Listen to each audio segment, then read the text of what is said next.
Hey guys, good morning, and we're gonna do Honkai Star Rail today and the 2.2 story. I'm gonna try and get as much done, because obviously dealing with the puppy, as you can hear in the background. She's playing at the moment, so she should be ready for a nap, so I could get away with maybe an hour or two. Maybe. But without further ado, let's start off with the story. But first of all, can I just say,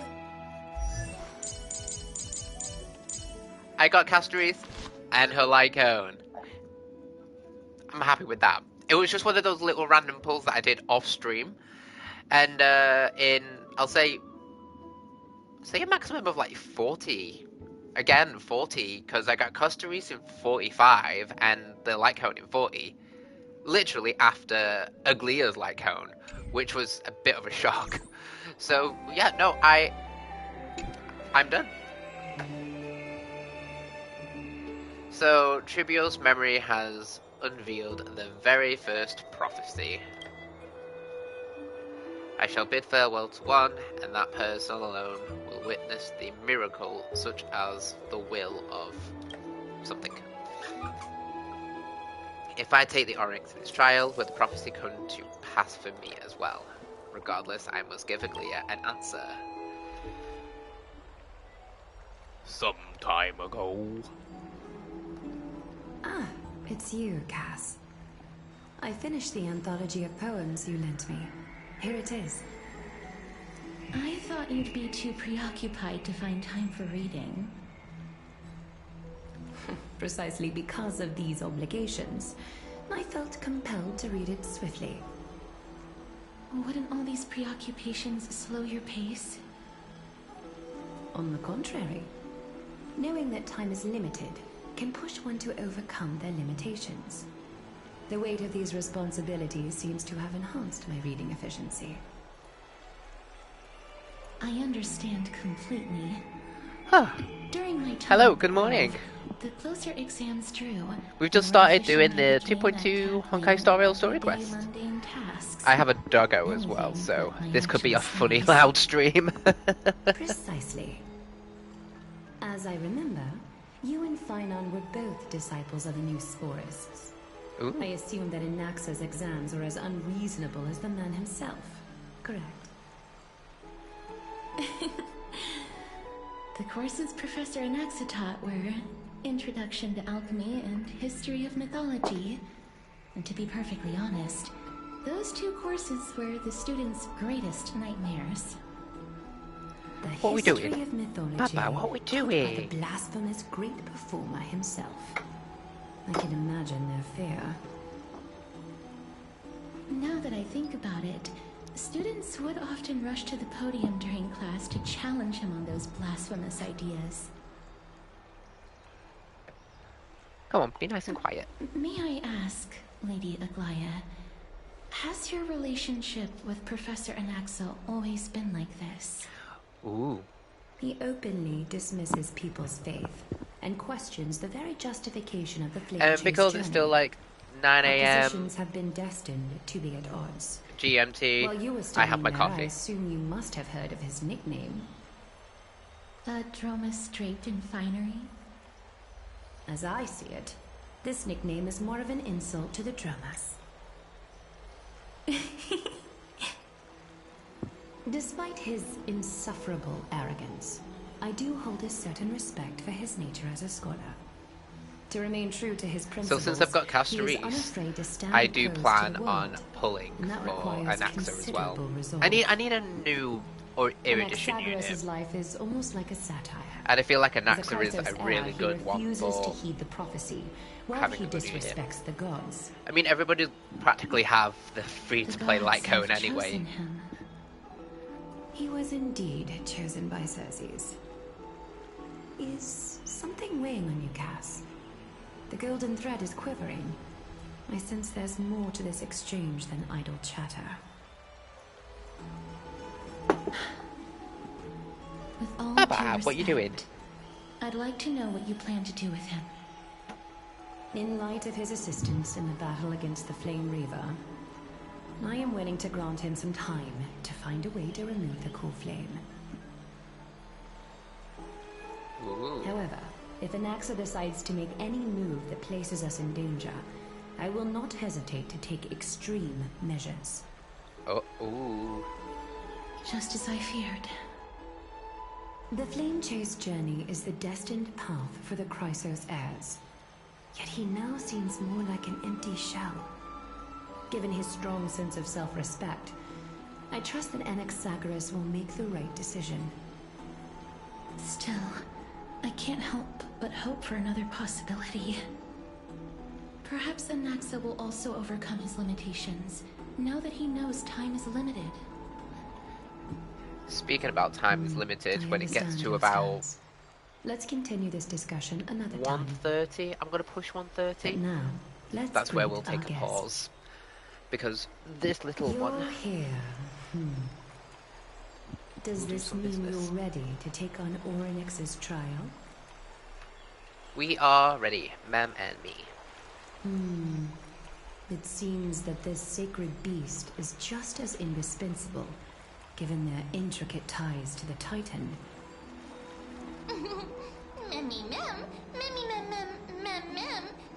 Into a sacred beast.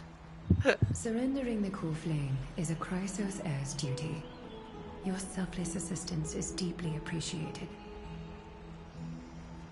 However, I urge you to carefully consider the risks of accepting the trial. Becoming a demigod means forsaking your humanity. You will inherit Orynyx's divinity and bear the time of Amphoreus, all on your own. From that Yeah, but the point problem onward, is, we're your fate technically will be not forever human because we intertwined were with born from a ours, Stellaron. never to be separated again, until the end of Genesis. Is there a plan B? It's exceedingly rare to find a capable Chrysos heir. If this path proves unattainable, I am willing to lower my expectations. There are still many priests of Yanissopolis and their descendants in the city. If I'm left with no other option, I'll try to find someone worthy among them.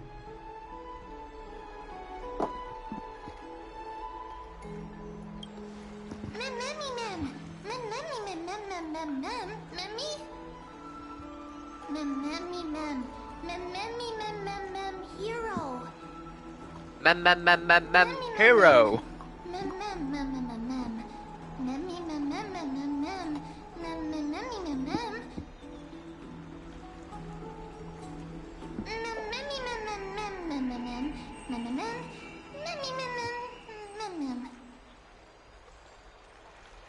It looks like you know that Titan rather well.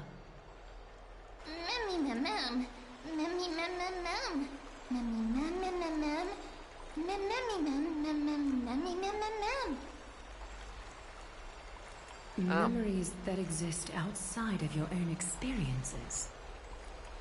I can't explain why, but I can vouch for Mem's words.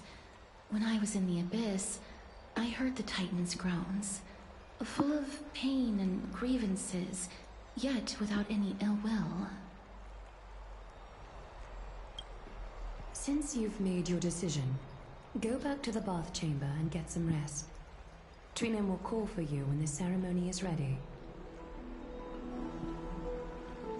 It That's is not fair.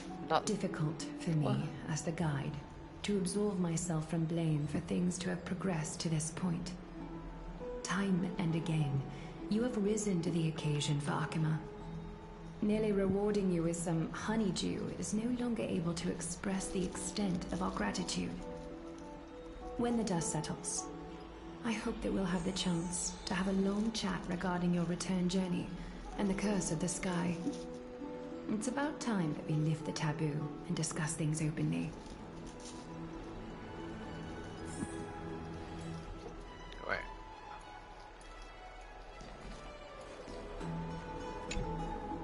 Mister. May everything go well for you and Mem. It's nothing. I only came to discuss some matters with Lady Aglaya. Previously, I lent her an anthology of poems that Lady Trianne had gifted to me. Tracing back, this anthology was something left for Lady Trianne by a bard before their passing. What? Although personal properties should be cleared out once their owner has passed on, Lady Trianne gave this book to me since she knew how much I like to read. It just contains an allegory. In a faraway land, in a city known as Styxia, a dragon corrupted by the black tide descended one day, swooping upon the city like death itself. It swallowed the princess of the city whole before it was suppressed.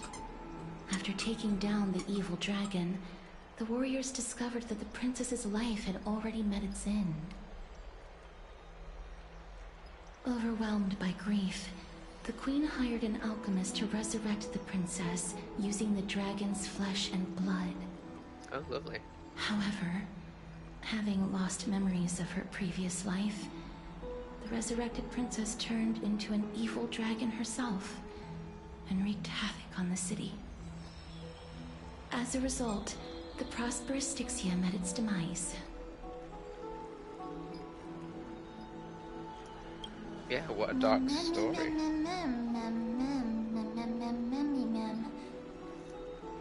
The author of this book is Archepia, a wandering bard who traveled to many cities.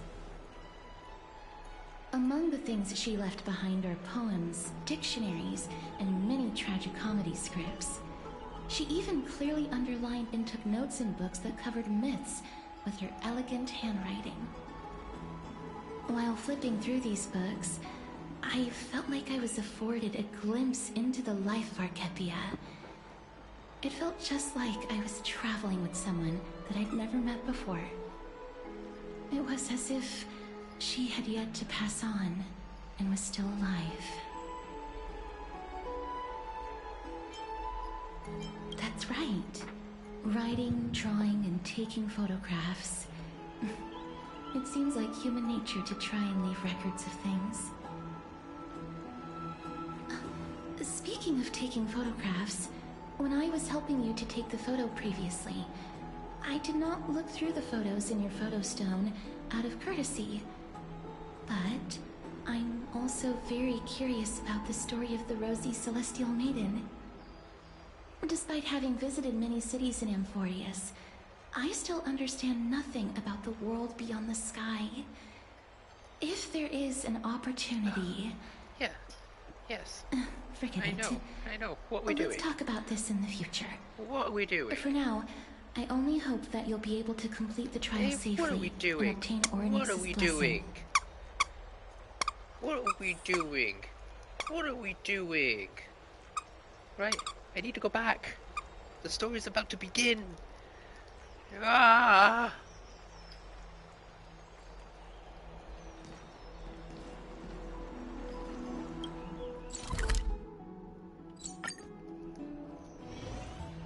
Hey guys, welcome. If you just joined us, we've just started on the HSR story.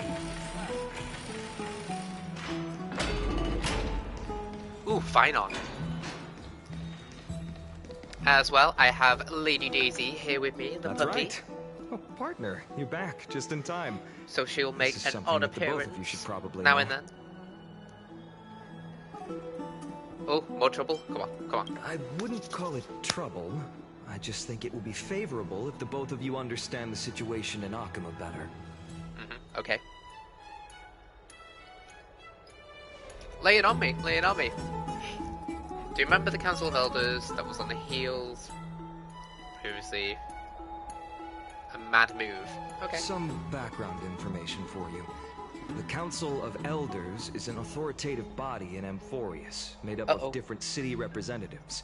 They hold legislative power over the holy city, and Where they're you in charge of going? presiding Where over you the Citizens' going? Assembly held once every few years. Where you going? This is the most important social event of Akuma. Oh, It is really? highly influential, and can even affect what happens to the Flame Chase journey.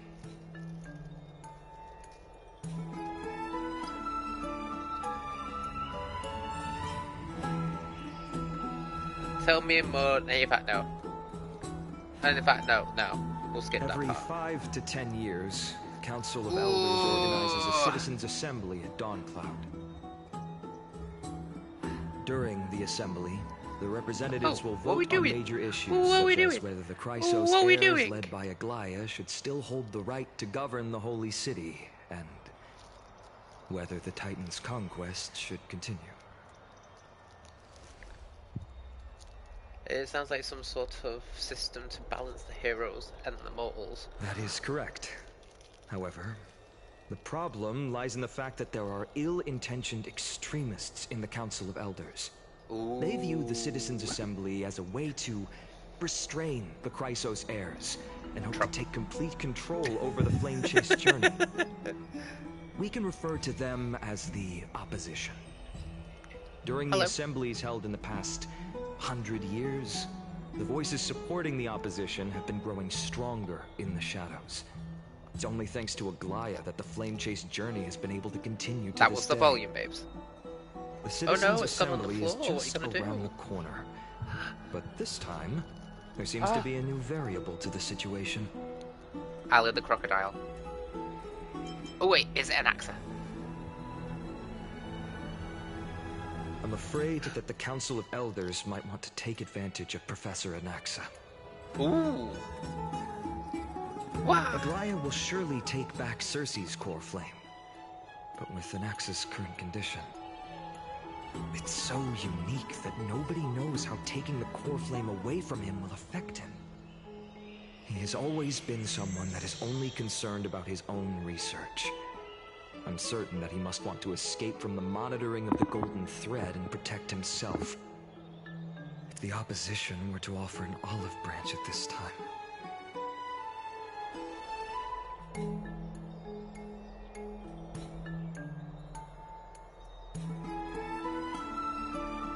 Anaxa has never believed in the prophecy, so technically it cannot be considered a betrayal. However, he has taught many Chrysos heirs, and has long been considered an important ally of Akuma. I truly do not wish to see comrades turning on one another. Ooh. Ah, there we go, a bit more HD. My bad, just As go I for it now. believe in his character, I plan to plead with Aglaia and try to buy more time for him. Oh, there we go. Then, the greatest way in which you can help is for you to know what I am fighting for. I know you want one. I know you want one. Oh, I know you want one. I know you want one. I know you want one. I know you want one. I know. Oh no. I know. Ah, look, madam. Oh no, we're not doing this. No.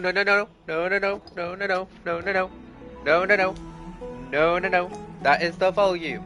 Allow me to apologize for the fact that we always seem to be troubling you. I know. I hope Oryx will show more benevolence and Oh, more accommodating. Do you mind, madam? And rest and regain your strength. We'll meet at the vortex in a few days. Where is your antler? There it is. Right. You can read this scroll if you want to find out more about the Council Here of is your Elders antler. and the Citizens' There we Assembly. go. Enjoy your antler. Not on me. I know that's your antler. I know. I'm not reading all that. No. Right. Let's go to bed.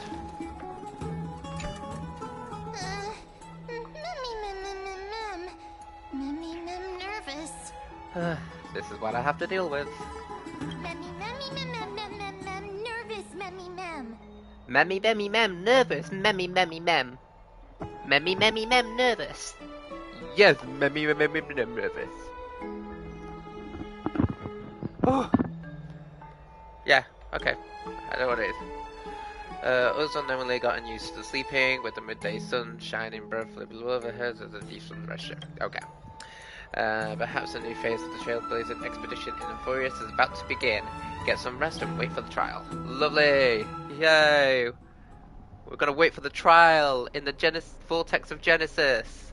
Esteemed one, Orynyx's vacant totem awaits. If you have already made your preparations to become a pillar of Amphoreus, please, step forward. Ooh, okay guys, here we go.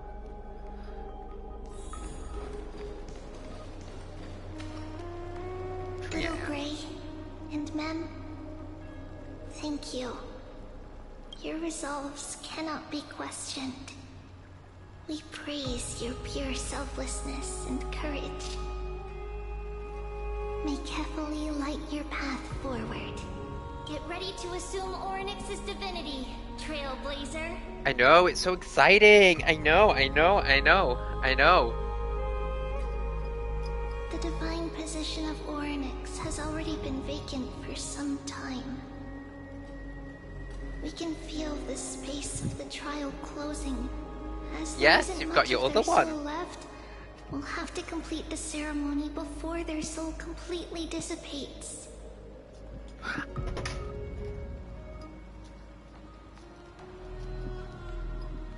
Let's begin. Ow. The eighth core flame coveted by the miracle that once belonged to the great veil of Evernight, Orynyx. Ow. It shall now be returned by the two elected heroes of the Castorice. A traveler who is upright and courageous, and a sacred beast that invokes miracles. Mem. Both of you, please, come forward.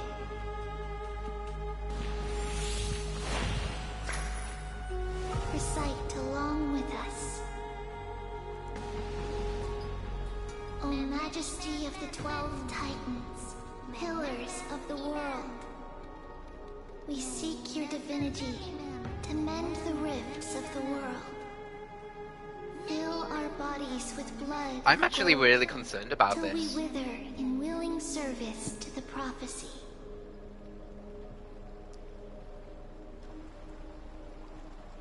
I don't think I have gold blood. These are just words meant to make the prayer seem more solemn. Please, focus.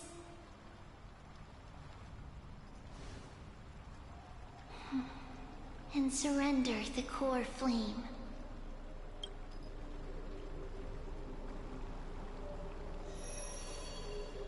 Press and hold to submit the core flame.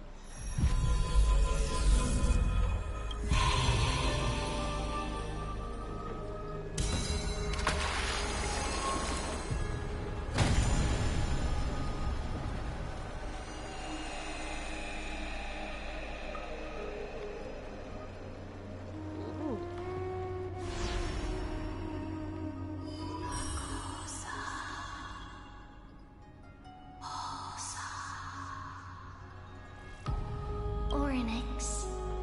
Their soul has been waiting for a long time.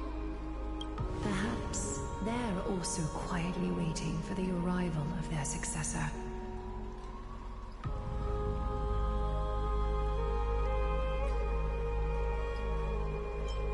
I love all of you.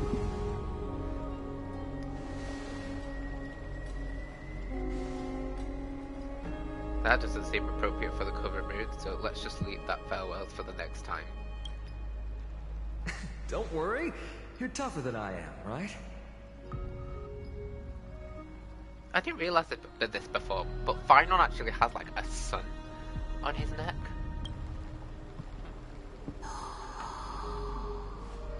Titan's Murmur.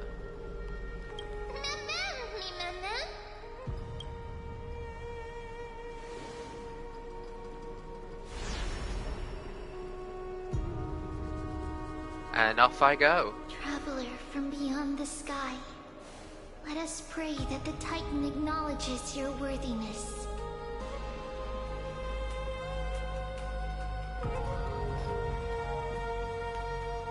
Although he loves cracking jokes at inopportune times, his determination is as strong as the Castorice's. He will definitely succeed.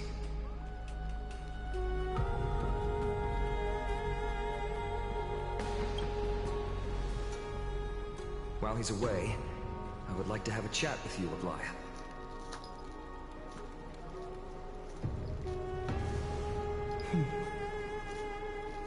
Speak. I'm listening.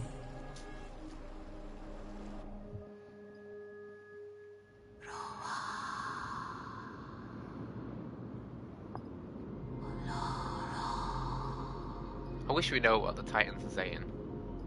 Just Titans murmur just seems a bit like Wake up! a bit lazy. How is it? How do you feel? Oh, we can fully understand. Oh, That's right! Look! I don't know what happened, but I'm able to talk! Testing, 1, 2, 3. Testing, 1, 2, 3. oh my gosh.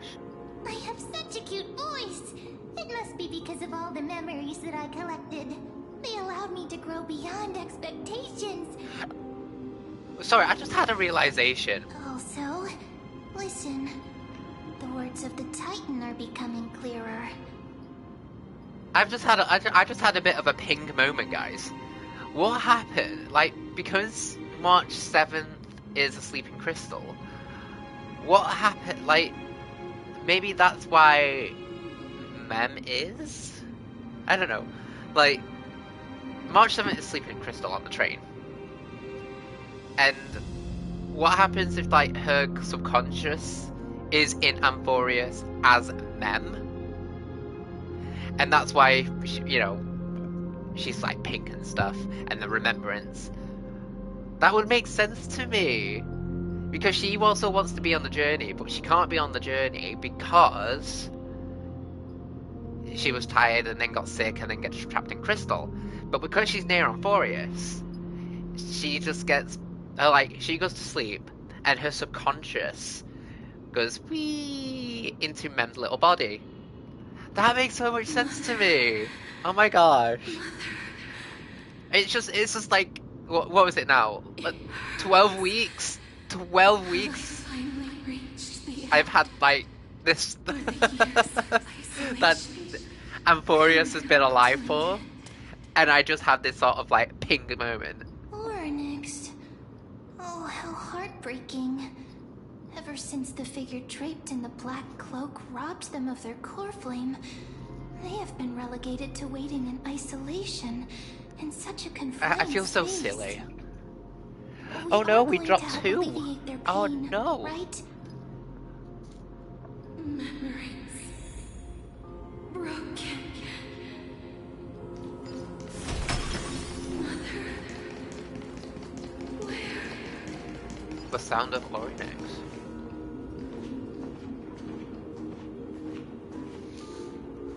You. It's you. I remember you. Do you? Skyfather has gazed upon you. Skyfather?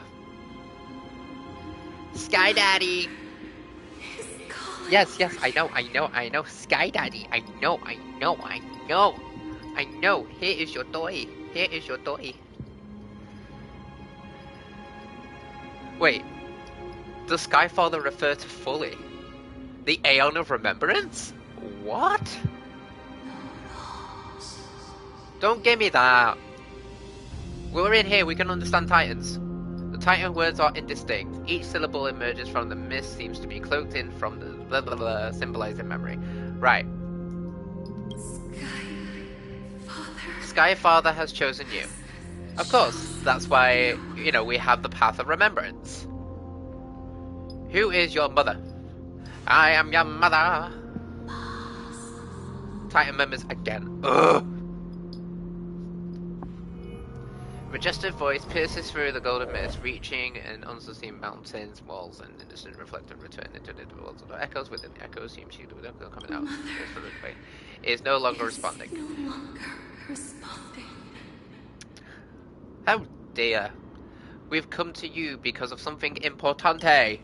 Importante! Something important. Yes. We need to have your core flame. Important matter. It's for the will of Amphoreus. Amphoreus! Phoenix, listen to me. Aren't you tired? Throughout the long years, you have always been protecting the fate of Amphoreus. Each time people draw strength from within their memories, every single ripple falls onto your shoulders. There's no need for you to bear this any longer, Orynyx. From today onwards, someone else will bear time on your behalf. This is why we have come. Freedom. Freedom. I want freedom. We're here to set you free, Onyx. Orynyx. Onyx. Imagine Orynyx as Onyx. Everything will be Just fine. this rock snake. Let us help you. Orynyx. You can have a good rest now. I'm hilarious. Yeah, I know, I'm hilarious. Titan's murmurs. Leave it to us, Titan. Leave it to us. Yes, I know, leave it to us. We are going to be the new protectors of Amphoreus with the power of Orynyx. Yes. Potential. I don't know, my puppy seems to like that, like, accent. She's weird. Willpower. Powerful. And tenacious. But you lack something. Is it dignity? Just one thing. Lacking something. What is it? What is it we're lacking?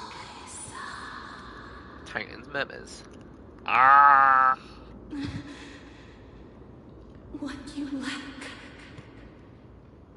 Is a soul. is a future. Oh.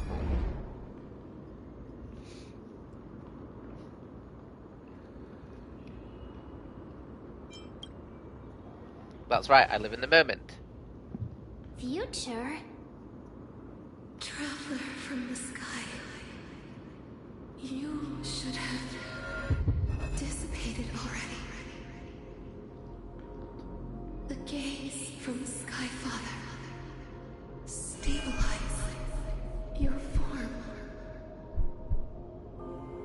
Because from the moment you crossed the sky, your life was cast away. Right now, you are simply a collection of walking memories. Oh. What? How is that possible?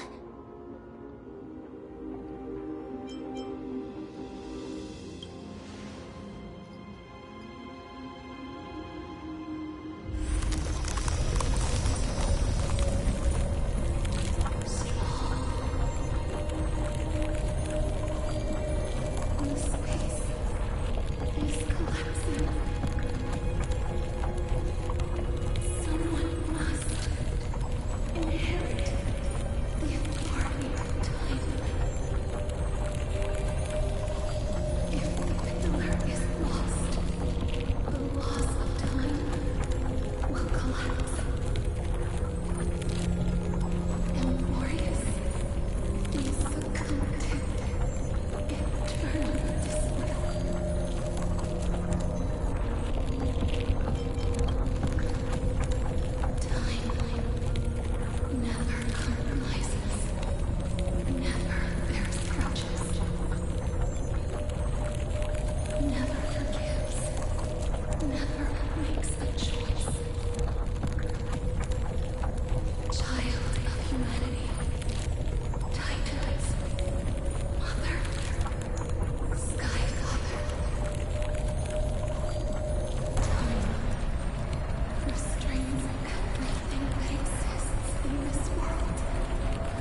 Before the passing of 15 at dawn hours, go forth and reclaim your future. This is the true trial of time.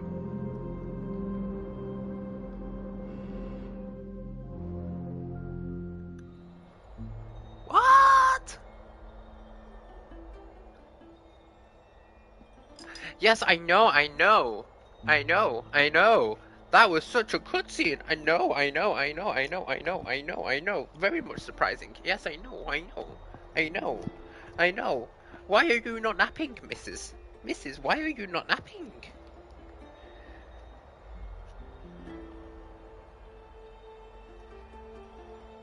But you're chasing your tail. Your tail is more important than napping. Excuse me, I have your antler.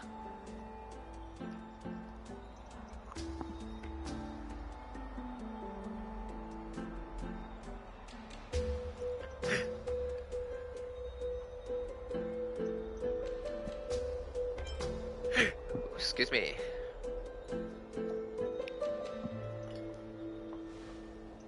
When we landed on Amphoreus, wait, I need to read this. When we landed on Amphoreus, our car was pierced by Nikador's lance. Do you remember? Back in the abyss. That was what I said. You passed out when our car got hit. I blacked out too, but not before dragging you out. It's a good thing we were in the car, or we would have been crashed into pieces. Actually, my account kind of made light of the situation. What actually happened was much more. You were severely injured back then, with several wounds still bleeding profusely. I struggled to carry you out of the car, and I used my last of my strength to stem the bleeding. But then I was also hit by a falling rock and lost consciousness. That time I checked you, you still weren't breathing, but when I regained consciousness, I saw that you were alive and full of energy, so I never brought it up again. How exactly did I come back to life? What are we doing under the What are we doing under here? Up. Why is your have you been biting your tail again? Up here.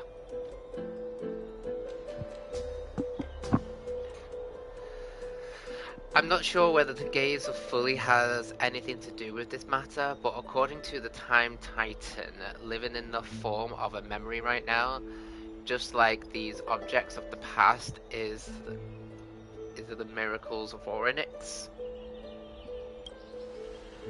Perhaps Mem is an anchor rope that ties you to the present.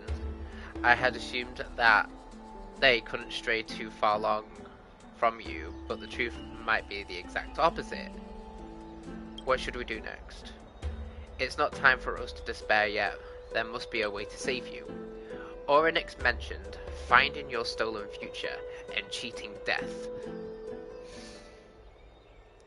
Considering my days indestructible seems to be kind of that there is some kind of a miracle power in Amphoreus that can even reverse time. Yes, I know, Baba, reversing time. I know. The key seems to lie with the Hand of Shadow, the Death Titan, whose whereabouts are unknown. Are you alright? I heard you two talking about Thanatos. Cass is also very concerned about the warning. She has left the vortex and returned to the garden. Shall we go and look for her? Thanatos is the Titan that Cass has always been looking for. Regardless of whether there are any clues, there's probably no one else that understands death better than her. Then let's do it. Right. There's something that I have to tell you. The Chrysosairs already know everything that has happened to you. Okay. I was too worried, so I told them everything. Please don't hate me, okay? No, I don't hate you. Why do we hate you?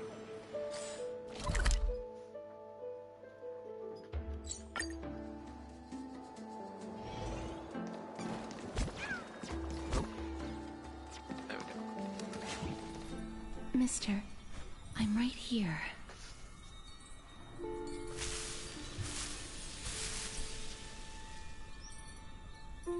Please stay there and slowly turn around.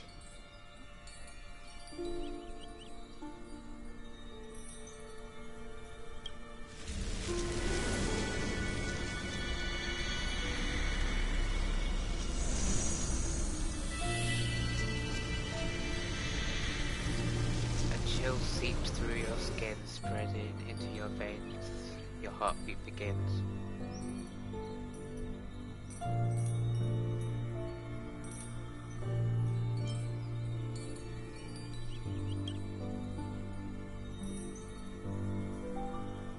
Fades into the purple ocean, and then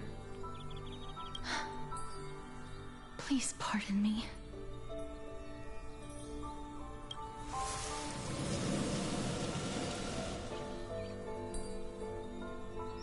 a subtle fragrance of an unnamed flower fills your senses, its sweetness making you forget the near death breath.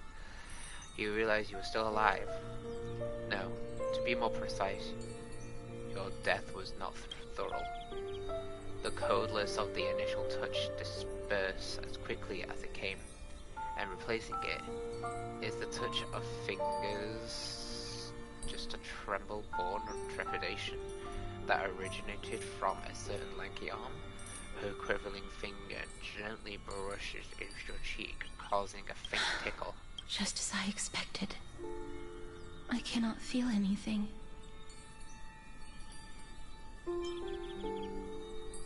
Back at the Grove, I was puzzled as to why you were not affected by my curse.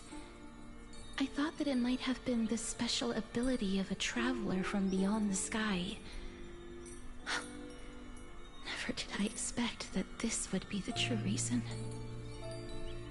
I'm sorry. I should have noticed that something was amiss earlier. Mister, if my abrupt behavior just now offended you, I hope that you can forgive me. I'm just thinking, if your soul has really left your body, as a mortician, I might be able to trace where it has gone to. Cass, did you find anything? And the puppy's asleep. My apologies. Not as of yet.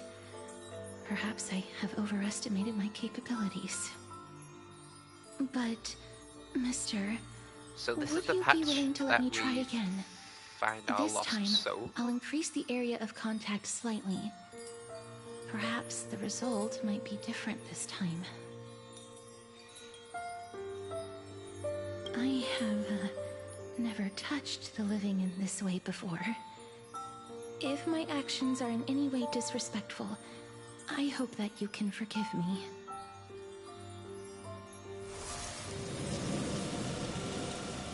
Castorice once again places her palm on your face. Her shivers calm somewhat.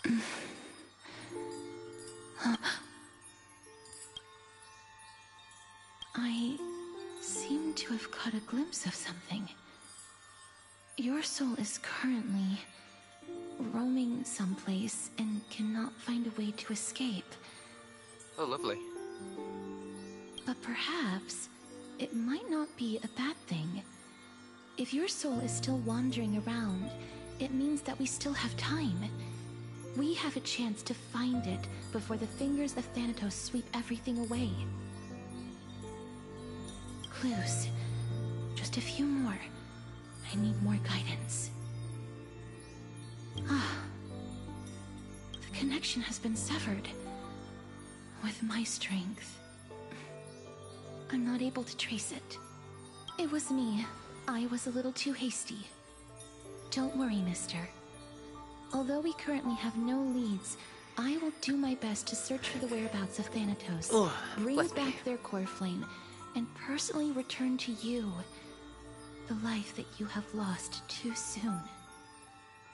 I know that I'm lacking in confidence, but I hope that you can keep this promise of mine in mind. Before I manage to deliver on this promise, Please do your best to hang on.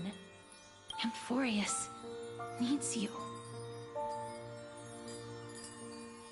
Lady Aglaya and Lord Finon are currently discussing some matters in the paths.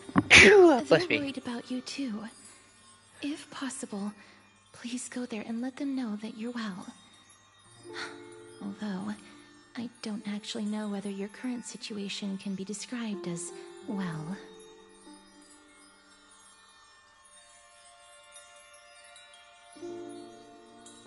Also, please accept this Styxian fable. Reading can help one to focus and relax. I hope that reading this can help tide you through this difficult period.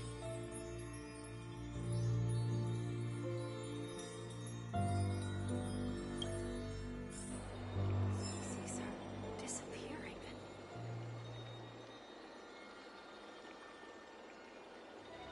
Ooh, sorry about that. Having an episode of sneezes, my goodness.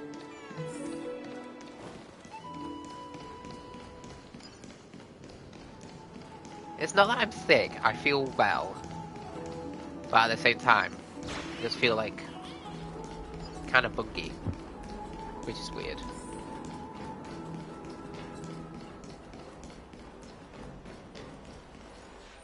They're here. Hi guys! Partner! We are here. Bryson said you definitely wake up. How do you feel? I beg you, please forgive me. You've completed the trial of time, and I have to admit that the process went better than I expected.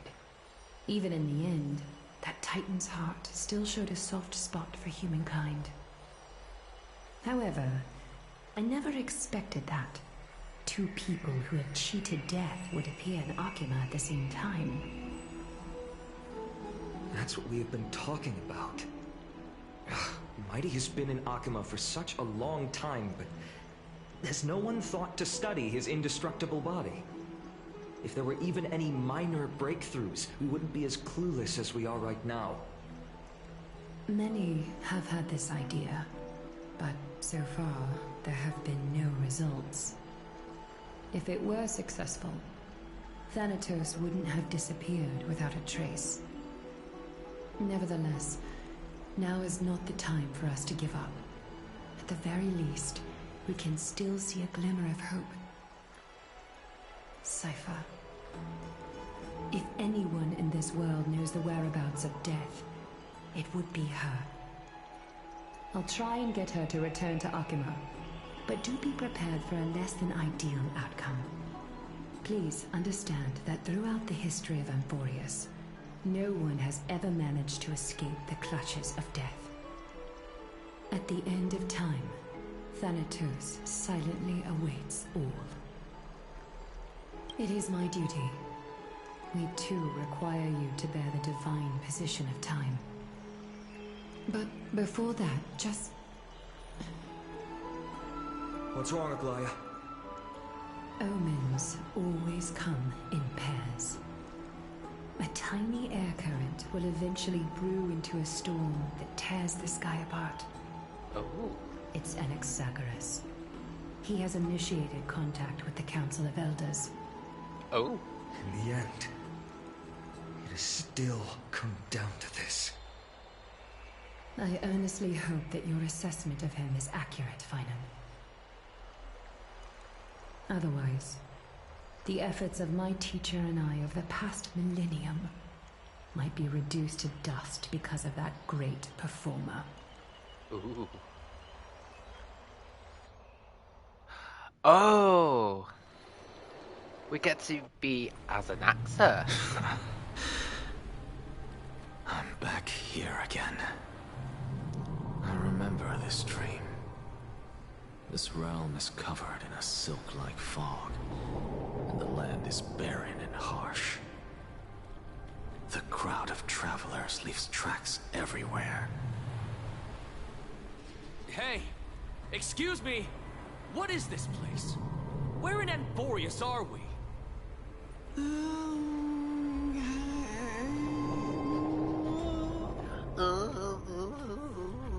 The mutters of the Traveler are in a language I'm unable to comprehend. Or perhaps they're just distracted and ignored my question. Tell me, which Titan reigns over this land? And how do I find them? Ooh.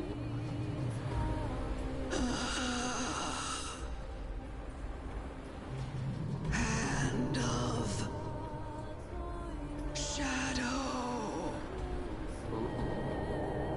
Hand of Shadow Thanatos. Ooh, the music. Could this The possibly soundtrack. be the Netherrealm? Not Netherrealm. Then where is this? River of Souls? The outskirts of the Netherrealm? Are you heading downstream toward the Netherrealm? The Netherrealm. Nothing but an illusion. Titan rejects you, me. Listen. What? The Traveler lifts their wrinkled fingers and remains silent. I look in the direction they are pointing and listen closely. There. A massive shadow brought the sound of rushing tides. The sound of tides. I can hear it. I hear it deep within the tides. Beyond the closed gates of the Void World. A voice about to recount something. Child of humanity, is it death's embrace you yearn for with such urgency? Oh, you have awoken. Welcome back to the mortal realm. Ah. Your consciousness is dissipating much faster than I expected. Ultimately, it seems like the Titan's core flame is incompatible with a mortal body. How much longer can my consciousness remain in the mortal realm? In my estimation, at best, you'll see 15 more entry hours. Oh, not long then. 15 days and nights. Oh, that's like 2 weeks. What is it? Are you finally starting to become attached to the mortal world now? On the contrary, 15 days feels a little too long for solving a singular problem. Stop giggling. It's time for us to go. The messenger from the Council of Elders is almost here. Let me ask you one more question. Are you really planning to betray Aglaya's will? What betrayal is there to speak of when I was never loyal to her to begin with? What about that white-haired student of yours? Acting so recklessly, do you not care about what might happen to him? There will be a price to pay for blind faith. This is also a lesson for Finan.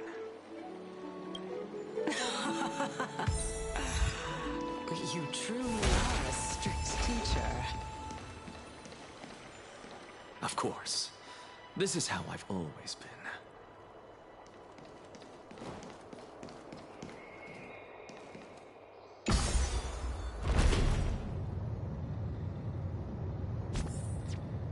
Wait, so 15 days. That's like 2 weeks. Ah, I see what you did there.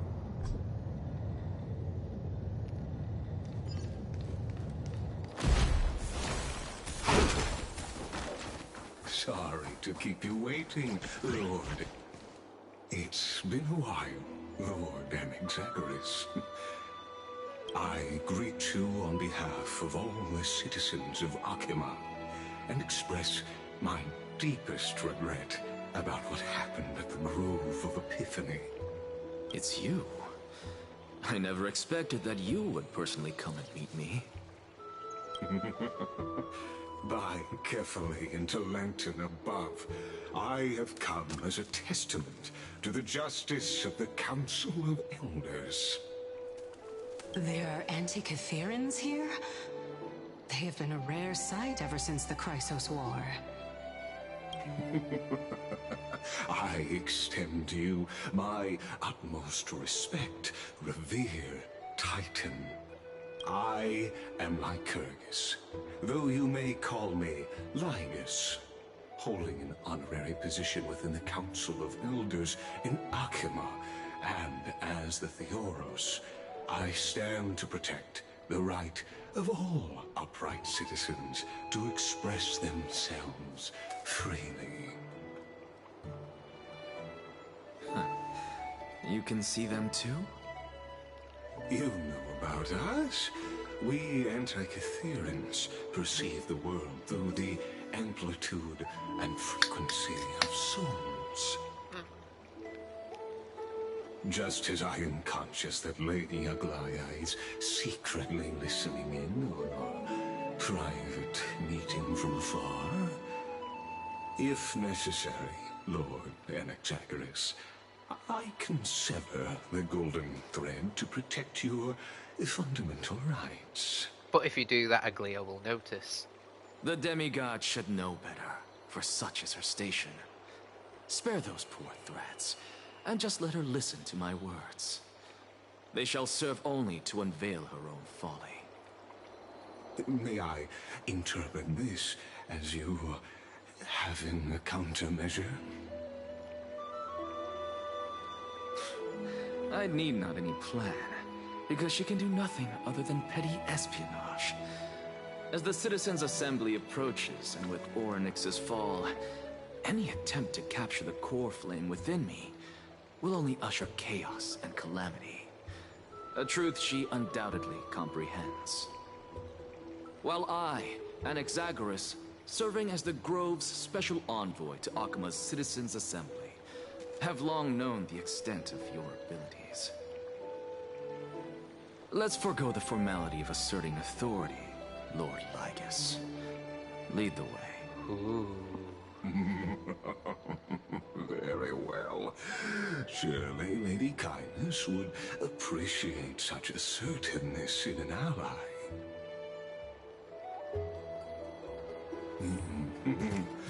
She's been waiting. Follow me. Is there something on your mind, Lord Anaxagoras? Nothing, really. It's just a question that I contemplate every time before I ascend to Dawncloud. For the Titans, does the falling equate to death? We're going to a new area? Something truly deep. Time is on our side. Do you mind sharing your reflections with me? While all living beings must ultimately face their demise, Kefali has yet to meet theirs. Their journey continues unhurriedly along this long path. Are you suggesting that Kefali may not have truly passed? Yes. For dying implies an ongoing process, an action, whereas death signifies a static state, a definitive termination. In contrast to mortals, Titans exist on a grander scale of space and time, thus elongating their passage into death. The notion of their fall is but a misinterpretation born of mortal ignorance. Oh. Ah, an intriguing concept, albeit challenging to substantiate. After all, Kefali has maintained a profound silence ever since the era Arasa, while scholars and priests alike have conveyed the message of the gods' imminent fall. Perhaps the gods in their arrogance deemed it beneath them to reveal their perspectives to mortals. Could you elaborate on your statement? Lygus just seems really out of place the here. king of the Sky Father, as recounted in myths, now resides within It really my does. brain. He seems really out of place. Were I to Because inquire, if you see it on his carefully, chest, no he's cause like to refuse. holding like this, and that just means like Oh. he should be like an assistant of Sunday in Penacony. That very well could be true. But what if the world-bearing Titan still chooses to remain silent? You'll see it again every The time, like myths crafted by the people of when we see Amphoreus are Lygus nothing in his more like than pitiful state. jests. Well, It's worth Can a I- try. no. I believe, and I'd love to witness the fruits of your theory and the change it may bring to this imperiled world. Because I completely concur with you on this aspect. If the Titan has indeed met their end, any response from them would be impossible. impossible. Oh, cutscene. Oh.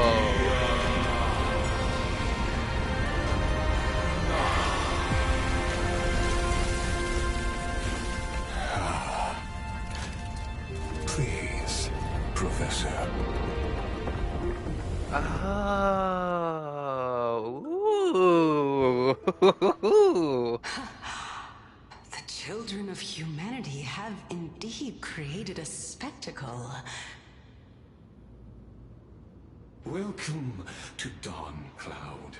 The atmosphere here carries a greater sense of solemnity. That was cool. than I the got- mundane that was really glamour cool. of a Memorial Palace, with entry permitted only to the invited.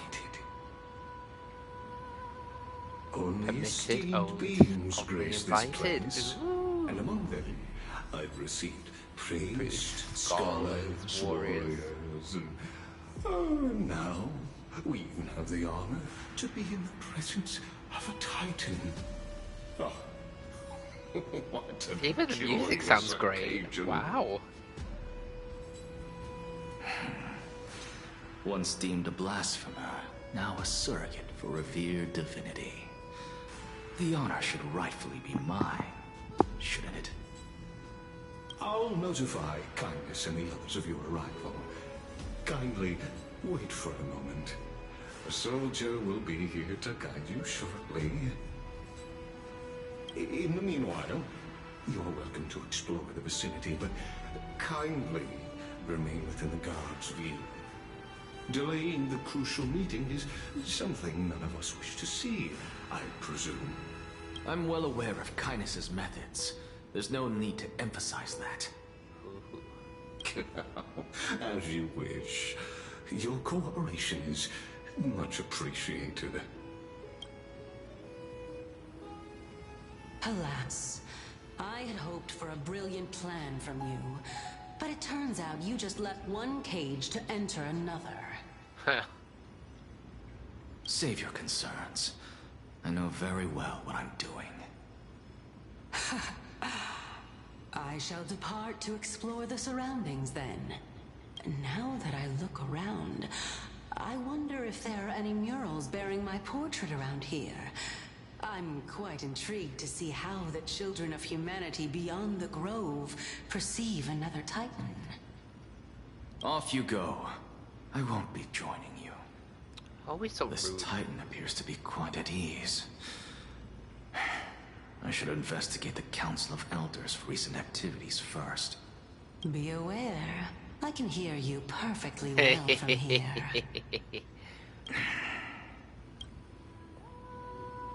Right.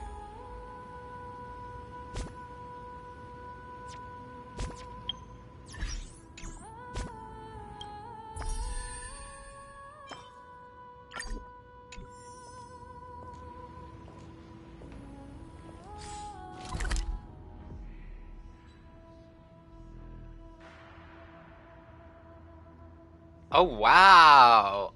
What? Wait, there's more? Oh!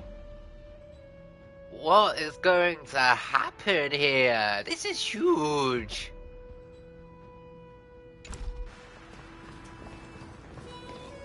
This is huge.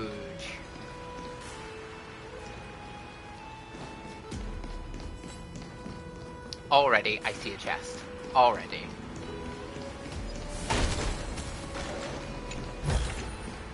You may have it. Consider it your reward. Cheers. Thank you, my day.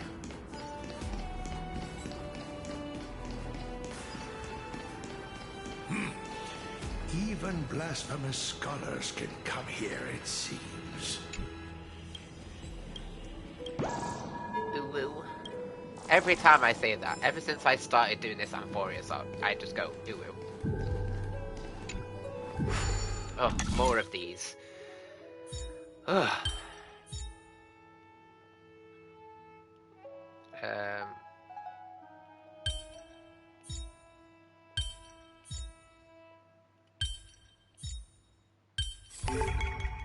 No word for coward in the creme de la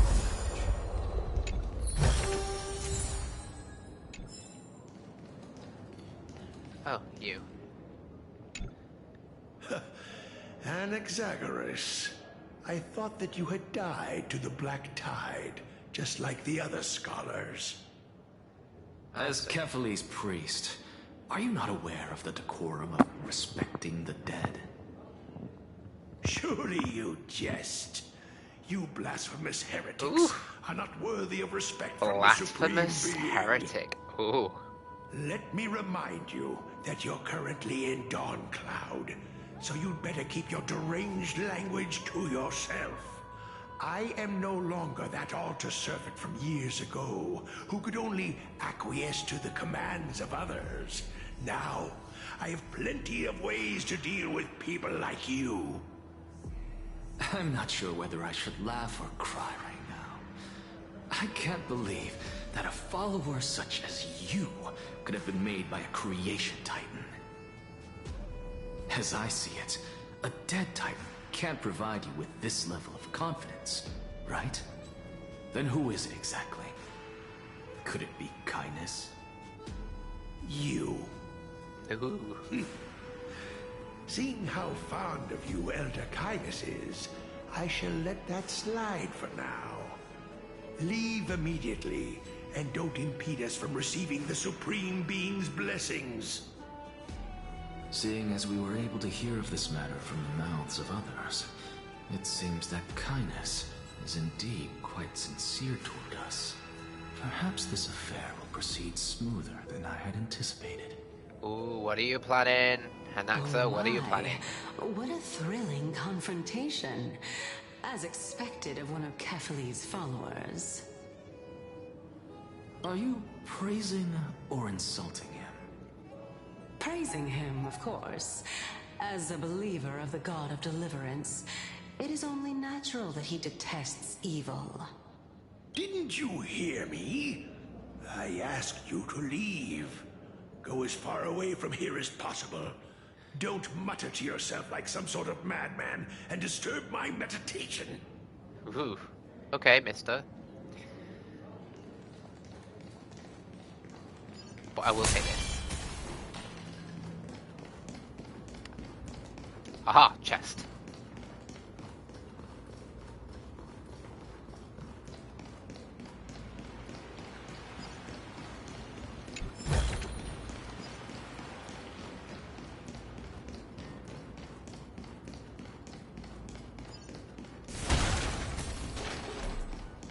Professor Anaxa!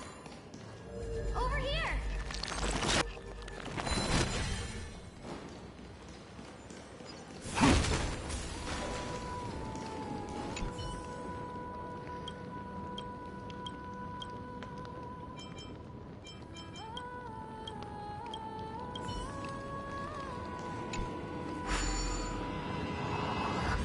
Let's play a game. Ugh. Right.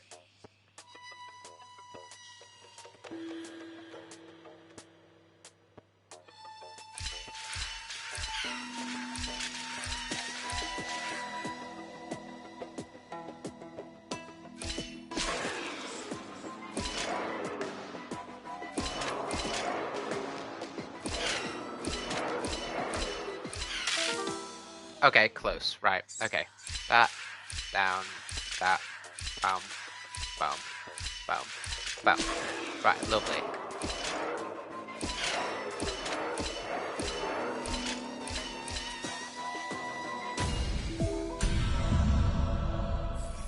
Nice and quick, lovely and easy.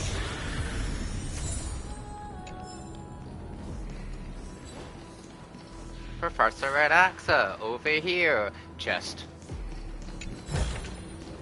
You may have it. Professor Redaxa? Word has it that the scholars of the Grove valiantly perished resisting the Black Tide. To find you here safe and sound, thank the Fates. You could say it's the Fates toying with us. It's only the Kremnoans and Idonians who chase glory through death. But your survival is a victory in itself. I'd settle for that gladly. So, are you here to report the incident to the Council? I heard that after the Black Tide devoured the Grove, Akuma would be next in line, even with the demigod of stripes standing alongside humankind. Tell me, how much does the Council of Elders know about the Black Tide? Once Kindness and her followers learned of Circe's and Orynyx's fall, they proclaimed in the Council that the Flame Chasers could no longer stand against the Calamity alone.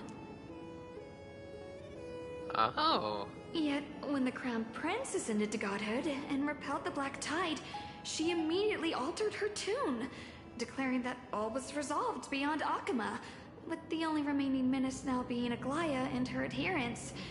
They might well make their move at the upcoming Citizens' Assembly. Basically calling out Aglaya as a tyrant. Thank you for your honesty, virtuous student. Being an opportunist could very well be a facet of wisdom. Shouldn't you be searching for murals of yourself? I've had enough of your prattling. I was really curious to see how you would find the middle ground between both factions, so I came to listen in. But it seems as though this Kindness is much more ruthless than Aglaya. If so, why do you want to work with her? Could it be that perhaps you've decided to readily surrender this hollow shell of yours, just because you feel like death is fast approaching? I'm afraid you'll be sorely disappointed if that's what you truly think. I've had enough of this. Could the 15th entry hour arrive any faster?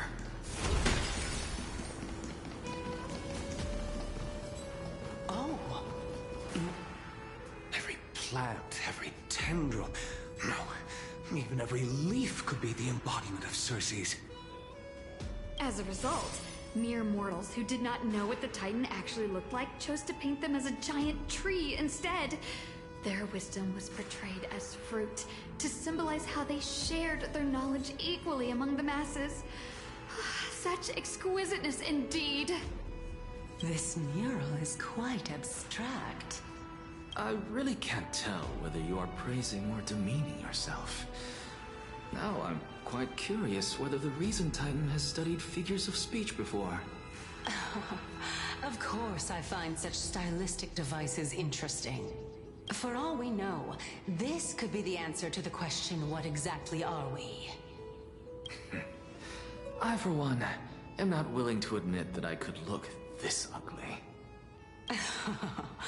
Was this the reason why you failed in your attempt to refine my soul when you were ambushed at the Grove? Since you are aware of this, why did you save me back then? From my perspective, this point alone was enough to separate you from the average person.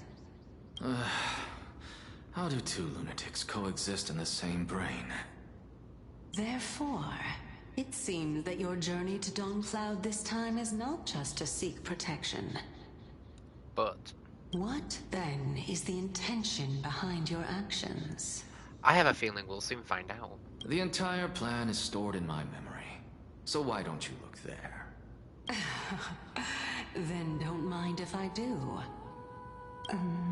1-year-old, 2 years old. Oh my. Even a member of the preeminent 7 sages must hug his droma stall to sleep? How interesting.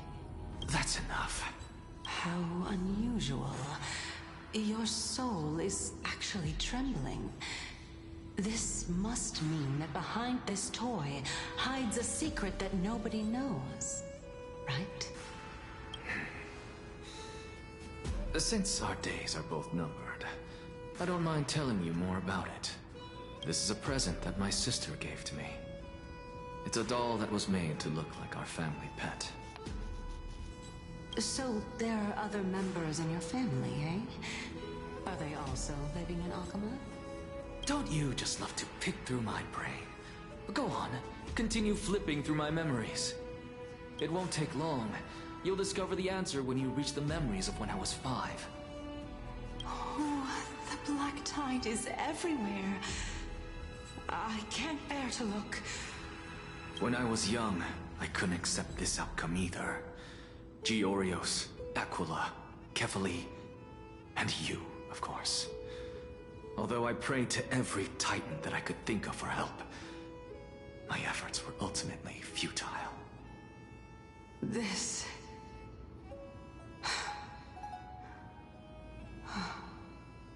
Could this be the inception of your research into alchemy? Indeed it was. Everything started from that verdant courtyard of yours. When I was pursuing my education there, I naturally also came to learn of Thalesis' theory as well. Oh, I remember that person. He was the one to come up with the concept of souls, right? Not only that, he also believed that life, as well as the composition, movement, and transformation of matter, all stem from souls themselves. This is why I thought that, since all living things stemmed from the same origin, why could I not sacrifice myself in order to resurrect my nearest and dearest?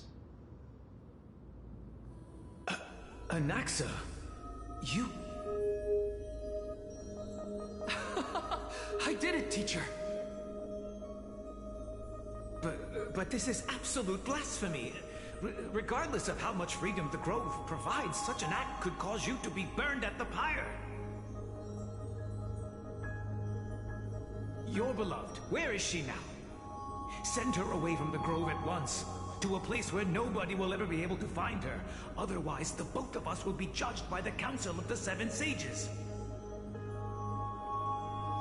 Calm down, teacher. My sister,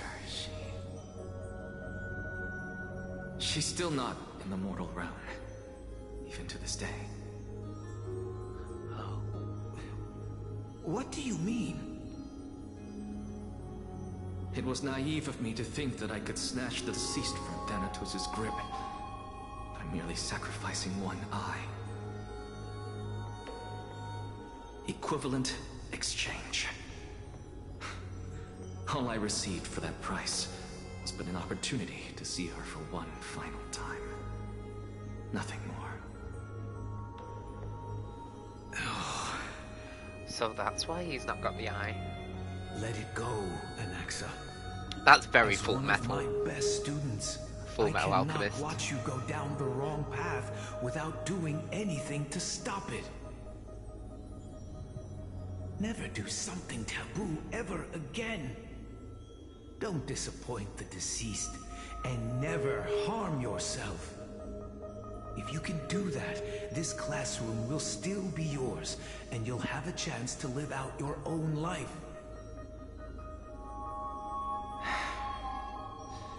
Since I was able to see her one last time, I have no other desires. You're right, teacher. It's time for me to start a new life. I am sincerely glad for you, child. Now then, what topic would you like to study? Alchemy. I wish to continue Thalesis' research. research into souls, but you know that the Grove has long since understood his philosophy like the back of their hands. Even if you continue digging into this subject, your efforts will likely be futile. No, teacher. Now, isn't it pronounced After my fleeting futile? glimpse of the deathly fog, I finally understood a single truth. Since ancient days, our understanding of the souls is but the tip of the iceberg. I may have lost an eye, but my view of the world has become clearer than ever. I have grasped the truth with my bare hands. Watch as I turn this farcical world upside down. Wow. Who would have thought such a secret lay concealed beneath that hefty eye patch of yours? However, this story doesn't seem to be connected to your plan. In fact, I'd say that they aren't related at all. No. The answer lies within the tale. If even you cannot understand it, perhaps you should relinquish the divinity of reason to me. After all, it'd be a waste for you to hold on to it. My story ends here. Now it's time for you to tell me your secret. After all, this is what equivalent exchange means, correct? As expected, you laid a trap for me to step into. Unfortunately, even if I was willing to talk about my past, I may not know more about it than you do. Oh? Are you saying that the renowned Reason Titan is now admitting a lack of wisdom? Your followers are going to be sorely disappointed by this. Child of humanity, remember this. Being cognizant of one's ignorance is the greatest wisdom of all. Now I understand. No wonder you asked me to answer your random, nonsensical questions. Not only that, you're the only one who can shed light on my query. As the saying goes, onlookers see most clearly. Is that so? Lord Anaxa. Hmm? I saw you muttering to yourself and was wondering whether you were caught in a delirium of reflective thought. I'm sorry to interrupt you, but time is of the essence. I have a message from Lord Lygus. Lady Kindness has met up with the Council of Elders and is awaiting your arrival, so please depart forthwith. Boom. It's finally time. Here we go. Carefully. The one who created the world, and the one who bears the world. If you truly have not met your end, how will you answer the challenges of those who defy you? I didn't expect you to agree to Lady Kindness's invitation. What a wonderful turn of events. To tell you the truth, there are— Isn't that the dromas draped in finery? Avoid his gaze. I don't acquaint myself with blasphemers. Don't worry. He's too full of pride to pay us any attention.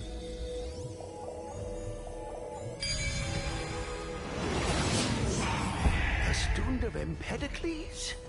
I hear that his views run counter to the Venerationists. This is what being a scholar is about. A collision of ideas only occurs when there are differences in beliefs, and it is such collisions that lead to progress. Yet Lord Lygus and Lady Kindness are just ahead. I'll take my leave for now. Oh.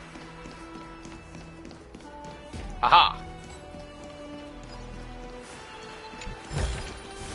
Here they have it. Consider it your reward.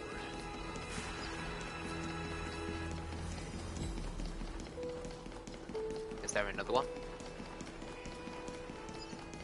Oh, it's another one of these.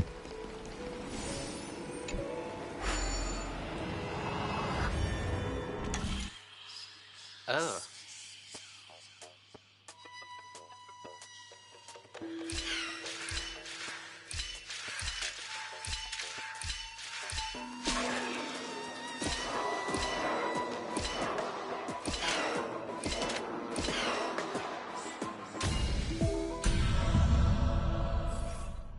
Good guess. Good guess. Take it and buy some new armor for your tribe. Right, up I go.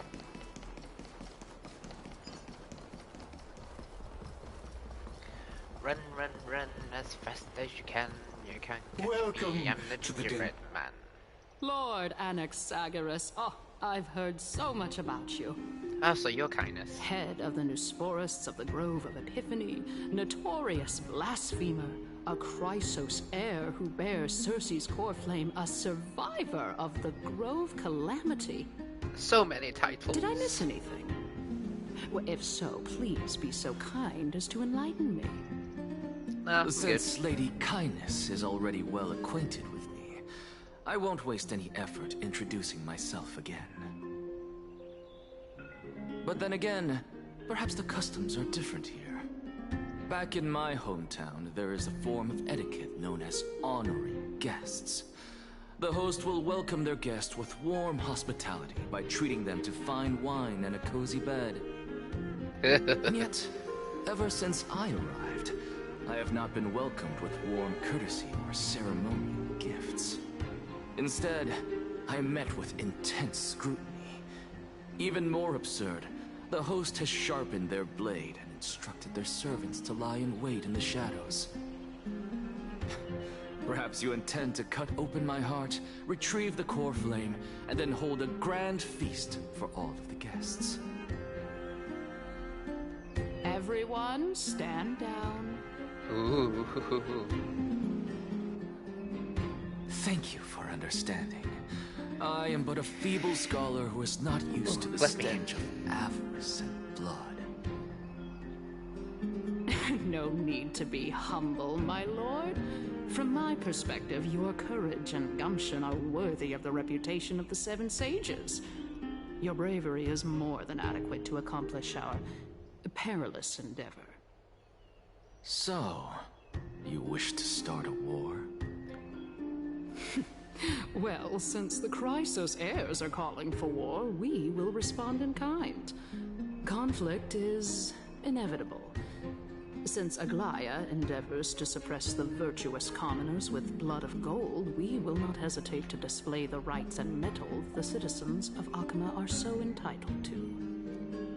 As to your question of whether peace is still a viable option, well, to that I can only say this. Everything hinges on the next citizens' assembly and whether they have a sudden epiphany amid the clamor of the masses. And since you, as a Chrysos heir, accepted our invitation, you have indeed given us a glimmer of hope. What brazen arrogance. What you're saying right now is worlds apart from what you were saying before you retired your cleaners. I don't deny it. After all, they're responsible for cleaning up any threats, and just a moment ago, you were on the side of the Chrysos heirs.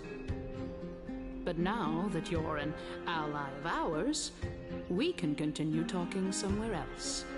As you know, these walls have ears. I was fortunate enough to have the opportunity to discuss a treatise about the Venerationists with your teacher, Empedocles. Yet, it seems you subscribe to the Newsporists instead, Lord Anaxa. I've heard that this school of thought is one with many detractors. It's normal. Welcome back to the hub of the Demigod Council, Lord Anaxagoras. Surely you remember that countless eloquent orators have stood in this spot before and emerged victorious by stoking public sentiment with their words. And yet there have also been innumerable blasphemous philosophers who set themselves up for failure because they refused to defend their actions. This tiny stage is the most profound embodiment of Akama in centuries. In 15 days, this site shall also become the most important, as well as the final turning point in Akama's history. May the both of us carry out our duties with honor and lead the masses back toward the Erechrysia, a golden age with no death, strife, or trickery. Oh my, 15 days and nights. That aligns perfectly with the date of your demise. Ah, good morning, Mr. Sassy. How are we doing? Using death to prove myself fits my intentions perfectly. What strong conviction you have. As expected of the hero who dared to stand up to the Gold Weaver. I'm sure everything's fine. I'm sure you got a good sleep. She misunderstands you. That's enough, Lady Kindness. Dispense with the niceties. I only accepted your invitation. Not really. So Aw, I'm sorry, dude. The commoners alongside the members of the Council of Elders. Don't test my patience with such superfluous formalities.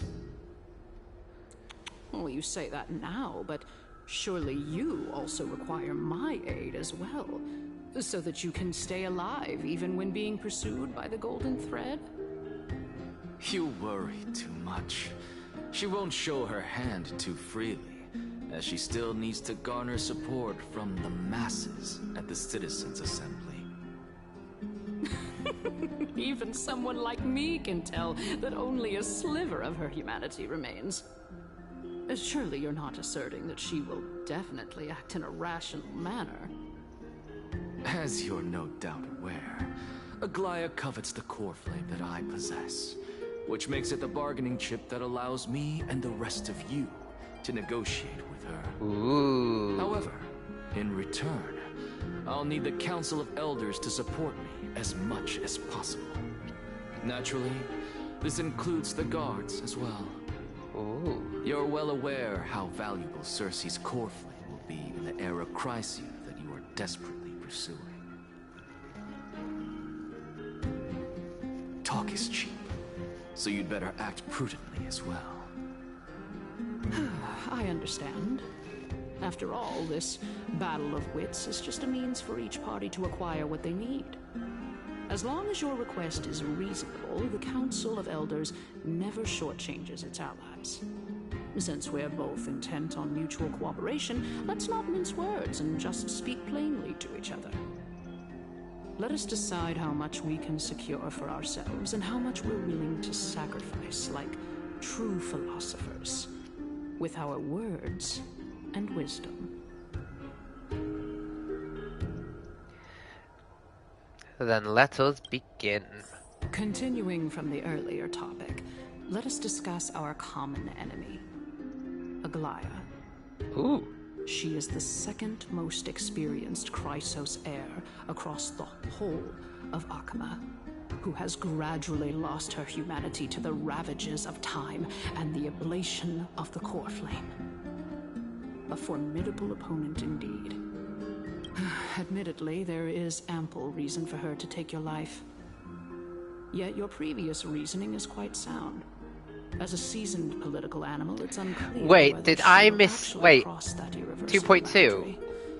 Moreover, she still needs you alive, so that we're on 2.3, aren't we? Is there anyone present who can swear by the sacred vow of Kefali and guarantee that you weren't in league with that woman before coming here? 3.2. Are you just trying to pull the wool over our eyes? Look, I was tired, okay. Can I change it now?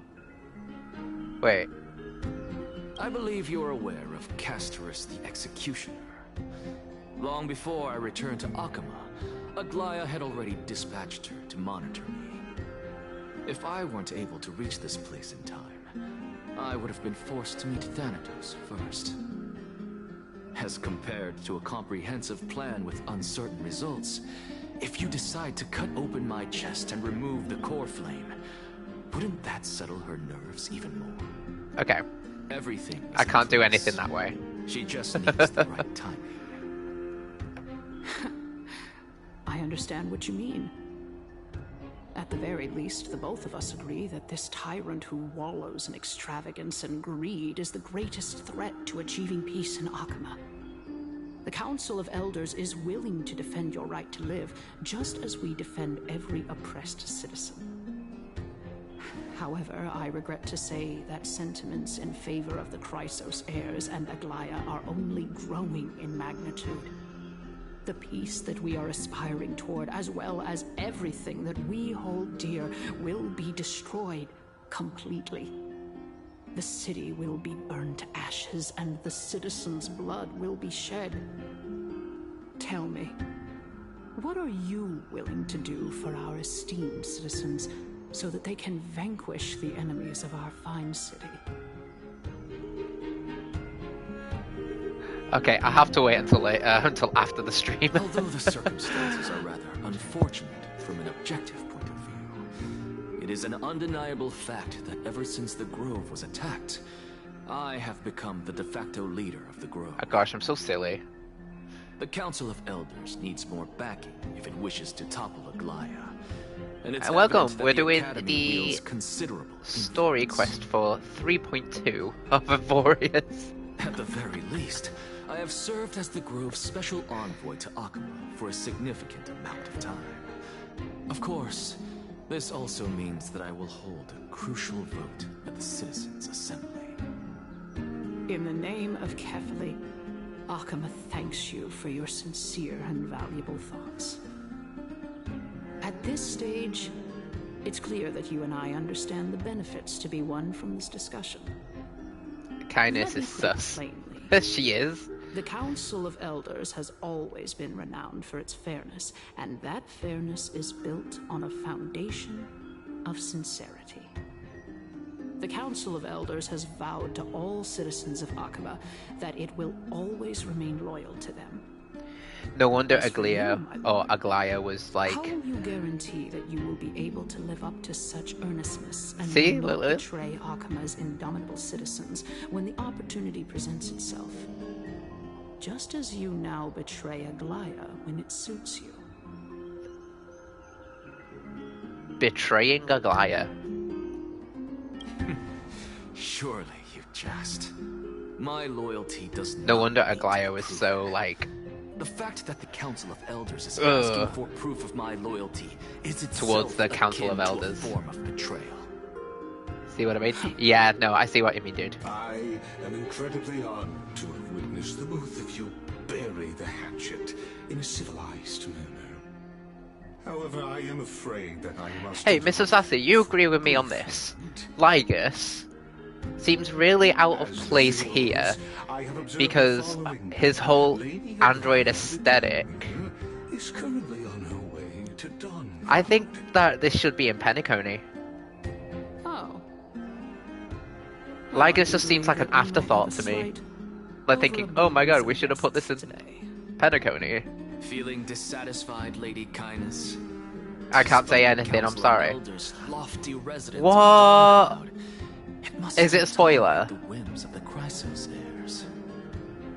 So you were holding back just now. Seems like you are better at playing this game than Yes. I. Oh, okay, okay. I'm glad that she's arriving here. Oh my god, imagine if it's Sunday controlling Lygus. Amphoreus, Oh my gosh. Or is that too far-fetched? If Aglaya were to I'm demand picking that I hand you information. over, what should I do? You can do as she says. Tell her that the Council of Elders merely wished to chat with me and had no intention of offending her. However, by doing so, the authority of the Council of Elders will be as thin as leaves chat. He leaves. Not only can it be destroyed at the slightest touch, but the Council will also lose possession of a valuable... I'm picking information about Lygus and it's like, spoilers. Like two core flames. After all, at the next Citizens' Assembly, that young lady who is synonymous with death was getting water. Oh? How can you be sure of that? Is that of importance to you? All you need to know is that I have a plan. In my opinion, you should be more worried about the impending threat. Blah blah blah blah blah blah blah. Give me action. Give me cutscenes. The entire Council of Elders in one fell swoop tomorrow. If that happens, the discussion that we've just had will turn into an utter joke instead. Is this the outcome that you wish to see, Lady Kindness? Fine. I will handle this matter appropriately. But you do best to remember this. Fool the people and karma will be on your tail. I'll overlook it this time, but don't count on there being a next time. Unless, of course, you crave cruel punishment and consider suffering the perfect state to Wait, ponder 2 different the true coloured nature hands of that souls. Lygus has. Well, what do you know? That happens to be one of my The rare Order, talents. Aeon. We shall see then.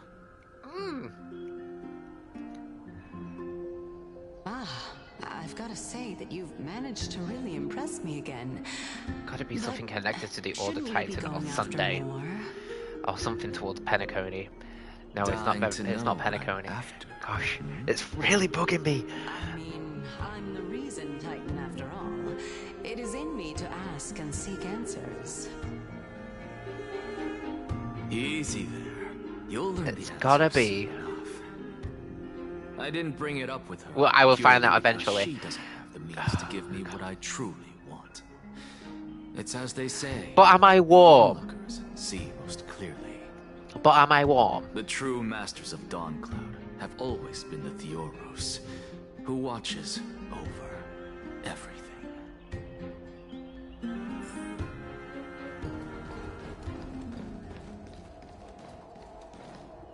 An expected visitor. Welcome once again. At the end of what happens here, right? You could actually skip all the pointless debate and come straight to me to seek an audience with Kefali. I have no reason to refuse you, do I? You may not, but Kindness has. Whoever gets hold of Kefali's core flame will get to rule over Akuma. She's wary of me, so naturally I had to gain her trust. I would say that debate was not at all pointless. Just do the story and be patient. Very true. When you was doing this story, how long did it take you to do the whole story of this patch? Gone to great lengths to get close to Kefali. He might very I'm already well like employ an hour something and nefarious against the Titan. 40 minutes in. Are you still willing to let him pass, knowing this? Yes, very much so. All living creations are always free to visit Kefali's transcendent vessel. This comes with being the world-bearer. Nearly 5 hours as I was exploring How too. convenient Oh, okay. it is to be So able have to you hear completed what all they of the say. story, or was it just like 5 hours in total, It is truly as my well honor as to speak exploring? to a venerated Titan in person. Please, go ahead. Let me join you both on this journey. A bygone myth tells of an occasion. Complete the where story. Kefali Okay, once so answered 5 the hours founders' completed the questions on story. peak of the holy Okay. mountain. Their followers have since believed that scaling this Titan cliff is one way of being with the god. Hear that? It's not every day that you get to climb a mountain with Circes. You should sing me a hymn of praise. Titan hymns are beyond me.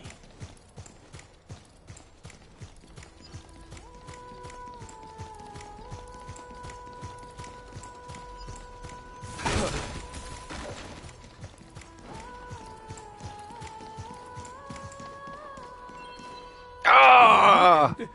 I wanted to get the chest. This shortcut, and the long pilgrimage stairway will be waiting for you at its end. I have to admit, I never expected you to not ask me anything. Not even my motive. Because I know very well what it is you are after. As the saying goes, a gentleman helps others achieve their goals. I have a feeling that your theory will be validated at the end of this journey. I believe Kefali will not deprive you of your right to ask your question. Is that the chest that's there near that portal? If so, I will be not too happy. Wouldn't you agree? I hope things go as you say, then. No. Okay, there's gotta be another one. Oh. Child of justice into a farcical world is I think Hoyo needs to stop doing this. Because I want to collect as I go. I really want to collect as I go. If I miss anything, sure thing. Like, I still need to go to the Grove of Epiphany and pick up chests that I've not got. Got the chest. Gee. Right. Anything else? Is that just what it is? All that? That seems like a waste of a map.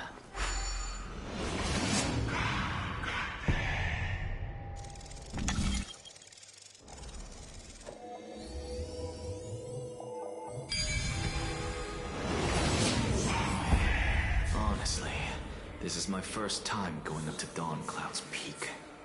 Ooh. What a splendid view. Yeah, not a lot in it. Okay. Isn't it about time you recognize the magnificence of us Titans? Well, I don't see how this place is different from those temples in the city. All they have are magnificent facades. And even though I've come this far, I'm still doubtful about getting useful clues from him.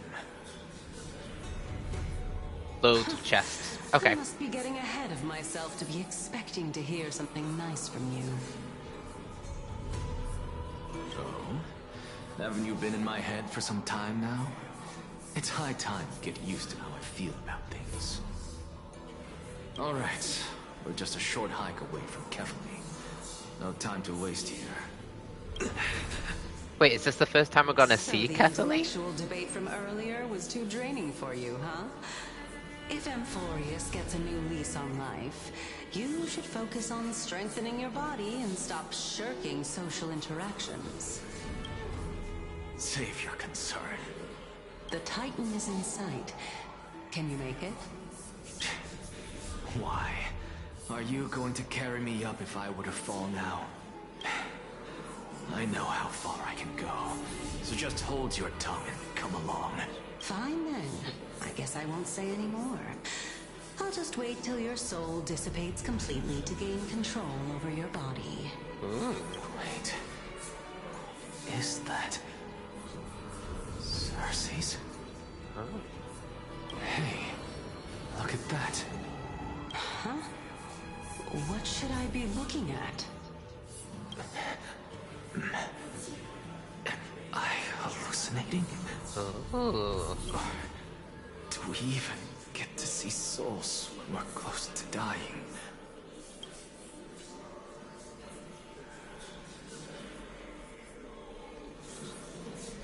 Alright, get this. Boom.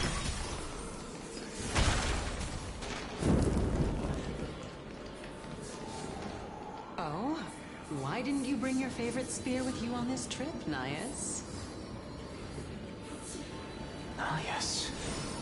I know I've heard this. We know name Nias. somewhere. He was the thingy of the strife. It's unfortunate. The Black Tide destroyed every last inch of my calyx. How could that be? Even a creation of Georios, from their prized ores and molten fire, couldn't escape the fate of destruction? Hey, Cersei's. Do you know a certain Nias? Nias? No, not that I remember. How did you even think up such a strange name? I just saw him. Nias. A warrior-like figure who was just chatting with you here. No, I have no such memory. Could you be hallucinating? No, something's afoot.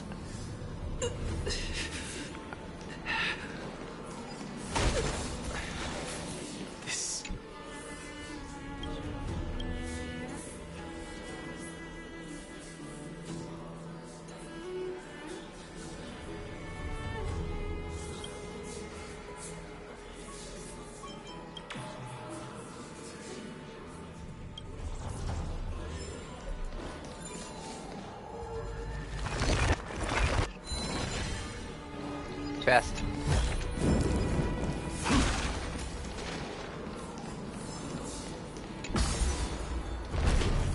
Ooh.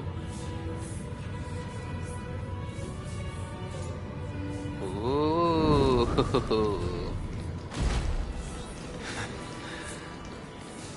Enough about me. Did Kaos ever reply to you? Well, regrettably. Seems like the price of becoming a demigod is a lot heftier than we thought. Kaos. Demigod. I've never heard of this person. Which Titan's authority did he inherit? Look on the bright side, Nias. Since we've come all this way, I doubt he'd snub his old friends, would he? Let's just hope we mean as much as the world to him. Hey! Are you seeing that same hallucination again? Yes. It's still you and Nias, but you're now talking about a certain Kaos. I'm guessing he's one of your companions? Kaos? This name sounds just as strange to me. Never mind. I think I know what this is about. If things are as I thought, then they aren't hallucinations, but the souls of people. What? But if those are the souls of the dead, then what am I? Beats me. For all I know, you're just an illusion I conjured up in my dying moments. Let's just keep going. As long as I take in more sights and hear more stories. Know your limits. Wander too far among the dead, and even I might not be able to save you. Fine. Oh wait, there's a hand of Midas. If this is indeed as I thought, then this will be very amusing.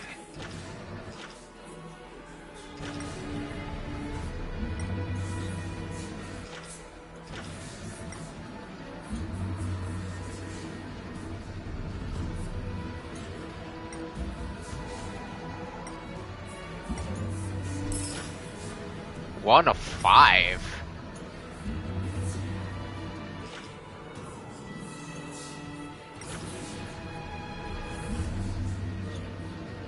How far can I go?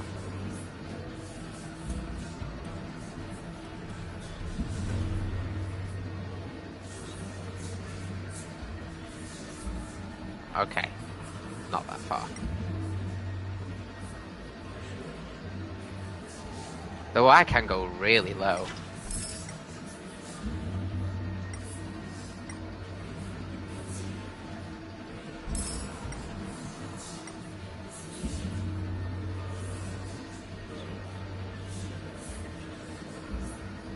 Can I go even further? This is where I stop. Okay. So I am 3 out of 5 at the moment. Do I see any swivels?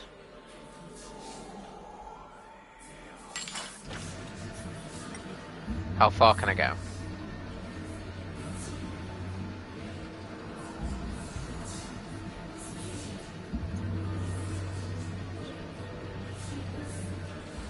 Okay, I can't go that far. It's literally just this circle and that circle.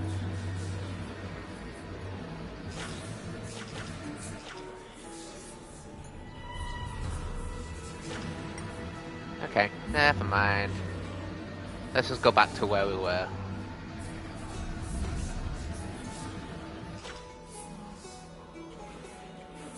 Disengage. Ooh, chest.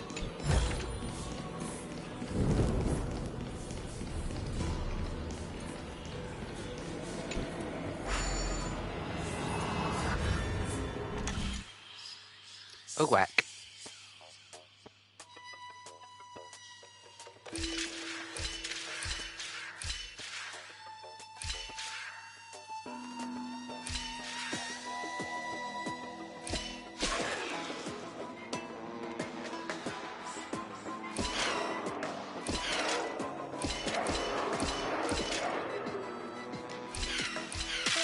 Okay, no.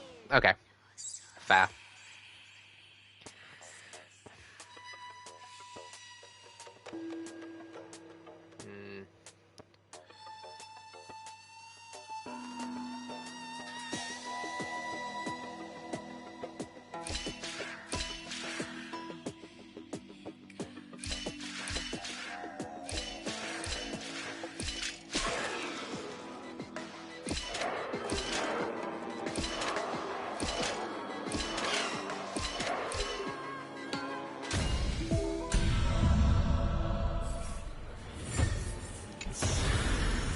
Take it. Buy some new armor for your tribe.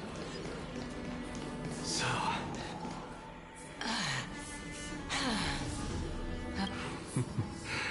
Can you keep going? Of course. I'm just... If I knew we had to climb a mountain, I wouldn't have come along with you. I guess this also counts as one aspect of the world-bearing burden. If Amphoreus does have a next life, you may want to get your body in shape. Keep your sarcasm to yourself. I'm not getting anything of value from them. I would sooner throw myself off this cliff and hit rock bottom than exercise even a little.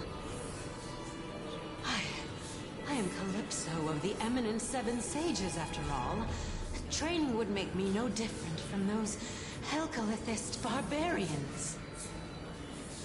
Calypso. She's one of the Seven Sages. A member of the Grove? No, she can't be. I would know her name if she really were one of the Seven Sages. Hey, Circes. Does the name Calypso ring a bell? Circes? Daggone. Doesn't matter.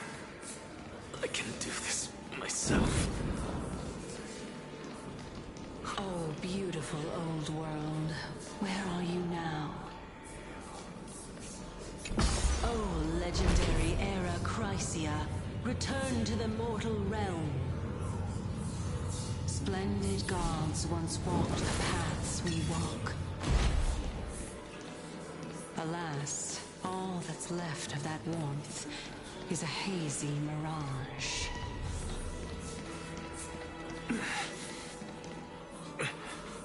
We're here. Finally.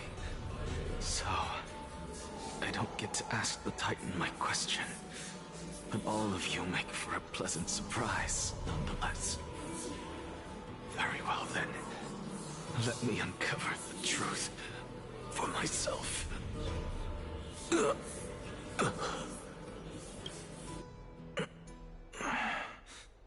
Did I still fail to make it in time? Huh? So, I'm back here again. This is... I can hear it. I hear it from the depths of the tides, behind the closed doors of the void world. A voice ready to tell me something. This time, The voice is a lot clearer than before. Since we've come this far, let's just wait. Lord Nias and Miss Calypso, are you both here to visit Chaos too? Yes, and we've been waiting for quite some time now. Regrettably, he hasn't answered us. The worst-case scenario is that he's already been overwhelmed and crushed by the world-bearing burden. You're overthinking, Lord Nias. I can still sense Chaos' soul in the area. And besides, we both know Chaos' nature. A deliverer like him wouldn't fall so readily, much less give up on all that he holds dear. Isn't that so? Yes, I have faith in him. That reminds me. Why are you making this trip alone, Polixia? Oh. Oh, my sister needs more time to make sure the flowers are fine. Such a pity. Both of you have hearts kinder than anyone else. Yet you are born only to take over Thanatos' divinity.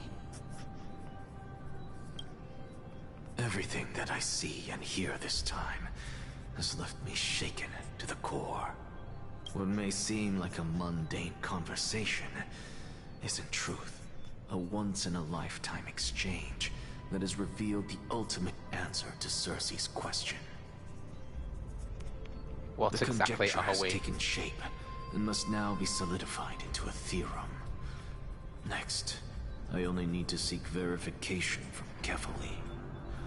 By doing so, I can answer Cersei's question and reclaim my body.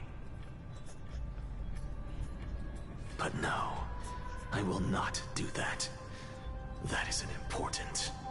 Because another one of my conjectures, one that I have always dreamed of proving, has been proved right this very instant. Fusing a mortal soul with that of a Titan to replace said Titan is not a ludicrous idea after all. Dan Hung. What are you thinking about? Just amazed at how this towering tree is Cersei's divine body is a majestic sight. Is that so? You don't look the slightest bit amazed, though. Plus, you seem to be strangely familiar with the city around the Great Tree. Merely something from the past that I won't go into. Events of the past, huh? I was also a child when I looked up at Cersei's. Their leaves and branches reflected the sparkling stars. And their trunk was like a pillar that supported the sky and ground. I stood at this very spot back then, imagining the day when I could climb to the top of this tree. Because I would be the closest I can be to the sky at that spot.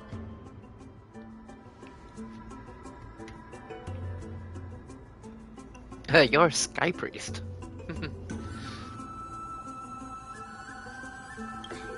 Don't read too much into it. I mean, can mortals even hope to reach Aquila's realm? They're a strict and draconian god. Nothing like Cersei's. Reason is willing to share what is theirs with others, but Sky only expects people to revere them. You get what I'm saying, right, Denny? After all, Danny. The Titan that imprisoned you and Grey here in Amphoreus is none other than Aquila themselves. Huh? Yes, I didn't count on provoking the heir of a local god. But there will always be people who dream of soaring towards the sky. The Grove has a wealth of research on Aquila, and that is exactly what we are here for. It's just...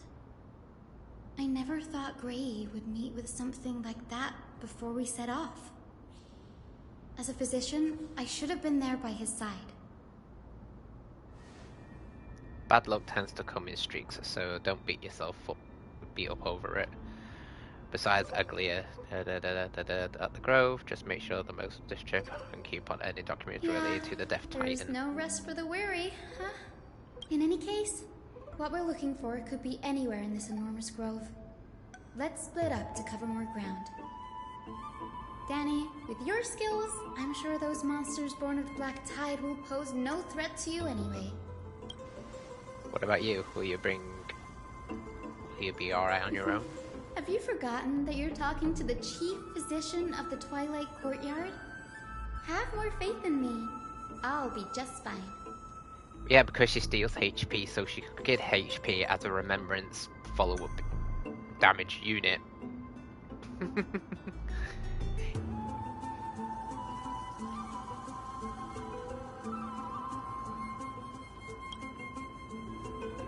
Enough nursing. Well, musing, sorry.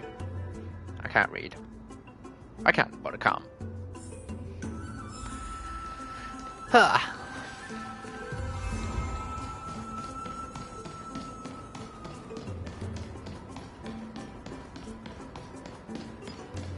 Back here again.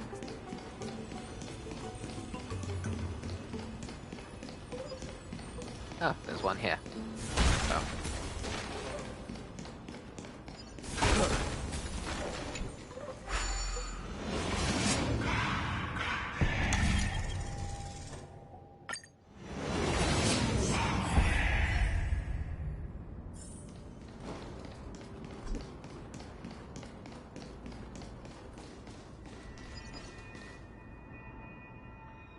Black monsters in twisted form, da da da, blah blah blah. These are the remnants of the Black Tide monsters, blah blah blah. And Titan came from up. What's that name? Scroll, blah blah blah blah blah blah blah blah blah blah blah blah blah. As I expected, the Grove doesn't forbid discussions about the sky, blah blah blah. I'll hold on to it for now. With any luck, the journey won't leave us empty-handed. Okay.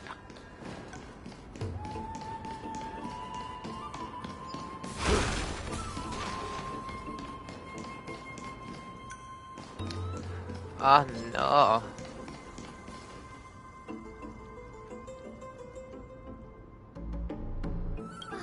Really now? This is way more trouble than I could have asked for. Or you could sit back and watch. I'm kidding, Danny. Lend me a hand, pretty please. Alright, now let's get him!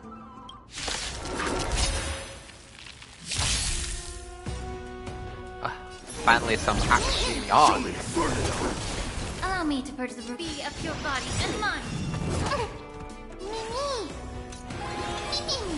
Let this place wait forever! No bullying allowed!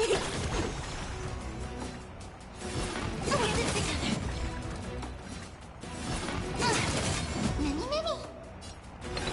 Oh, it's fine, it's fine. It's mainly story, so here's me like complaining. It's like, oh, I want more action, and now I get action. Time to cleanse the filth. Delivering? Is it coming? Are you the best twin? Let me go! Forever do it! May the Faust be of your body and mind.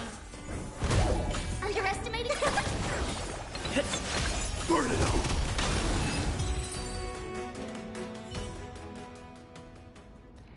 This is practically what happened. The Lovely. Black Tide is remarkably quick to detect the light of Amphoreus. So or rather, the blessings of the Sky Priest in me, might have unknowingly called them to me.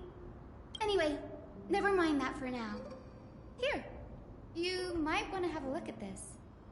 I found it around here and thought it might be of interest to you.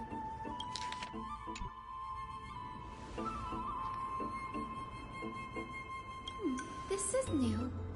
I didn't know Professor Anaxa was researching the sky. He's never mentioned anything about it. Things ain't going well. In what sense? Might is an understatement. Anaxa has never been one to venerate the gods, nor has he Oh, ever with found you? it within Why? himself What's going to on? put any faith in the prophecy. People have Are you come not to well? think of him as a Or has heretic, something happened? even in a place as liberal as the Grove. Yet, it is also this very blasphemer that Cersei favors.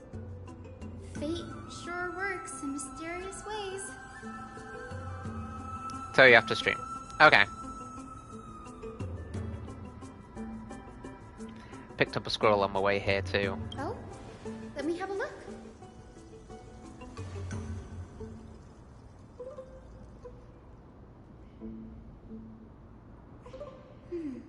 By the looks of them, these scrolls are records of two conversations that took place in the same setting, one after the other.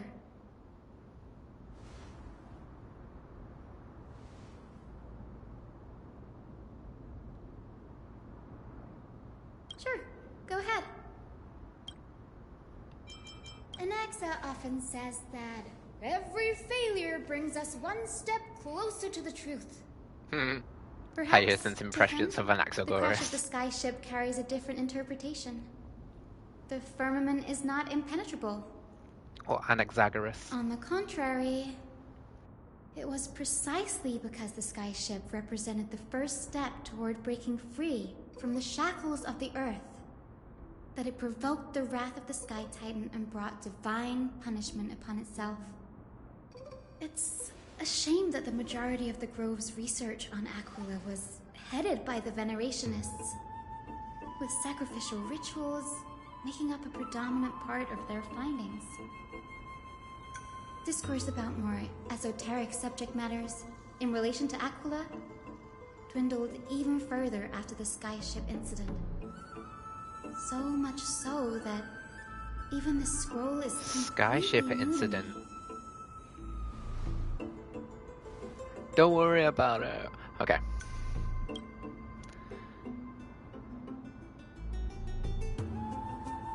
Experiment of some sorts. That's what I'd like to know. What are these experiments he's involved in? Even I, the assistant lecturer, know next to nothing about them. I have a bad feeling about this. Could there be more to what happened at the Grove?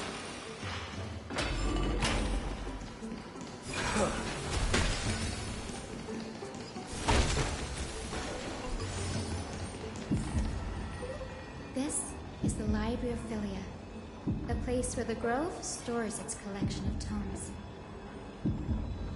Other than books written by the 7 schools, you can also find philosophical texts, ballads, and religious writings from the Outlands here. Cities that desire to learn from the Grove were apparently expected to contribute knowledge of equal value to what they saw. We've had more than our fair share of hilarious episodes over the years.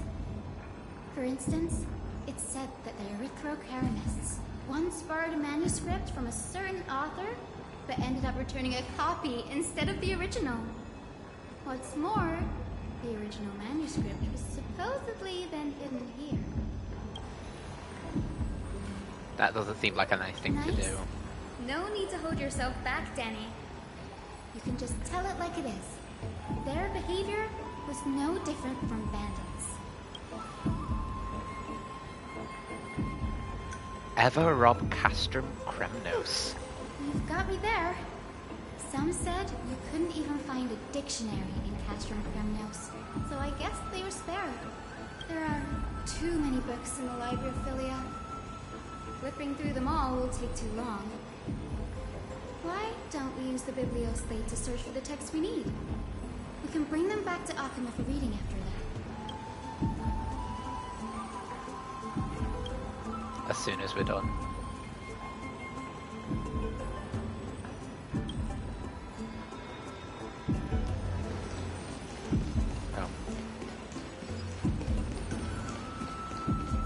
Oh, I'll pick up that.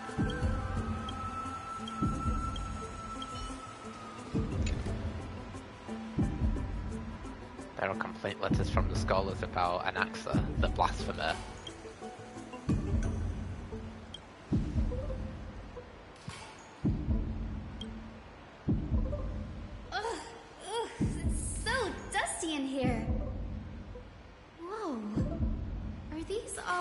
complaints about him.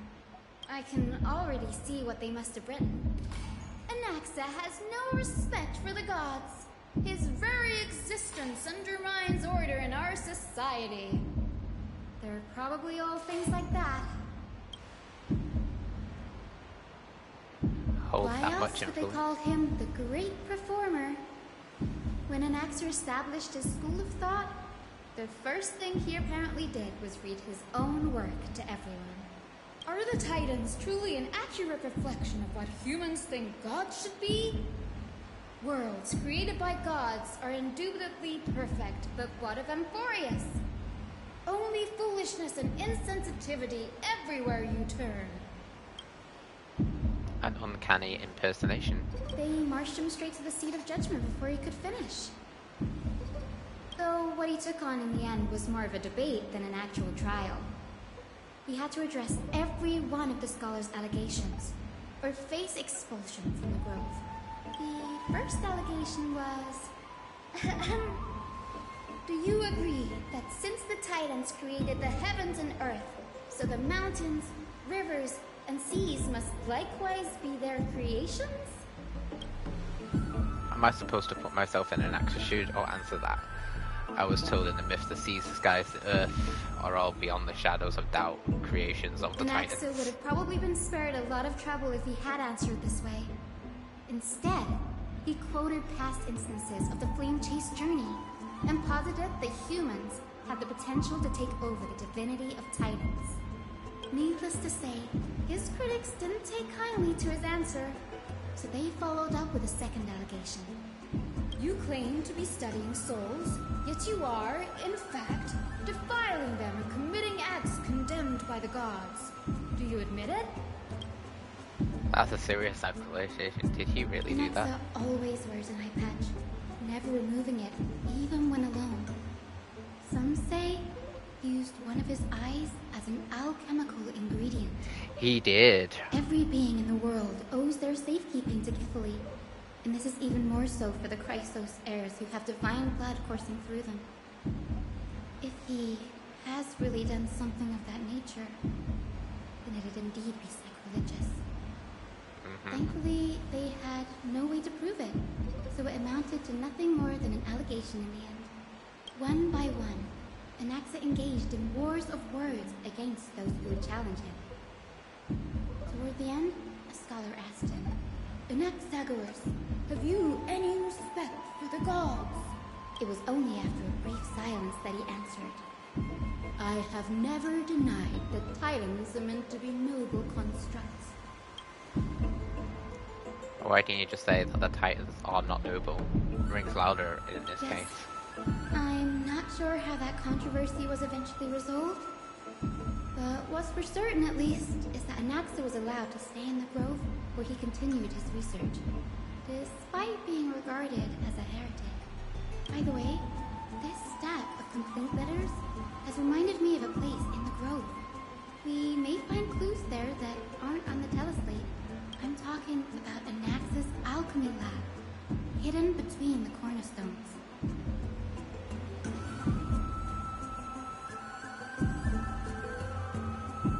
It's a well-kept secret.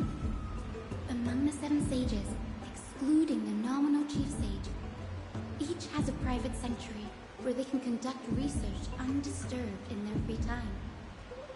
Even the administrators of the Library of Heya are restricted from accessing those places and documenting the sage's research. But with the grove in this state, I'm sure Anaxa won't be mad even if we sneak into the lab for a short while. Right? Sneak into Anaxa's lab.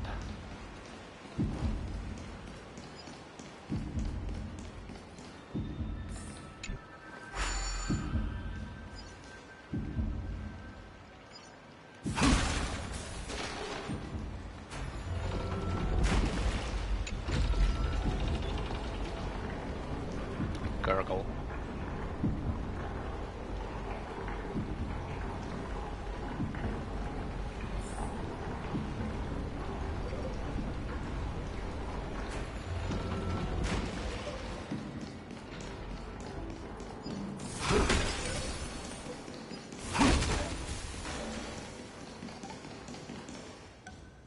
place.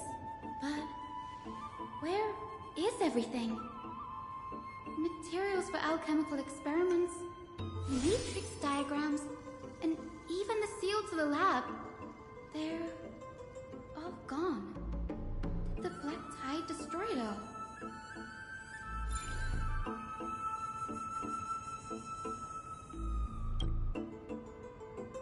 No, not even close. Not only are alchemy experiments high-risk activities, but Professor Anaxa also has a penchant for using bizarre materials. Students often saw him walk in looking bright as rain, but come out covered in soot with his hair singed. Naturally, no one dared to come near this place. Oh. Huh? That bookshelf over there seems to be the only thing still intact.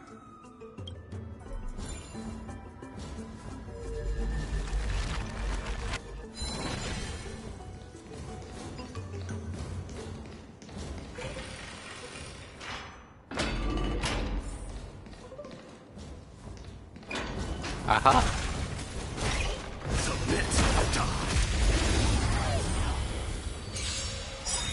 Sorry, I got sidetracked. Burn it all! I am struck! Burn it all! Dying soul now accepts your punishment. Immerse your time to cleanse the filth.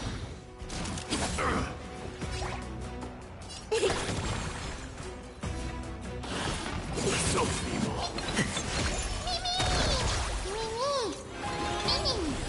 Forever do it! Burn it all! Conquer all land! Nice and quick. I love my turn. Battle never cease.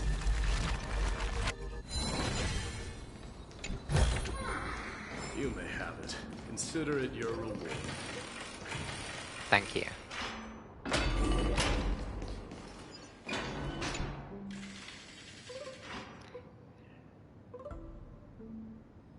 Titan's creation, the University of Souls, Alchemy Doctrine.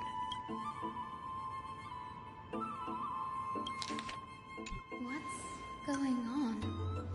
Anaxa is conducting research on our friends in Alchema and me? Intriguing points. Though alchemy and Anaxa aims to refine the golden blood of the Chrysosers to a degree of purity and divinity, this must be what he means by close to true purity. Danny, look at this. I have a bad feeling about this.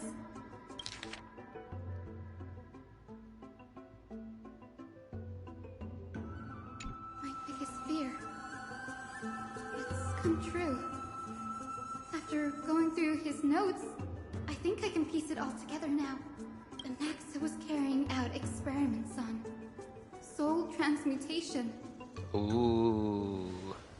Do you mean he's trying to reconstruct human souls alchemically? Yes, this is what he was secretly conducting research on. Something he had to keep hidden from others. Compared to his public speeches, this is the real blasphemy. Oh, I just thought of something. Do you remember when the Black Tide was approaching? The Grove had planned to send Circe's core flame to a safe place. But an accident happened along the way, and Anaxa lost his life in the process. But Circe took over his body and resurrected him, which led to a situation we're now in. That's right.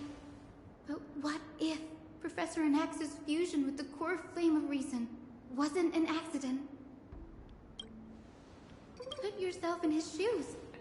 Knowing that the Black Tide was closing in and your time was running out, what would you have done?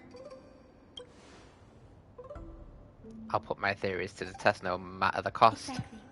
When the Black Tide came, the true reason Anaxa headed to the Luminary Throne was to transmute and fuse himself with the Titan's core flame. Did he succeed? No. Judging from how he reacted after the event, The results came as a surprise. Maybe he failed to consider the possibility that Circes would make a similar decision. The manuscripts detailing all the alchemical formulae have been taken away. His research is still ongoing. Could he have taken them for other purposes? What? There's only one Titan left in the world now. No. No way.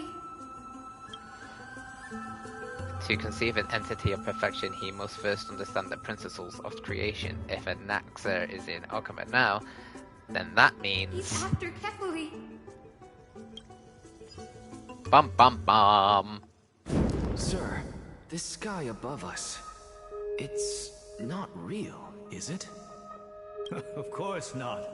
This is just an image from a projection device used for educational purposes. Okay, now what I expected in this patch, because I thought we were going to like a different land, day-night cycle has been more so to deal with Castorice. So that students like you may still learn about the night So far it's just been all about Anaxa. The Titan's miraculous power to manipulate the light, projecting the nights of the past here for you. Much like how the sky above the Holy City is also illuminated by Kefali's dawn device. So, the skies of Akama are fake too. You mustn't conclude that, Anaxa. You should know that only a child would expose a trick and be proud of it. Often people know more than they let on. They simply choose to feign ignorance because they have no other choice. Then they're just deluding themselves. People believe in Kefali's tale of Genesis, accepting wholesale whatever the priests preach. But we're different. We've already walked out of the firelit cave of ignorance. We have already realized that we live in a world where Titans make the rules. Even when we look at the sky, we're only seeing what they allow us to see.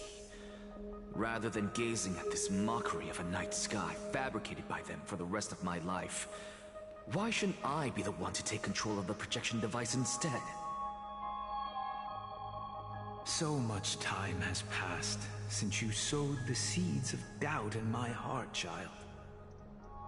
Many a night, I find myself penning down all my theories and wild ideas, only to burn them to ashes when I open my eyes in the day. Why? Because we'll face death by burning if word gets out? As a sage of the Venerationists, my soul has already become inextricably linked to the great tree. Every word I say and every move I make is certain to influence every leaf, every branch, even the tree itself. But above all else, my days are numbered. Instinctively, I have my doubts about the golden blood and the human soul, yet I have no means of verifying them. The golden blood in my veins is woefully thin, and I am loath to waste what little time I have left obsessing over a hypothesis that cannot even be proven in the first place. But I can, sir. I can do it for us. The time is right. Give me all that I need, and I shall accomplish this grand feat on your behalf. You're right. I shall do just that. In the next meeting of the sages, I will spare no efforts fighting for the rights you deserve. Go. Establish your own school of thought. Find out what we are. Become the one who conquers the ultimate truths of the world. Child of humanity. You didn't go to such lengths for an audience with Kefali, just ask him a few questions, did you? No, you did not. So, you figured it out. If I were as foolish as a Dromus, perhaps I'd throw myself down and prostrate before their greatness, begging for the gods' prophetic wisdom. Well, sorry to disappoint, but I'm no Dromus.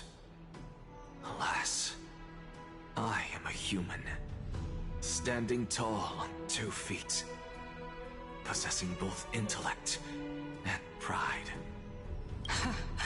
Before such power, does it make any difference whether you're a human or a Dromus?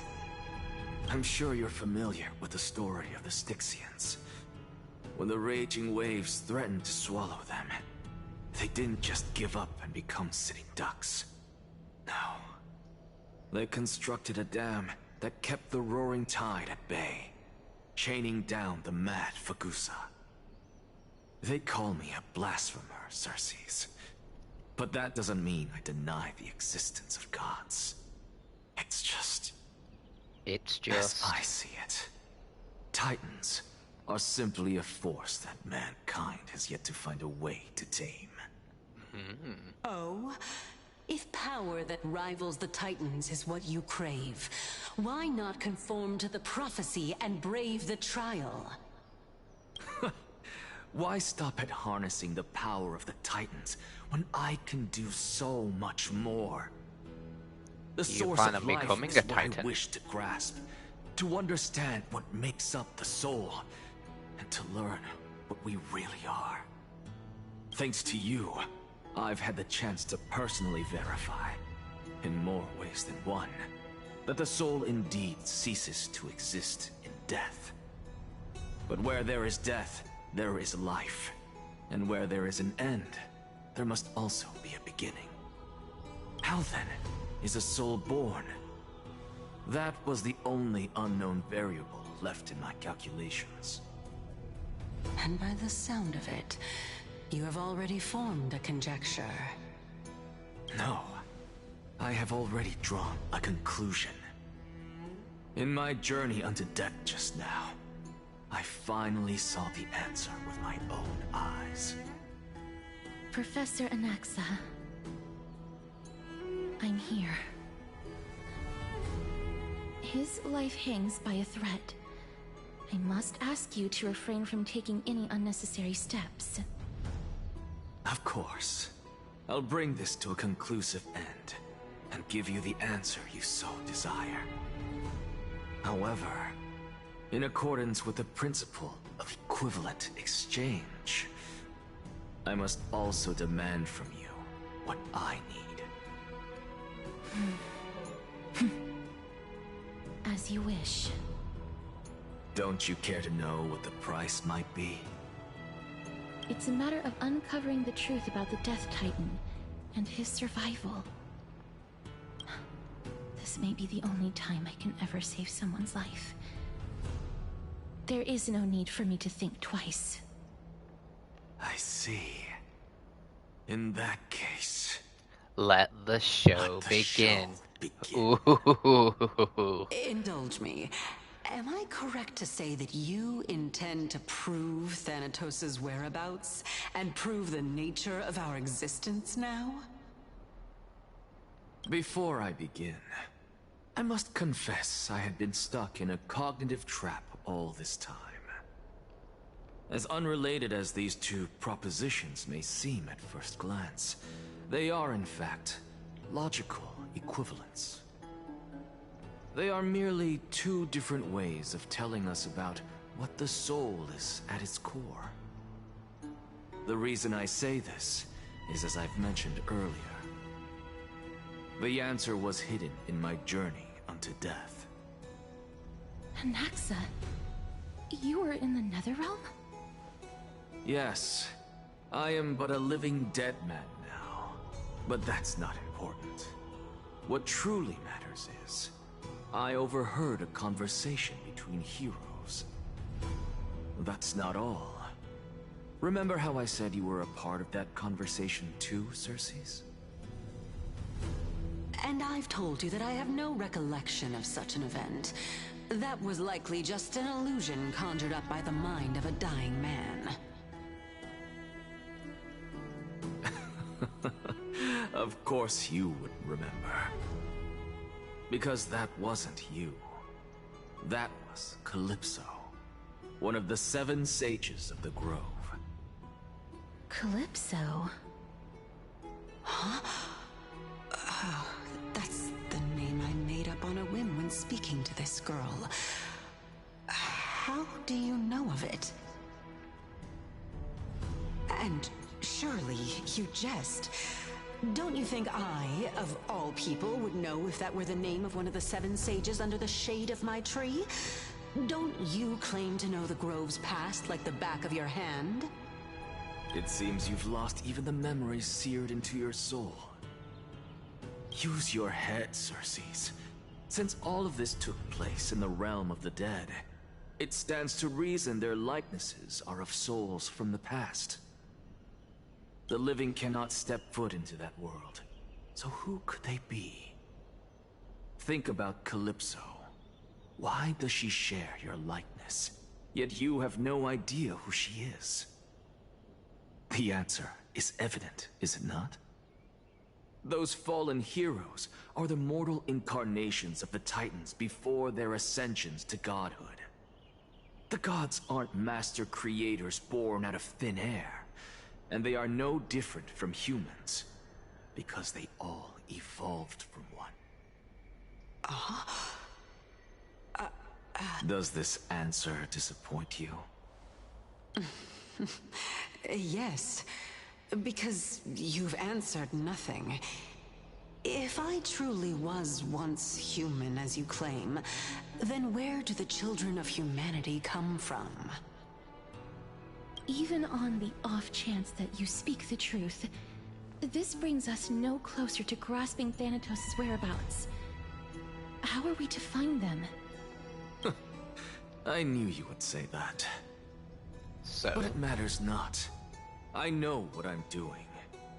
Actually, why don't we have this supreme being standing before us tell us everything? You can revive a Titan? Humans cannot return from the dead. Neither can gods. But all we need to do is look at this from a different perspective, and the problem will resolve itself. The solution is simple. Just like what you did to me. If I'm reborn as Kefali, I can rebuild the world and all within it as they once did. Simple, is it not? Well, in the meantime, I have news from Hyacinth and Danhung. Anaxa might be trying to do something with Kefali's divine body. Kefali? But what could Anaxa want? Is the Council of Elders going to sit around and let such a sacrilegious act unfold? That is not possible. He is indeed the great performer, capable of fooling anyone and everyone with his tricks. I'm sorry. No need for guilt, for this is good news to us. The Council of Elders has found themselves a traitorous ally. Anaxa's ambitious desires will be something we can exploit. What we should be doing now is to keep our eyes peeled for whichever trickery Kindness is up to, and react accordingly to thwart her plans. Being Akima's political center, the Demigod Council holds just as much significance as the Vortex of Genesis. Someday, after my duty is over, this site will take the place of the battlefield where you hunt gods. Become the next challenge you are to overcome. Till then, it's best to get used to this place as soon as possible.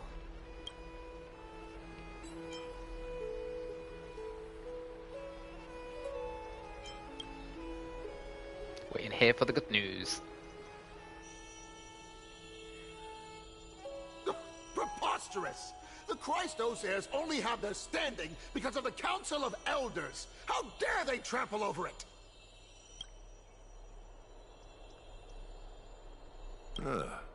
It's been a while. What is that supposed to mean? Is this really the sort of person that the young lord praised as a ferocious warrior? Oleg of Amphoreus. It has indeed been some time, Lord Castorice. What brings you here in such haste? Shh, keep it down. Be more vigilant. See those duplicitous dogs over there? They do the dirty work for kindness. I've already ordered my people to hold them back, but we should still lay low. Unless you're itching for a bloody fight to get a workout in. My bad. So, did something happen? Did you hear thunderclaps last night? Hurry, it's Acheron, someone's coming to save. Thunderclaps are beacon signals of strife. They are a message from the young lord. He threw a spear bearing several words at Akama. Watch out. The Flame Reaver is back. I guessed as much. We didn't actually kill them back at the Kremnos Arena. I figured this is something you would want to know. We Kremnoans never back down from a fight. So if you plan to take that thing down in a battle, reach out to me anytime. You have my gratitude. I will let Aglaya know about this right away. Remind her to be on her toes while you're at it. That vicious kindness has been unusually active lately. Those lackeys she keeps under cover have been going in and out of the city a lot more frequently these days. Some even seem to be getting Kremnoans to defect to the Council.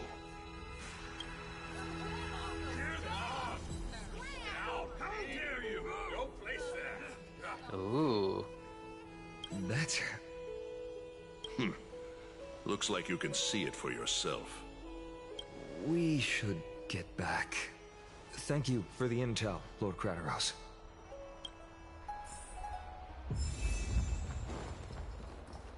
POV switched. By Catherine into Lenten above, as the Theoros I have observed. Virtuous citizens of Acheron, Fine and Vides, Elysiae, and the Outlander are heading toward us. Aglaya, what happened here? I know about the poisonous fangs of that king snake through the golden threads. In the past, I would be confident about keeping her in check, but I admit I am now unable to do so. What do you mean? It is no longer about eloquence or arguments. I have been a demigod for far too long that I hardly have any humanity left. Before I realized it, I have become no different from these hypocrites, no longer capable of relating to the people. This has come a lot sooner than I expected. But perhaps it is time. I need you to step up, Finan, in order for me to retreat behind the scenes. Yes, this is my duty, but... It is far easier for the Council of Elders to fool many than just fool one person. Their so-called more support is no more than a ruse to distribute power using words instead of lances. There is no glory in winning this debate, but that makes having respect for humans so much more priceless. Finan, you are a Chrysos heir without flaw, capable of relating deeply with humans. I appreciate what you've taught me, A Chrysos heir without flaw. Live up to your expectations and win this debate. I feel like he does have flaws. That's what makes him human.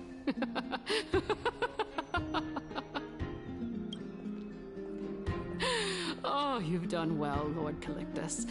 Let me take over and personally close this debate for today. Oh. Dearest counselors, Let it be known that I sorely miss the blissful times portrayed in lyrical poems. Back then, Amphoreus was home to nearly 1,000 cities, each with their own local faith, while gods walked the earth and shared close bonds with humans. Yet, in the present, people from all over are forced to leave their homeland to seek refuge in the holy city, where they hope to rest under Kefali's protection.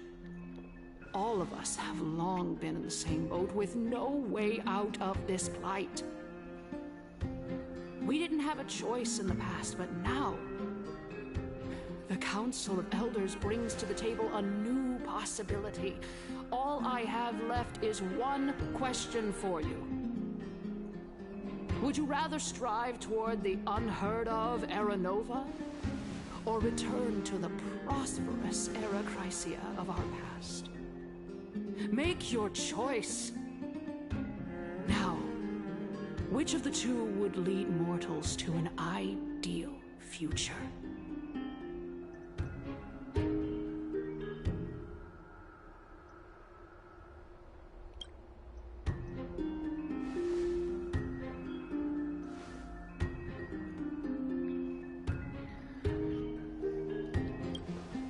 We all know that Era Chrysia is a thing of the past, Lady Kindness.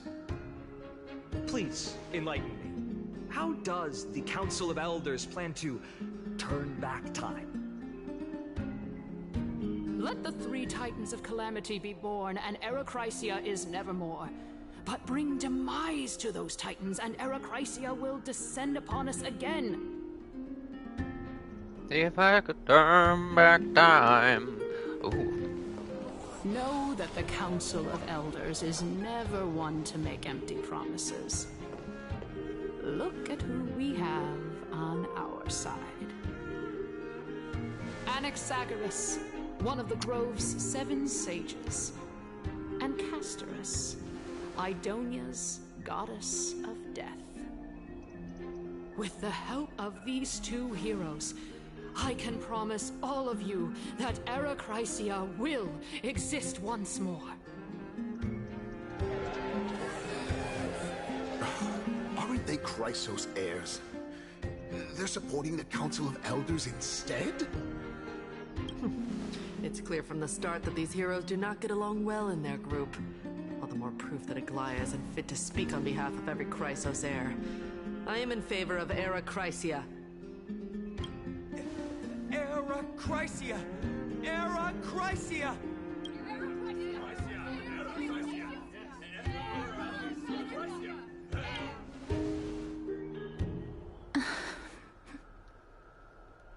Castorice? Why are you standing over there? You finally arrived, Naxa. So have you, Cass. Don't worry, Aglaya.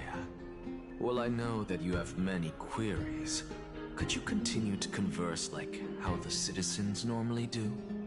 Tell me, dear citizens, if we successfully retrieve and return Thanatos' core flame without anyone passing the Death Titan's trial, what would happen next? The answer is simple. We will have a chance to rid the world of death and bring Amphoreus back to an era when all beings live forever.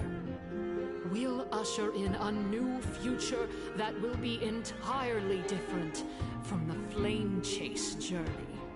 He's one of the 7 sages. That's impossible. Your proposal is much too idealistic.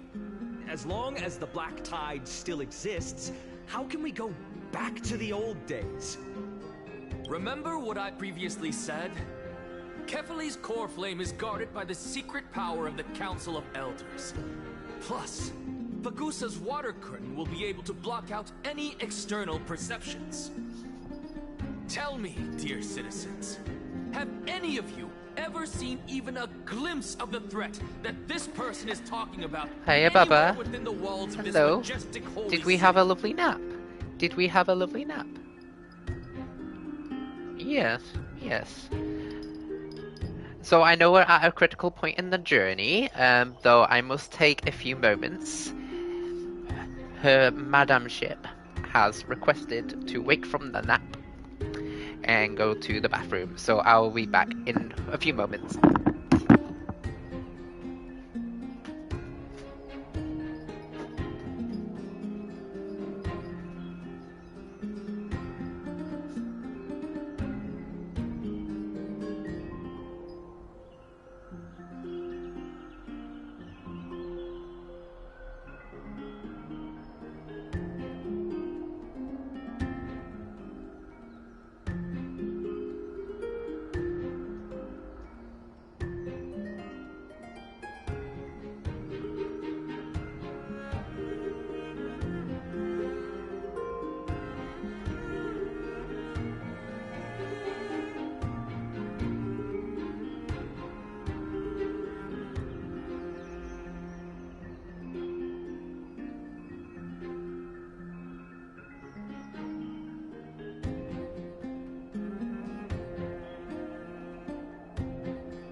Could it be that you heard that from the Flame Reaver themselves? Stand back.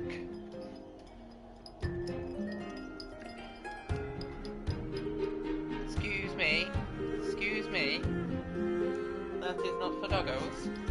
That is not for doggos. The pouch is not for doggos. I know. Let's have this. And let's have this. There we go. I know you want to play. Citizen citizens, let's loudly sing the blessed hymn. Oh, beautiful old world, where are you now? Oh, legendary Erachrisia, return to the mortal realm. After the destruction of the 3 Titans of Calamity, the Flame Chase journey will have to end. Erachrisia! Yes! Yes! It has to end! It has to end! It has to end! It has to end! This is bad. The masses are now totally riled up. Anaxa, pray tell. Everything that you've mentioned hinges on the premise that we can find Thanatos' existence, right? Thank you, Lady Aglaya, for still caring about this city. However, dear citizens, we are truly fortunate and blessed. For Castorice, Idonia's goddess of death, will surely find Thanatos under my guidance.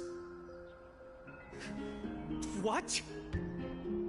With that, I solemnly promise that the core flame Lady Castorice brings back will be personally managed by the Council of Elders. Thereafter, if we are able to garner the support of all of you at the Citizens' Assembly, we shall spare no effort in ensuring that the Erachrisia will return to our world once again.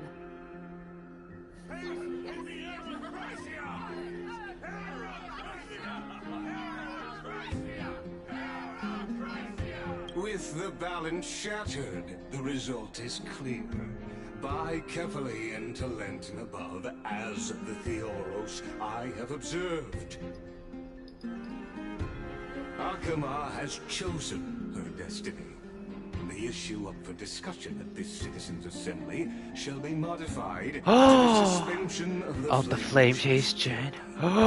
This resolution shall be put up on the Wall of Heroes, such that all citizens are aware of the city's way forward.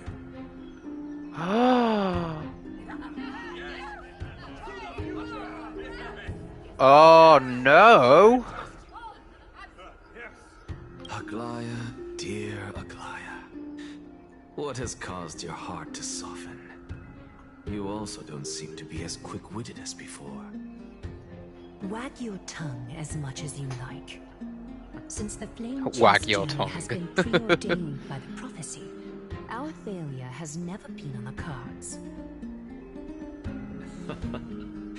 Well then, I guess we'll find out if that's true at the Citizens' Assembly.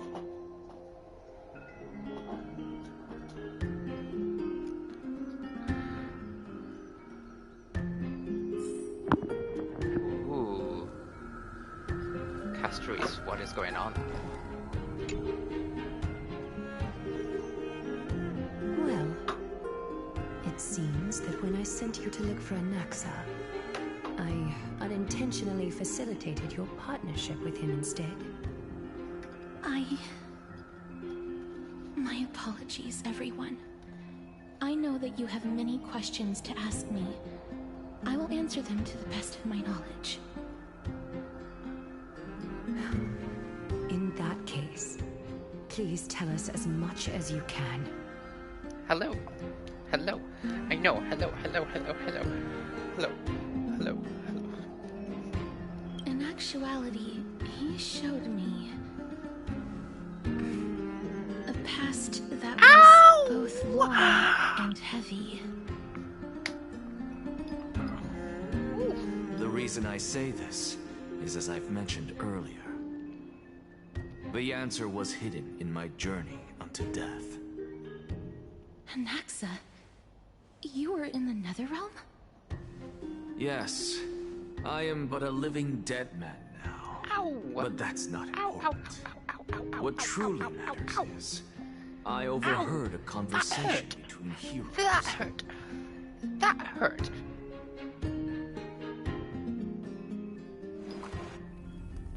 Ooh, Castorice. Have you heard of this tale before? A tale about the ocean god's treasured pearl, our hometown. It was a seaside And now she town wants to play. which enjoyed the ocean breeze and glorious, peaceful times, thanks to the wisdom of its ruling By the way, queen. that slap was my thigh. Until one day, an Yes, evil dragon you want to descended play. upon the town. You want to Its play. wings were large enough to blot out the You sun, want to play. while its claws were sharp enough to You've rip had your the nap, waves and now apart. you want to play. It barged into This the is what I have to tall deal tower with. and devoured the queen's beloved You want to daughter. play. You want to It play. settled itself in her bedroom like a tyrant king. Ooh, Tyrant King. You're a tyrant queen, aren't you? Warriors who The managed to tyrant subdue queen the of evil destructions. dragon, chaining it up. However, when the queen slit open the dragon's belly, she realized that the princess had long since been No. digested. And all that was left of her was a pile of bones. Devastated, What are you doing? for several days. What are you doing? It Wow. was then that a devious, smooth-talking scholar arrived at the palace and suggested that the princess could be revived through the use of dragon bone and dragon blood. Ooh, That lawyer dragons. called this process the Rawr. secret art of alchemy. The princess was reborn. The queen was overjoyed, blissfully unaware that the evil dragon's soul still lurked within the princess's body. As revenge, the evil dragon swallowed the poor queen, the glib liar, the courageous warriors, and all of the town's innocent civilians in a single gulp. Worse still, the souls of the deceased refused entry to the Netherrealm because they were filled with regret. Forced to roam the mortal realm, these resentful souls ultimately converged into a river of souls that would not retreat for a long time. A terrifying death had consumed all. Thereafter, our hometown fell into ruin as well. Until...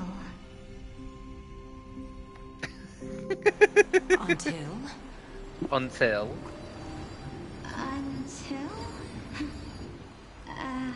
Actually, I don't know what happened next either. So are you saying that Castorice is Paloxia? It seems that you still like to whet people's appetites even after all this time, Pelixia. So, according to your story, this is how I used to look? I know. It's practically a mirror image. And yet, what exactly is this? A miracle that I created with alchemy. As for what it is and how I was able to accomplish it, I'll keep the answers to myself for now. Oh, my goodness. Is this cliffhanger really necessary?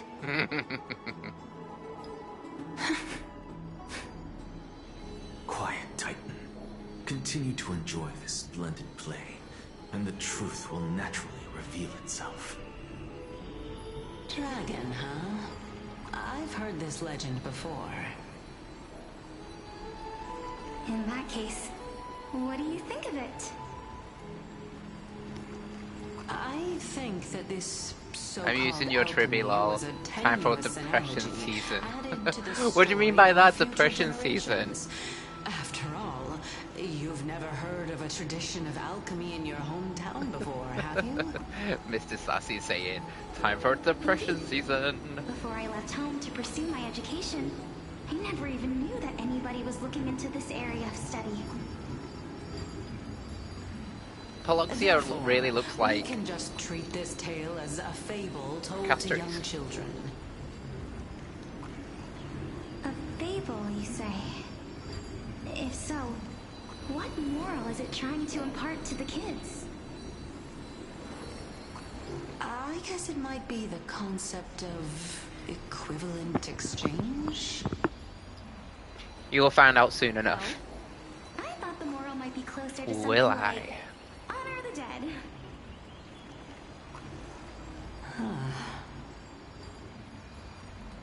What? At a loss for words? No, I merely realized that we're both thinking the same principle. If life is priceless, then there is hardly anything else in this world that is of equal weight to it, right?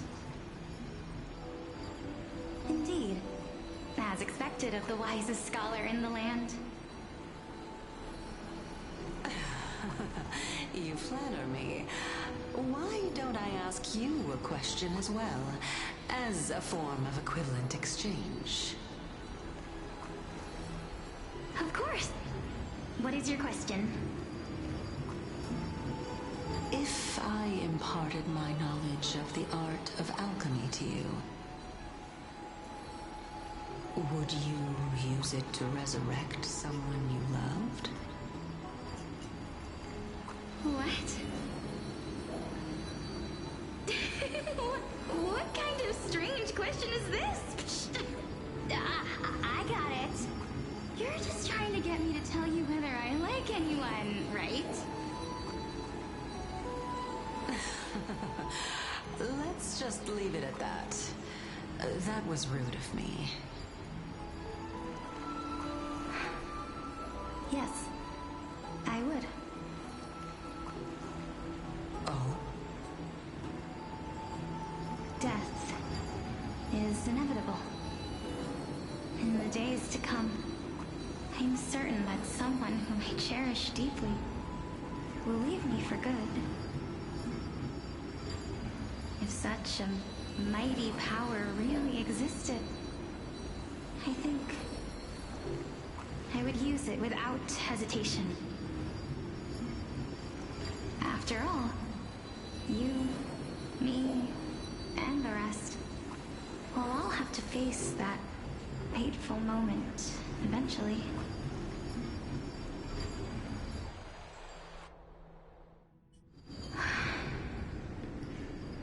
Daisy, do what you're doing. My time is finally here.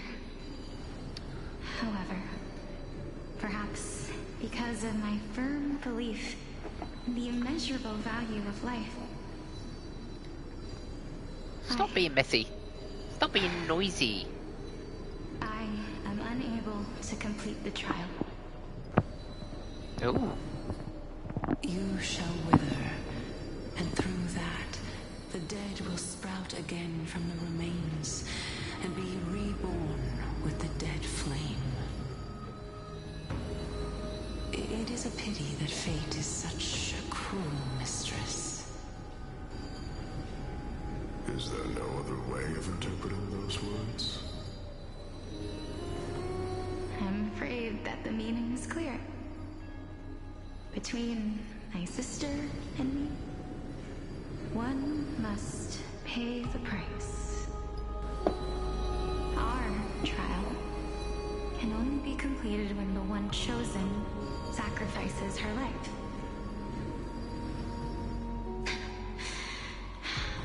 I'm afraid that the prophecy might even have selected a pair of twins for this exact purpose. Fortune makes fools of us all. Oh. All the lights are lit up. My sister is prepared to sacrifice herself. And yet, I can't do the same. How absurd.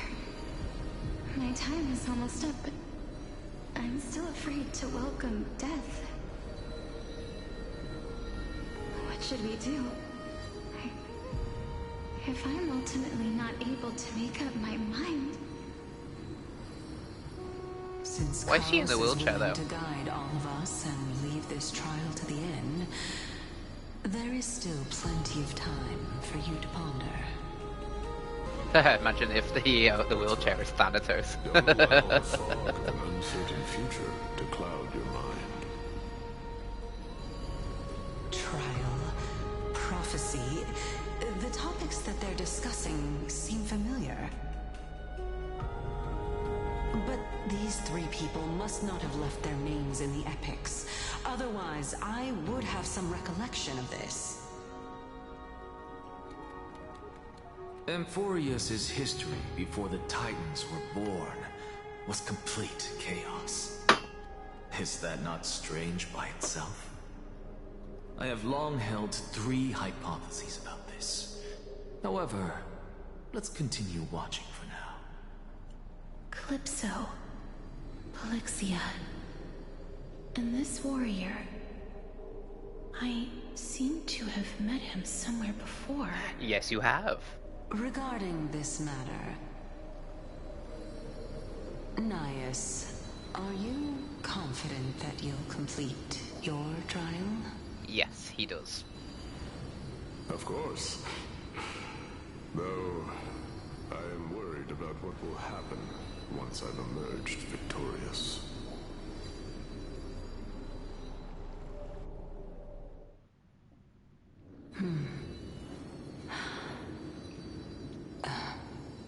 So, if I'm not mistaken, looks like you have Calypso turns into, like, you know, yes.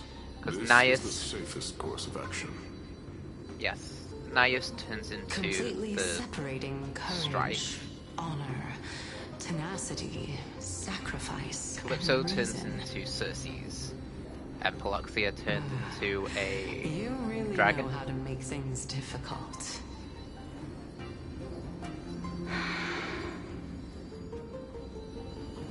At a gas. Please, young lady, witness my fall and rise. Lady Calypso, you shall host the soul-rending ceremony. I do not understand.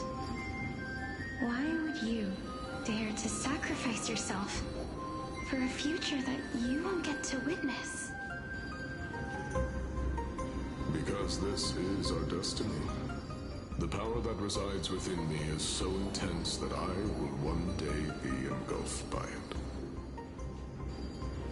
Furthermore, a valorous death before glorious return has always been the path I chose to walk. A journey I began long ago. If your sister or pals were in my position, I believe they would make the same choice as well. That's me.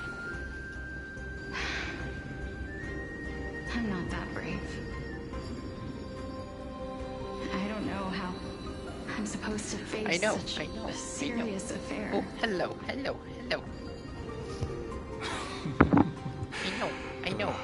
Despite being Death's chosen one, it seems you still don't know how to face it. Let's chat, young lady. Perhaps I shouldn't end my journey so hastily. I know. Since there's still time, I'm not worried about letting fate wait a little longer. Of course. This warrior is Lord Nias. As the embodiment of Nikador's divinity, That's his name, Nikador. Life to us, and allowed humankind to end his madness. That means that what I'm currently seeing before my eyes is, in fact... Looks like one hypothesis of mine has already been proven true. These heroes are the true forms of the Titans, before they attain their divinity. If so, the chosen one of death that he speaks of is actually... So noisy. Polixia? Is the previous form of Thanatos? But her appearance... If this is true, as long as we can find out where she went, we'll naturally be able to figure out the location of the Death Titan.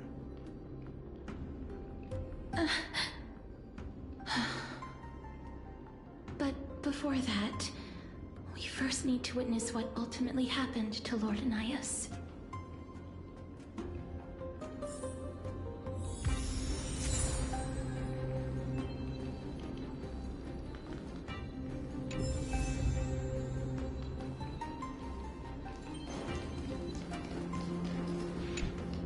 Honor, courage, tenacity, I know. What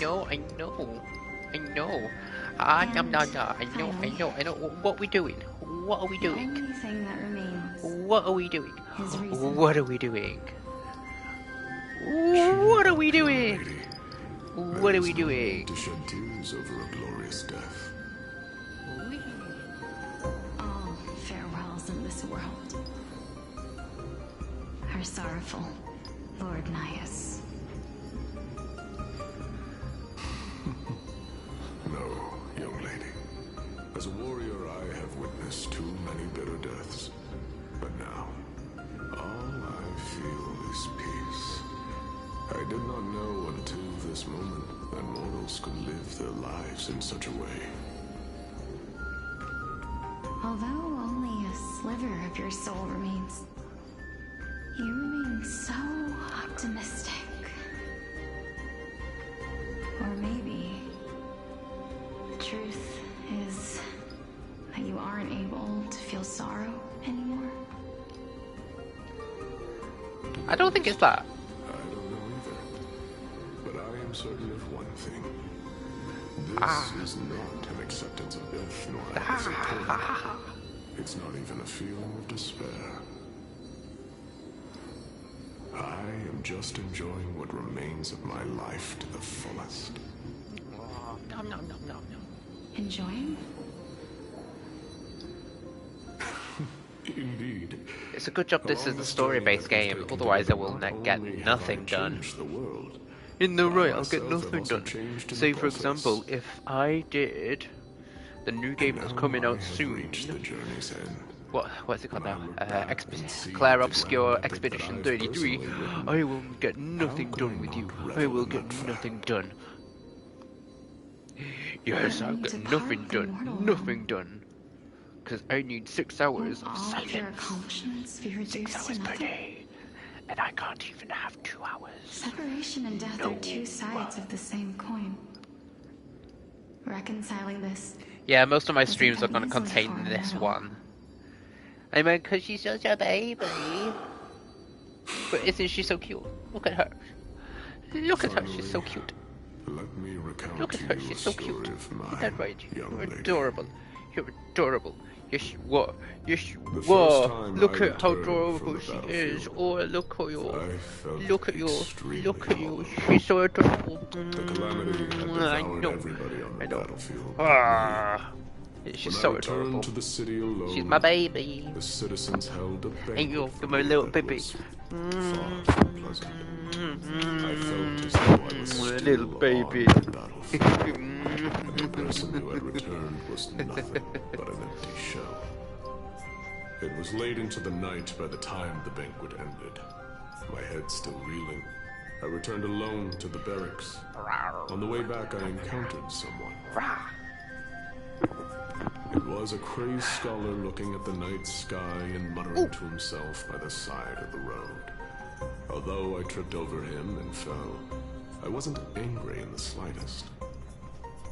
And maybe because I saw myself in him, Wait 1 second, I need to blow my I nose again. inexplicably asked him No, I need to blow my nose again. Do you think that it'd be better if we just died on the roadside like a couple of stray dogs?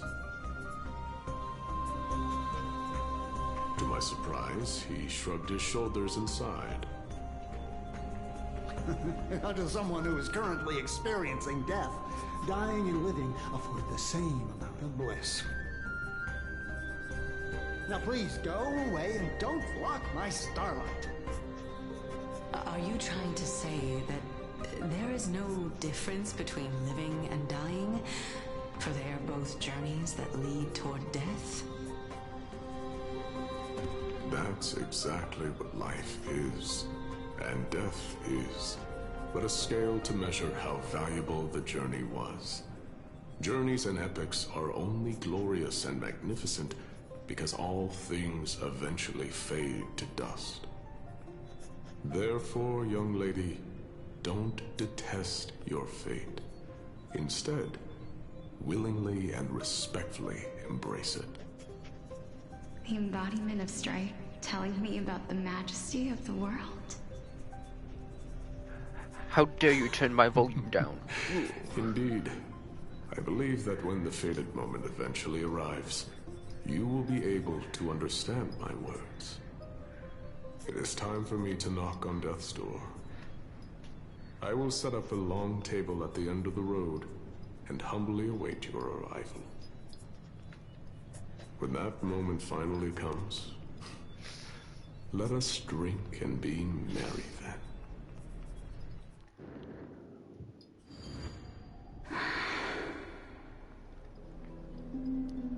I knew this day would eventually come.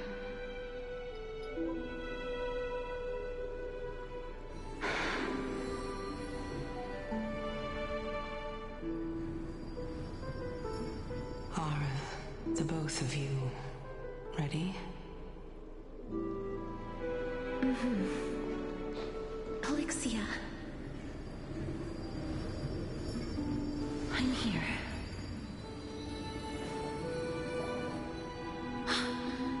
What? This... This is quite interesting indeed. Is this... Polixia's sister? Yep, you! Is it... me? Now, it's time for us to fulfill our promises.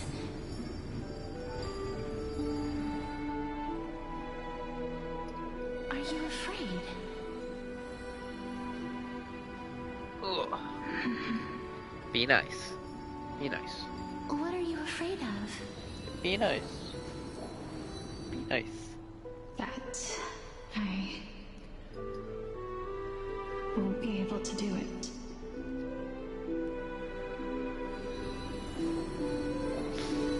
You shall wither, and through that, the dead will sprout again from the remains, and be reborn with the dead flame. Do you mind? As foretold in the prophecy, and according to our vows, once it all ends, we must face our fated moment head-on. Even if it was prophesied. Do we have no say in the matter? Oh, bless me. Why are we the only ones who are forced into mutual destruction? Let me do it, sister. Let me be death's sacrifice. I was never long for this world anyway. But you're different. I was the one who wasted your life after all.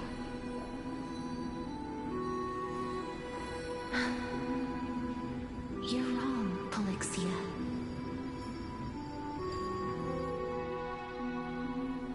I don't think that my life was wasted. Just the opposite. When I finally arrived at this destination and looked back at the journey I took, I discovered that flowers had long since bloomed along the path I walked. It was you who sowed the seeds for this sea of flowers, one that is more beautiful than the promised land at the end of the world. Besides, I have lived a fulfilling life.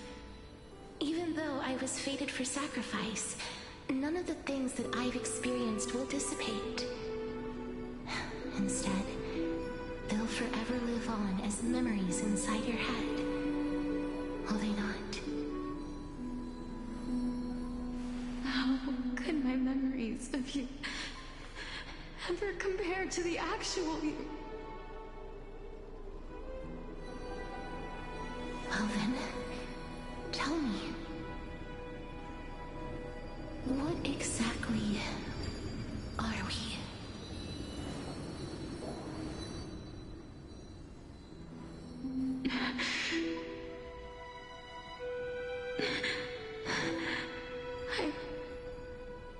I don't know. I don't know either. But regardless of what the answer is, regardless of how we're shaped by others, or even by this world, ever since we were born, the fact that we existed was predestined, and nothing could erase it. This is why I will always, always be by your side.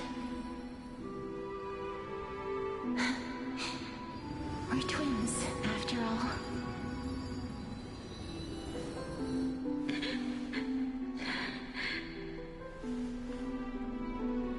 All right, my dear Polixia.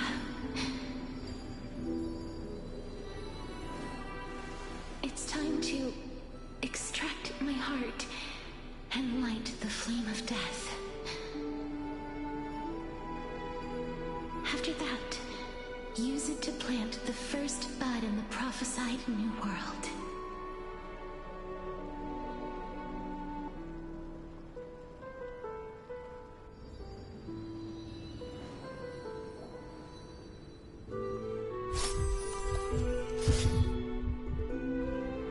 If I imparted my knowledge of the art of alchemy to you,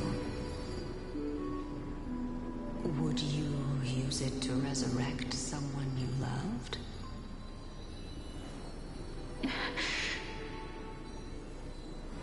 Death is inevitable. In the days to come, I am certain that someone whom I cherish deeply will leave me for good.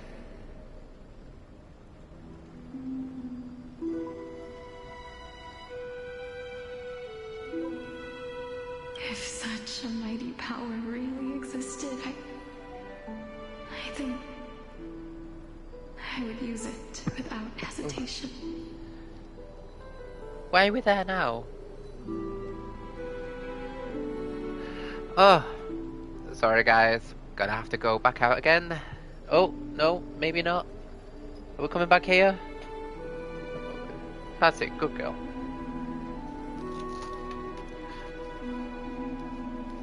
Here we go. Good girl.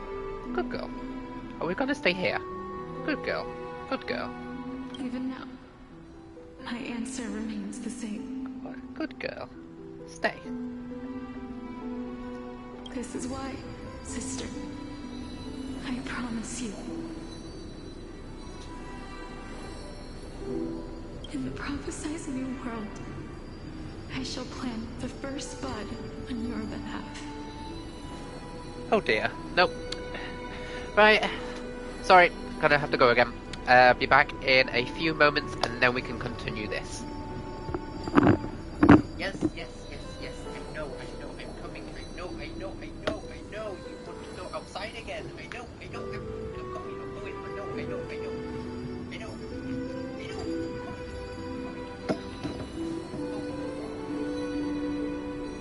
I know you're excited. I know. Come on. I will never get anything done.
We're back here again.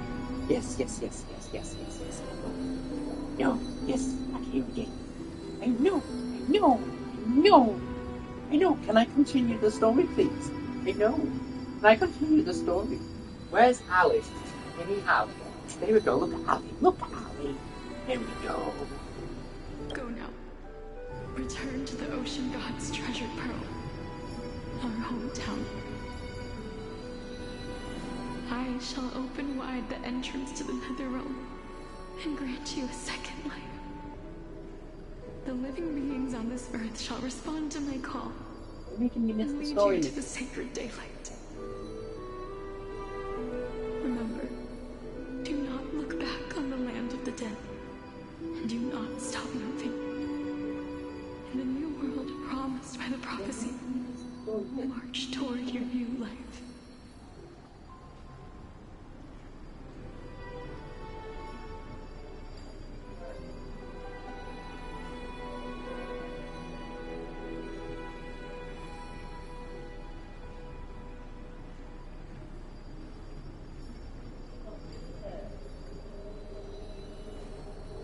Daddy's not here. Daddy's not here. Daddy's at home. You've only got me today. I know. As for the price, you've only got me today. I know. As for the price of our exchange, let me be the one to pay it. Ooh, I know. Ooh. Everybody, we've come to the end. I have my volume. Unfortunately, I am not compatible with the Supreme Being, so I was unable to completely fuse their soul into my own body. Was that you? However, did you wreck my volume? Being able to glean all this from them is exciting enough. Stop turning my volume down.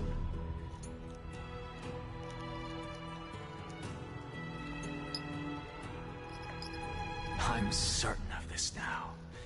Before the Titans that we are well Sorry acquainted about this, with guys. were born, She's usually a quieter group than of this. heroes roamed the land. These heroes followed a prophecy and took possession of divine authorities one by one, until they eventually became the pantheon of the new world. Just like the flame chase journey of today, Amphoreus' history is cyclical in nature. Huh. What a startling revelation. This means that the demigods, who bear the core flames, will also become the new Titans at the world's end, thereby shaping a new world? Ooh. I believe that this is the truth behind the Era Nova, as mentioned in the prophecy. This is utterly unbelievable. Besides, those twins in the past, even if they really are Thanatos, their whereabouts are still unknown even today. Are their whereabouts truly unknown? Didn't Polixia mention that seaside town? The birthplace of alchemy in the Tale of the Dragon. In our world, there exists a city which perfectly matches that description. Styxia. But the people there worship Vagusa and bear no relation to Thanatos. I have also never been to that place, as in the time of Idonia, it had long turned into underwater ruins. Take this. This is... the new Sporist masterpiece, the Philosopher's Stone. Ooh. It was made by transmuting all of the sages' wisdom into a single entity, with their flesh and blood as its foundation. Remember, I've mentioned before that the art of alchemy is all about conversion, tempering, and ascension. This process also applies to the pursuit of truth. Regardless of how unbelievable this sounds, the truths of the world have been refined from the impurities. Think about the story of the dragon.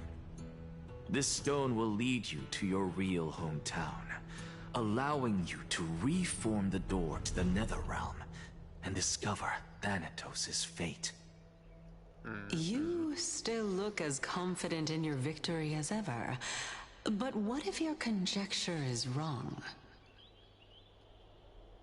Simple. I shall merely admit to the entire world that my experiment was a failure. However, my line of thinking will not fail because I have already planted the seeds of doubt into the hearts of the masses. Actions speak louder than words, Castorice. With the assembly about to begin, don't forget the promise you've made. I have already searched for so long. I'm willing to try one more time.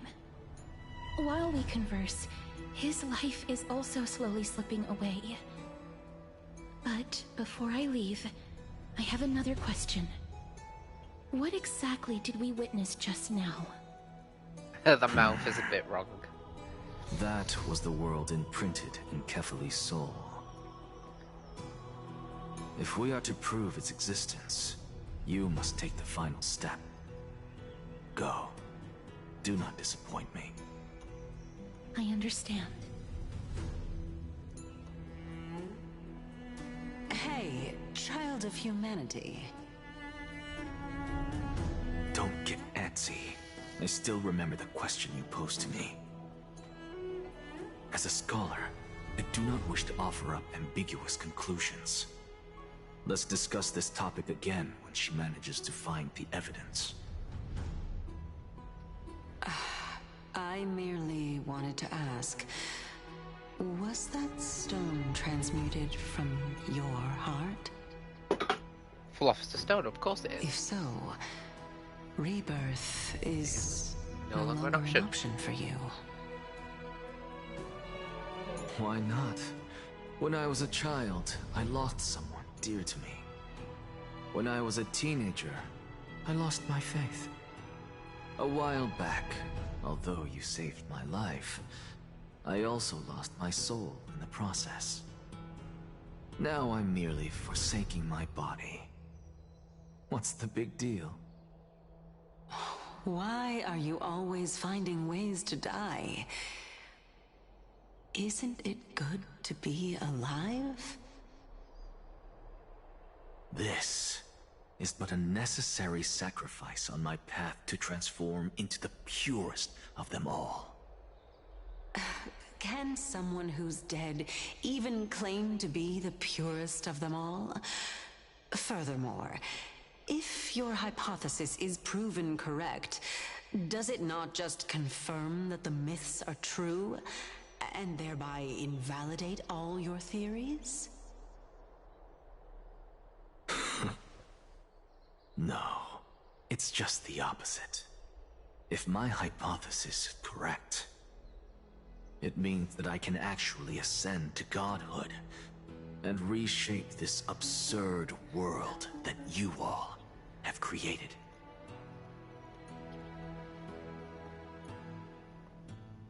Hey, back to the Traveler's POV currently. That's a lot to take in at once.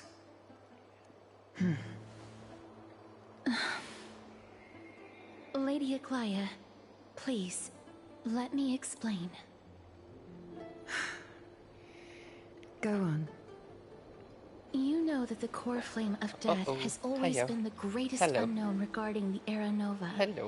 Which is why both you and Kindness desire to gain the power to control that core flame in the approaching Citizens' Assembly.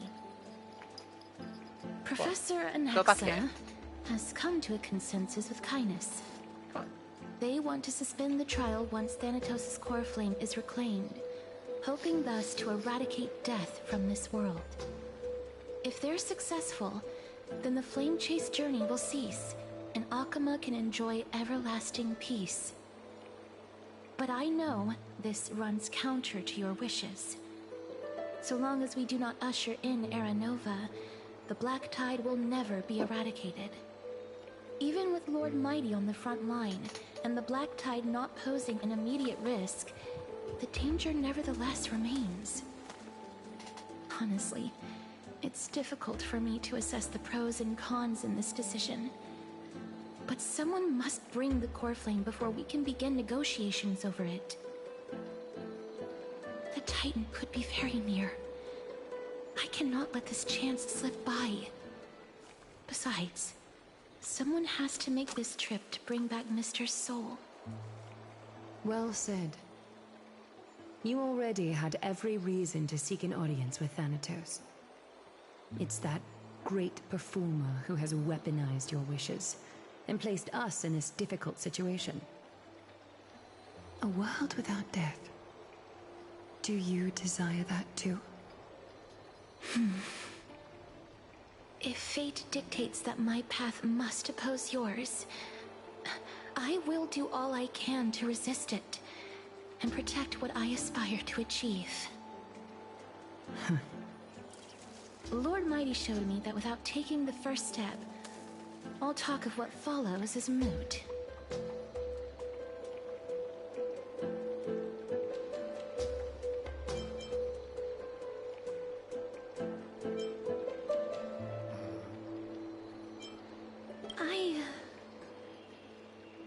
I have always hoped to hear you speak your mind, Cass. And I am glad to have heard your true thoughts. Styxia. I visited that place in the past. Though it is now an island surrounded by the river of Soul's torrents, Good girl. Stay there. it's not hard to see its former splendor. Yes, good girl. Good girl. Go. Let's go. I will not stand in your way. As for you, you are someone who has cheated death. I believe you have more than enough reason to make the trip with Castorice and meet the god of death himself. Number 2. Lovely. Castorice. Number 3. I too look forward to your journey. I wonder what kinds of new interpretations your completed story will bring to the Flame Chase journey. Thank you, Lady Aklaya. I hate to put a damper on this heartwarming moment, but... Exactly, but... If Styxia is now an island surrounded by the river of Soul's torrents, then how do we find a way in? Lady Treby is probably... The answer is quite simple. In the myths, Zagreus once made the domain of the dead their treasure vault. That is to say, they could enter and leave the Netherrealm as they pleased. And if they could do that, then it follows that the demigod who inherited their divinity must be capable of the same. I'll see you at Marmorial Palace at Action Hour tomorrow. Cypher shall be your guide to finding that ancient city.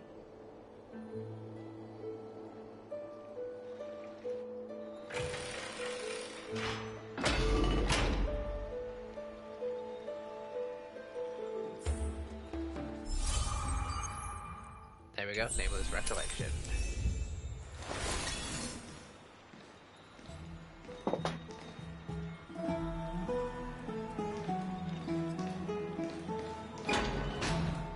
Hey, friend! Is the debate finally over? Did you win?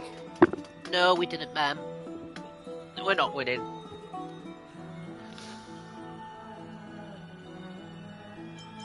What a glorious defeat. You sure know how to look on the bright side. Oh, aye. Well, moving on. I was hard at work even while you were at the debate. I borrowed a mountain of books from Cass to see if I could find a way to solve your problem. Let's see. I still have... only 32 books to go.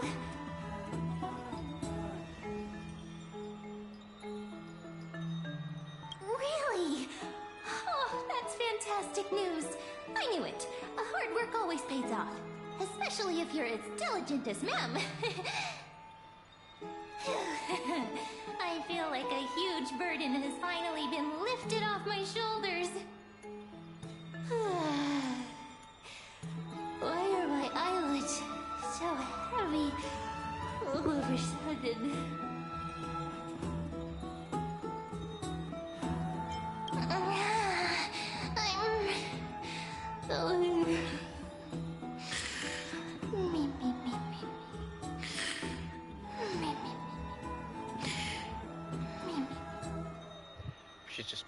sleep.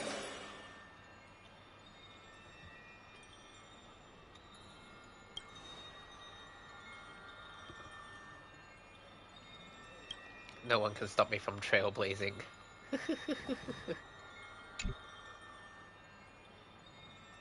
Time for a rest.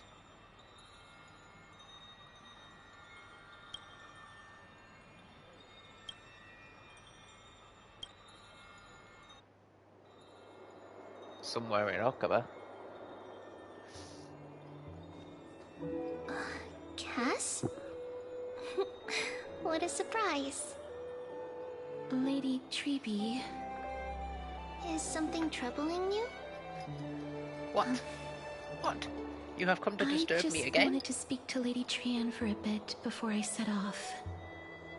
No matter how breathtakingly beautiful Styxia once was, the place is now the domain of the departed. There is no telling what we'll encounter there. I don't want to have any regrets. Has anyone told you that your eyes are sparkling today? Is that a figure of speech? In the past, when you did smile once in a while, all of us could see that your heart remained troubled, even as you smiled. Lady Treeby, you know perfectly well that see you tomorrow is nothing but a white lie. I hope your toughness is not a mask hiding a lonely heart. Cass, you hardly ever talked of your past. None of us knows what you went through, apart from Maggie. But we know it must have been filled with pain and hardships, as it is the fate every Chrysosaur is destined to live out. We are just happy for you that the core flame you're meant to inherit has finally surfaced. Isn't it a little too soon to say that? But you already know where tomorrow is, don't you? There's no need to rely on anyone else. Just give it your all and leave no regrets. We have always believed that your embrace is just as warm as everyone else's. Because we embrace others to comfort them. And Cass, you're the kindest Chrysosaur we know. Thank you, Lady Treeby. This feeling... it's hard to put into words. I suddenly found myself with so many wishes. So much I want to accomplish before setting off. And go do it, Cass. Trian was actually working on a surprise gift for you. It's a pity she didn't get to finish it. But now Trinan and I are working on it, and we'll make sure to give it to you. So, let's meet back here when you return from Styxia. Safe travels. See you tomorrow!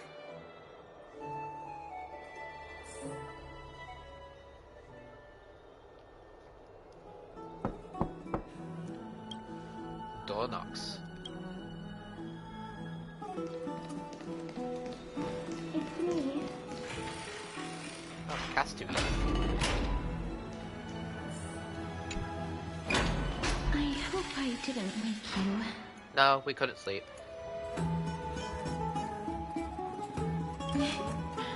I'm glad to see you're as full of life as ever. Hehehe. I'm here because of private matters, actually. Then you want to go into If my it isn't chambers? too much to ask, I'd really like it if you could come along with me to retrieve something. Okay.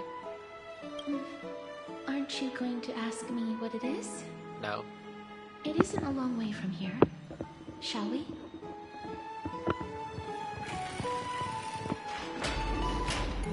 I'd love to go in. Have you heard?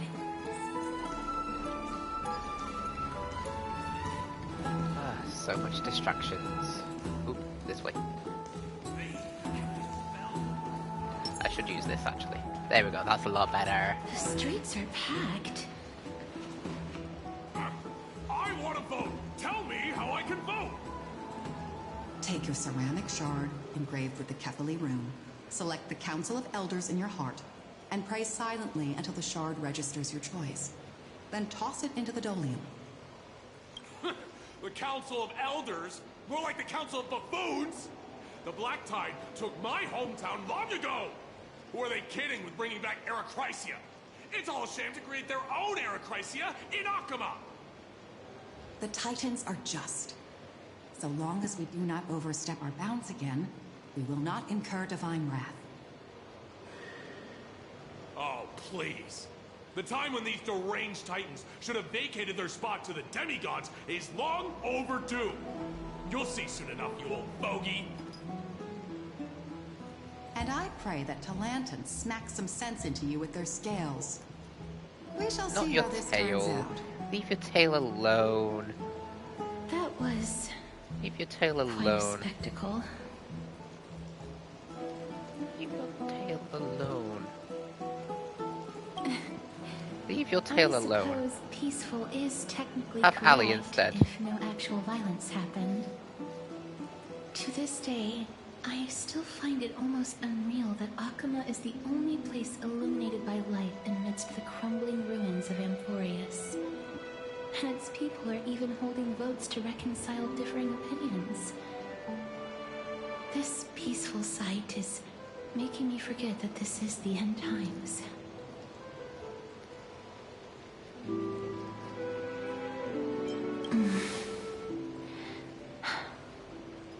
Before coming here, I had lived for many years in Idonia, a city of rime and frost. The people there were devotees of Thanatos, and were well known for their unique burial rites and traditions. Traditions that I played a major role in.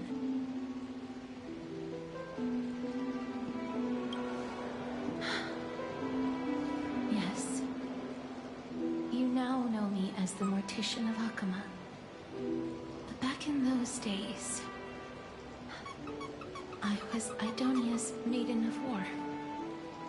I was trudging across the frosty plains on my own when the Idonians found me. They saw the curse in me as a blessing from Thanatos, and believed that my hands could correct the Eracrycia's mistake and lead them to meet the great god of death. They provided me shelter, but in return, I was expected to grant merciful deaths to war captives, prisoners bound for execution, and heroes alike.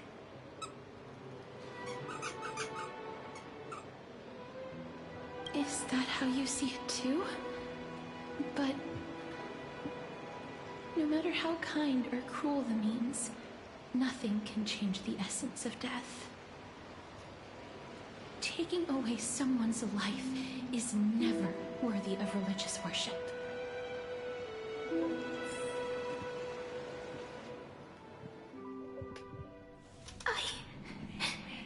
I can't do it. Where's your other toy? They pierce my ears. The bleeding. The thanks. That was a good one. That was a good one.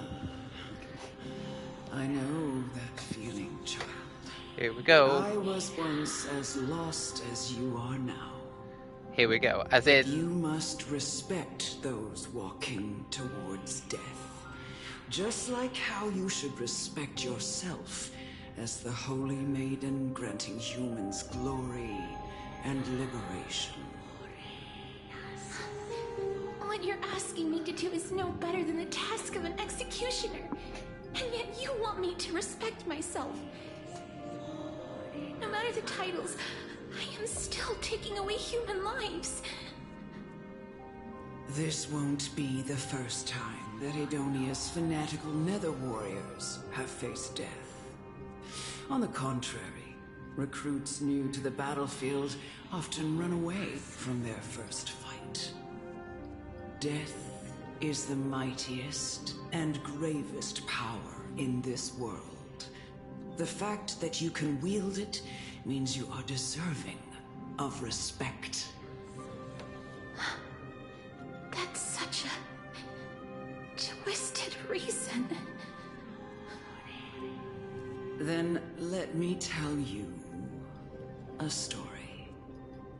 In Go on, tell me a story. The great swords commonly used Tell by me a story. executioners are called Draconian, in memory of Dracon, an elderly executioner. The sword has 3 air holes along its body. If the sword is swung down swiftly and accurately, the holes would make no sound, and the executed would also depart this world quickly and painlessly. But should the executioner have any If you said here we go, and then you got to the end of the story and it made you cry, I think I might need some tissues. Hold on. On that cue, the screams of the executed are sure to follow.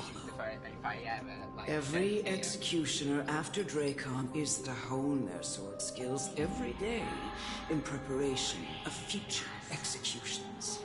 Every swing of their blade must be more resolute than the last, for failing to do so will bring pain.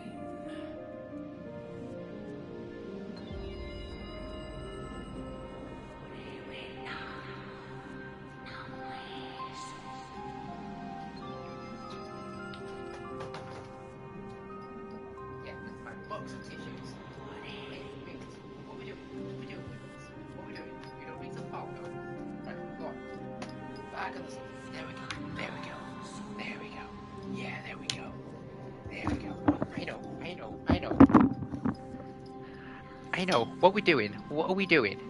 What are we doing? Pain for the dying. What are we doing? As well as what are we doing?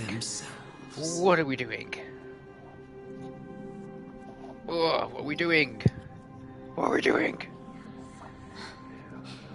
What are we doing? I can never get used to this. You misunderstand, child. Yes. Yes. I am not telling you to get used to it. I'm asking you to consider the source of the dead's suffering and use that knowledge to fortify your future touches with more and more determination. Go, walk with the dead and love them as you love life. Then you'll no longer hear those noises. Right, missus. Please, don't kill me. I don't want to die.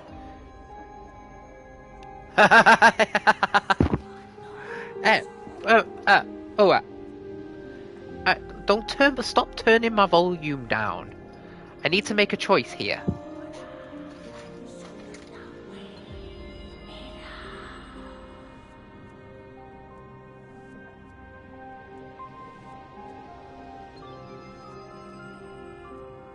This is your duty. Remember, consider the source of the dead's suffering, then give them the respect they deserve. Thank you. I beg you. Don't listen to her.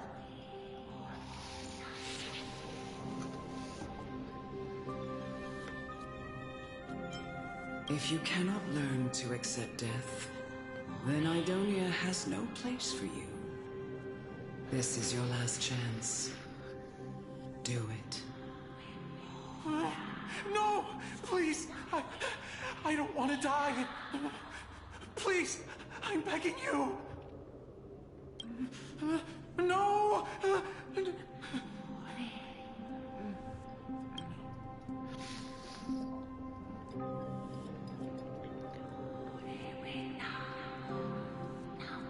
You gently touch the prisoner's forehead with your finger. It's because of fear, anger, or hatred. It is your so-called merciless touch of death. The dark purple mottle spreads like petals across the death row inmate's face. Spring water flooded in his body. His trembling ceased. Quickly, everything falls into deep silence. turning into a pitch black stew that scatters with the wind. May you gain some insights through his sacrifice.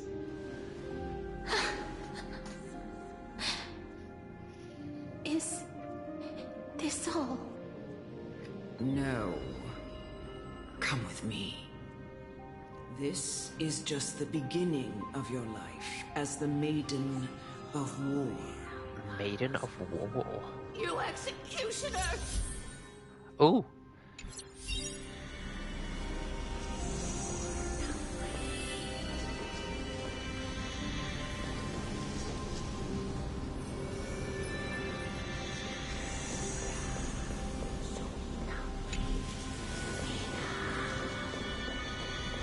Oh, this is really pretty.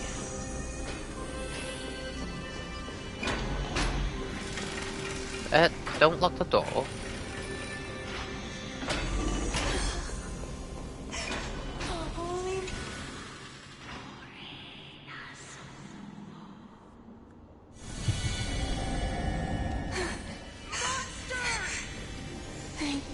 Do it then, executioner.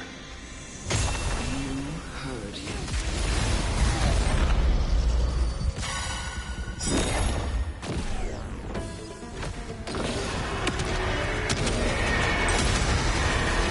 May death protect us! Let this place win forever too! Oops. Loot here. Through my blood, burn it up! Watch closely! Forever too! I need some form of a healer.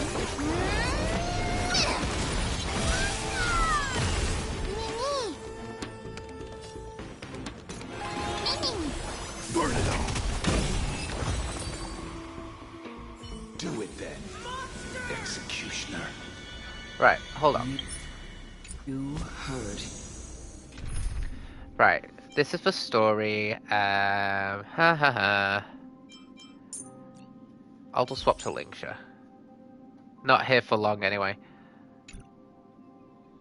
Okay.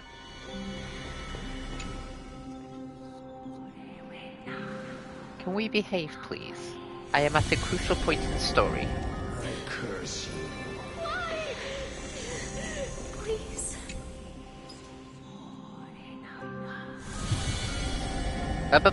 No. When will this Off there. ever end?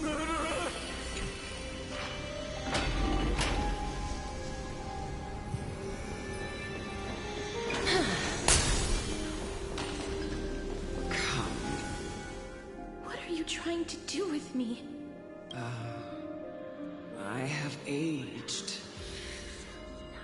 The time has come for me to heed the summons of Thanatos and journey to their domain. The final resting place of every Idonian. You're not that old yet. You still have many, many years ahead of you. No. I'm already dead. For I have come to fear my declining health and impending death. Ah, Castorice. Will you give me one last chance to charge towards fear and prove that I am no coward? I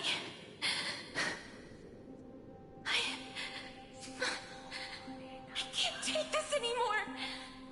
Child, it was I who brought you here, from the frosty plains, and set your farcical fate in motion. It was also I, Chief Executioner of Idonia, who forced the heavy duty of executing others onto you. I've always known that you have doubts, and even anger about my faith, and about me. I never had a choice. Indeed. We essentially abducted you. Yet you can end any sinful life with just a touch of your fingers.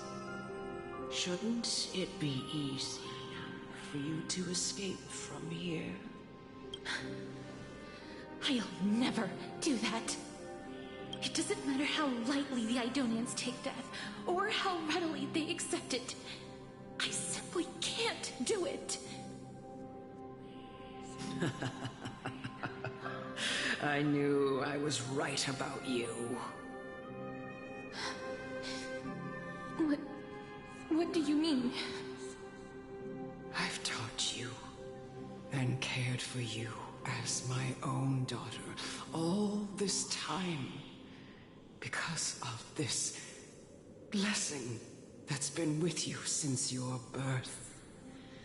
I know no one else in the world would understand the weight of life and death more than you do. In the eyes of an Idonian, death is the end of all life. A destination we will all eventually reach. Humans should not resist it. So, Mr. Sassy, if you're with me still, I've got my tissues just in case. You can only live your life to the fullest after understanding this principle. And when you do, even if you eventually leave Idonia's... Because guys, if you're watching this, apparently this is really sad. It made my friend Mr. Sassy just cry.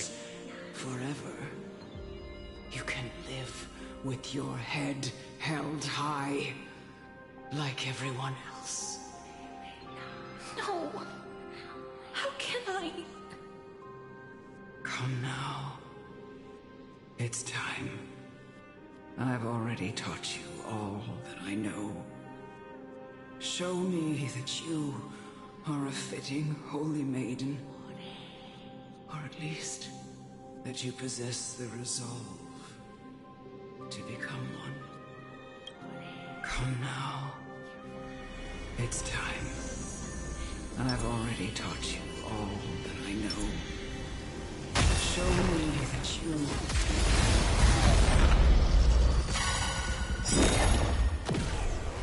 My soul now accepts your punishment.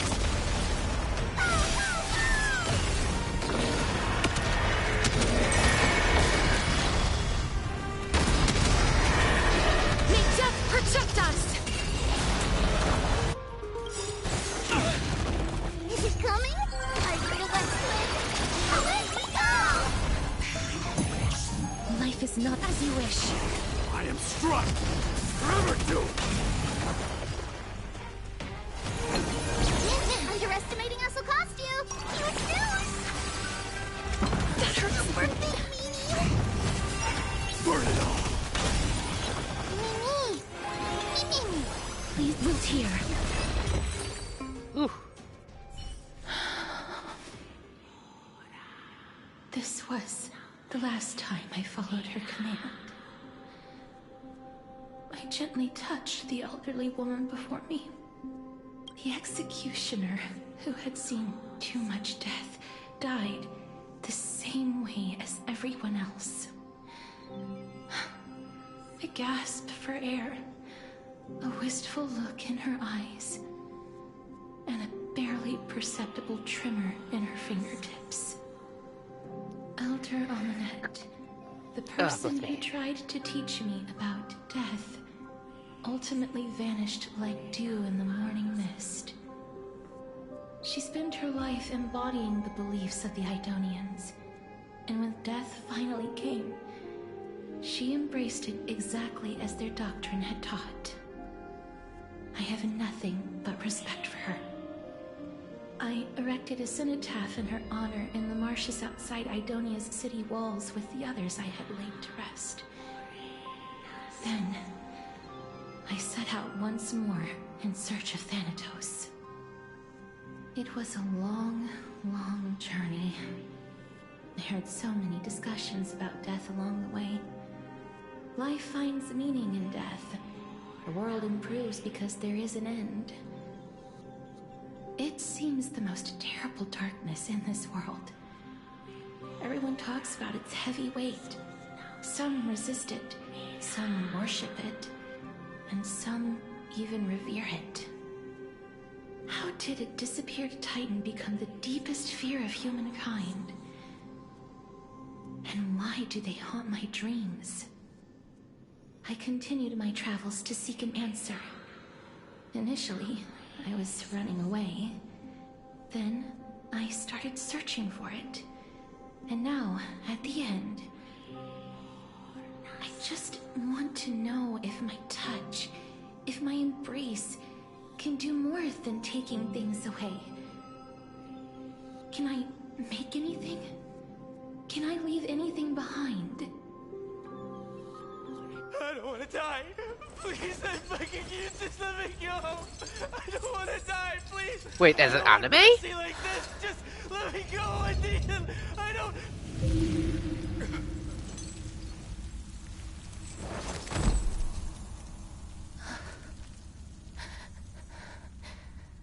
I hate these icy hands.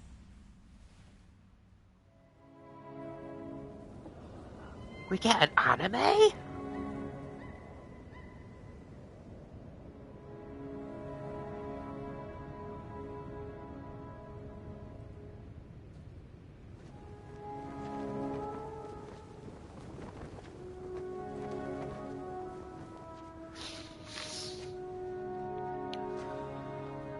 I'm not crying yet. I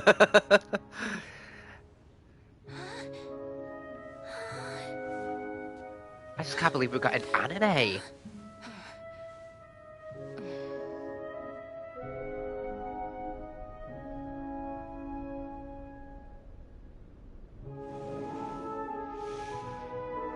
Get it over with. End its suffering.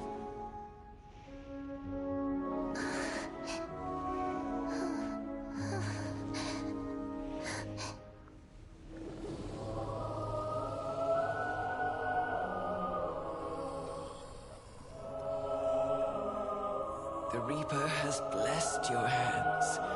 Only you can grant them peace.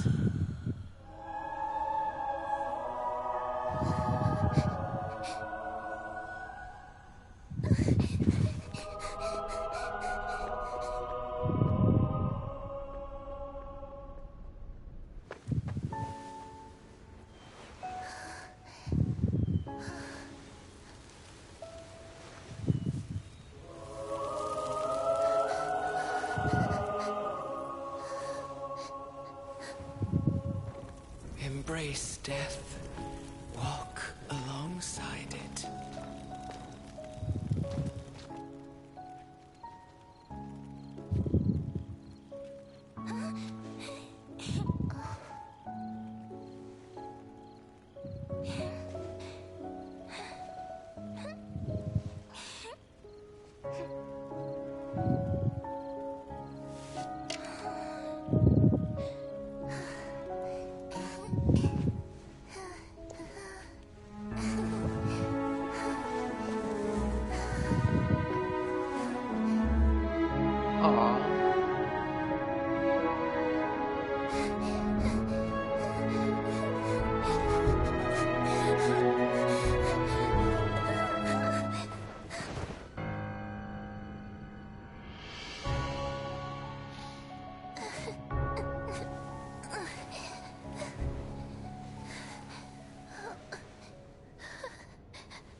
I can't believe we've got an anime.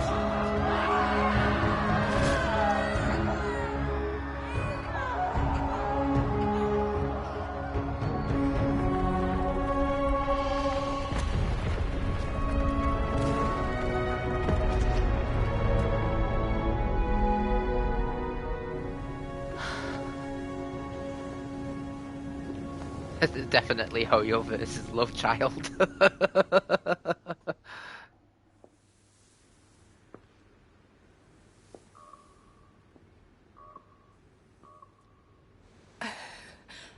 Is that you, Castorice?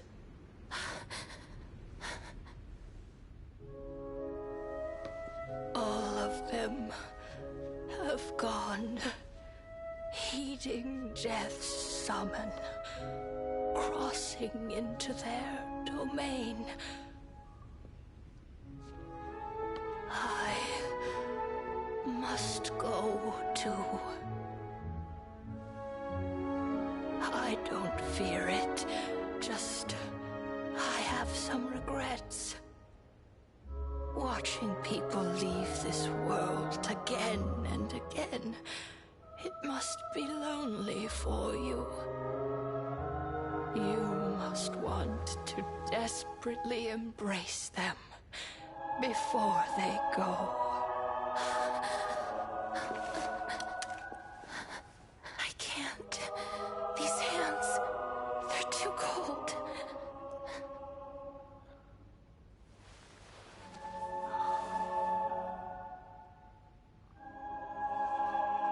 But Big Sister Castorice, your hands are so warm. Just like anyone else's. So go on. Don't hold back. Give me a warm hug.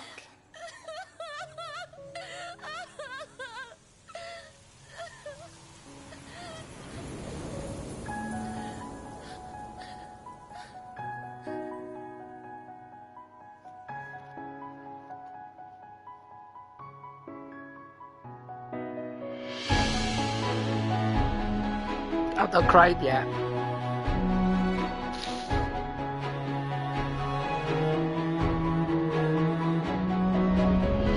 I'm not crying. I hope you're not crying.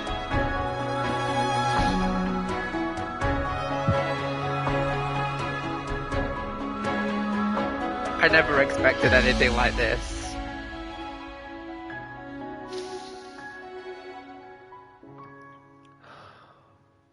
I'm not crying, you are. Yeah, you are.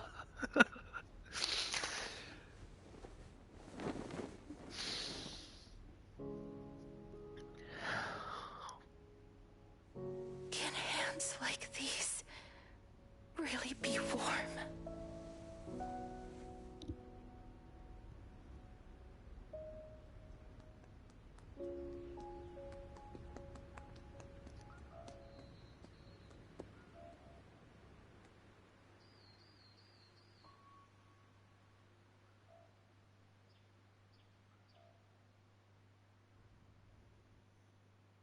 On the day that Orynyx's trial ended, you must have had many questions.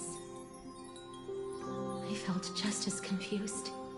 Why, as someone from beyond the sky, were you so cruelly dragged into Amphoreus' fate? Honestly, I never expected an anime. I wished I could take action, but no matter how hard I try, I cannot simply interact with the living as ordinary people do.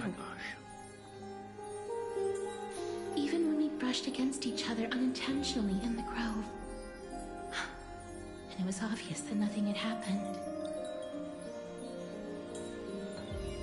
When an almost unattainable hope finally welled up in my heart.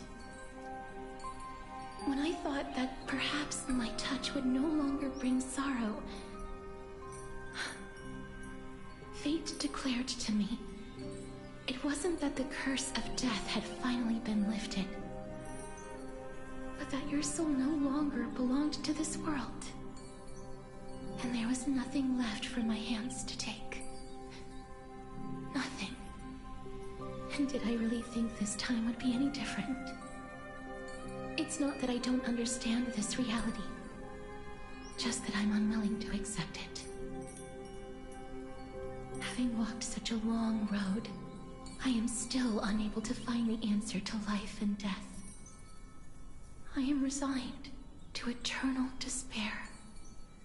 Anything I wish to hold on to, death will inevitably wrest from my grasp.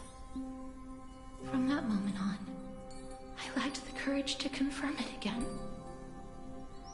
Until Ornyx laid bare the cruel truth before us.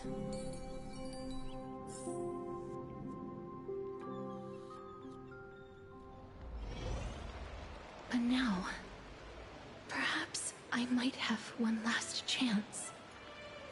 Long ago, Trinan read a prophecy to me. At the end of the Sea of Flowers, the souls of the living shall warm thy fingertips, and after an embrace, there shall be eternal separation. I found no surprise in it, for her words sounded not like a foretelling, but a perfect reflection of my past. Embraces in this world are born of reunions, yet my touch speaks only of farewells. In that moment, I had no doubt that this destiny would weave itself through the entirety of my life. And yet, things have taken a turn for the better. Now that I can finally have an I feel like a audience slight with chill Thanatos, after watching that. perhaps I can rewrite the meaning of that fated prophecy. I have no reason not to give it my all. For your sake, and for my own. With that, I won't have any regrets.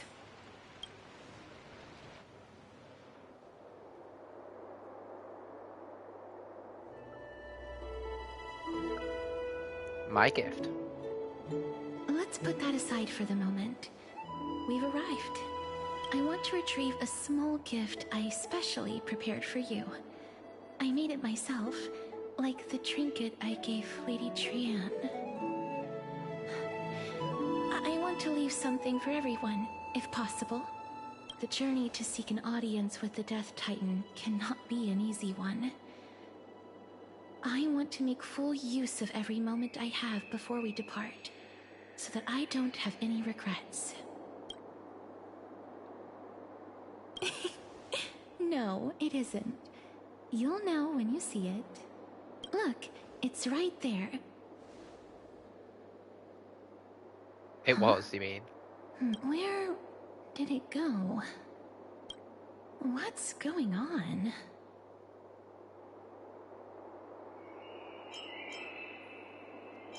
This is a... Oh, yeah. The coin of Zagreus and a slate. So it's her. Holy moly, a kitty thief. No doubt about it. This is her favorite symbol. Cipher. It's Lady Cipher, the demigod of Zagreus whom Lady Aglaia had spoken of. She's a master thief who's left legendary tales all over Amphoreus. So legendary that I've only just So heard many about her. years have passed, yet she's still announcing herself in such a crass manner. Let's just do as the slate says and look for Lady Cipher. If you want it, visit the memorial market. To retrieve the gift that teach Kitty Phantom Thief a lesson, you head to the market and find a short spear she left behind. Okay. Look, it's right there. We must pursue her.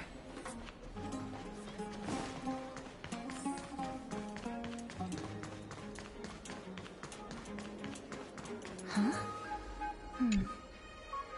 This is a trick she left for us.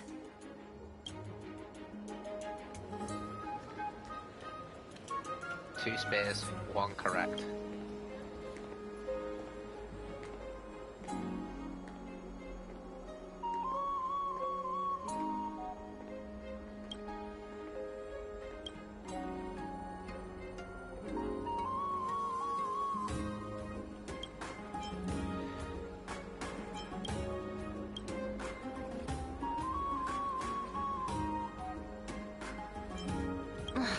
She's incorrigible. Follow me.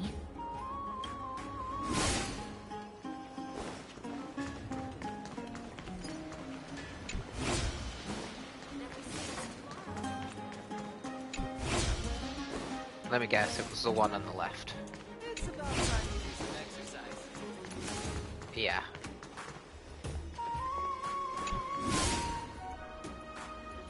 Exactly the kind of... This is how it should be.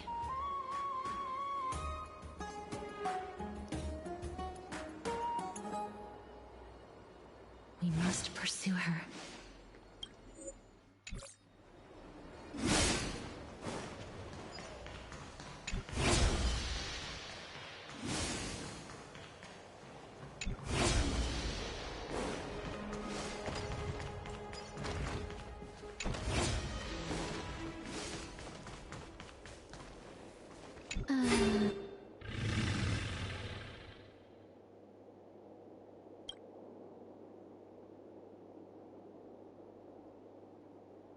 Okay.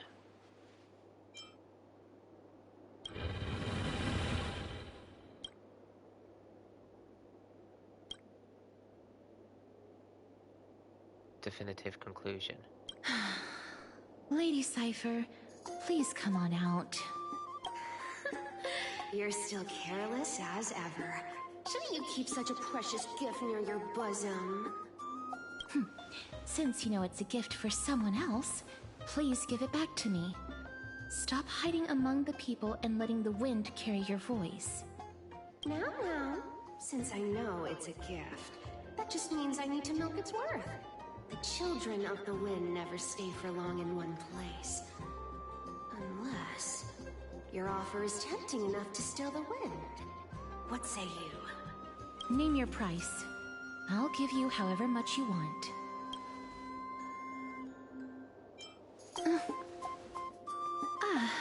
I'm sorry. Bargaining is really not my forte.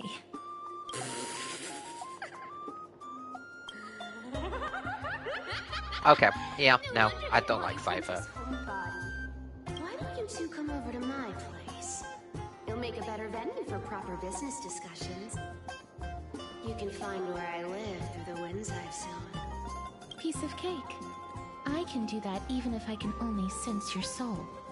Alright, I'll see you there. Oh, by the way, everyone cool with me collecting a deposit before we reach an agreement, right? Now, Yeah, I don't like her.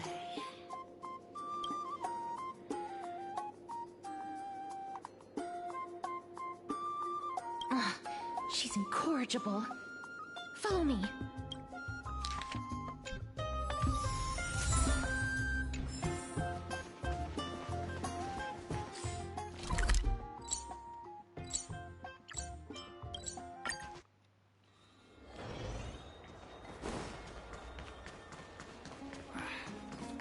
So she's up, right.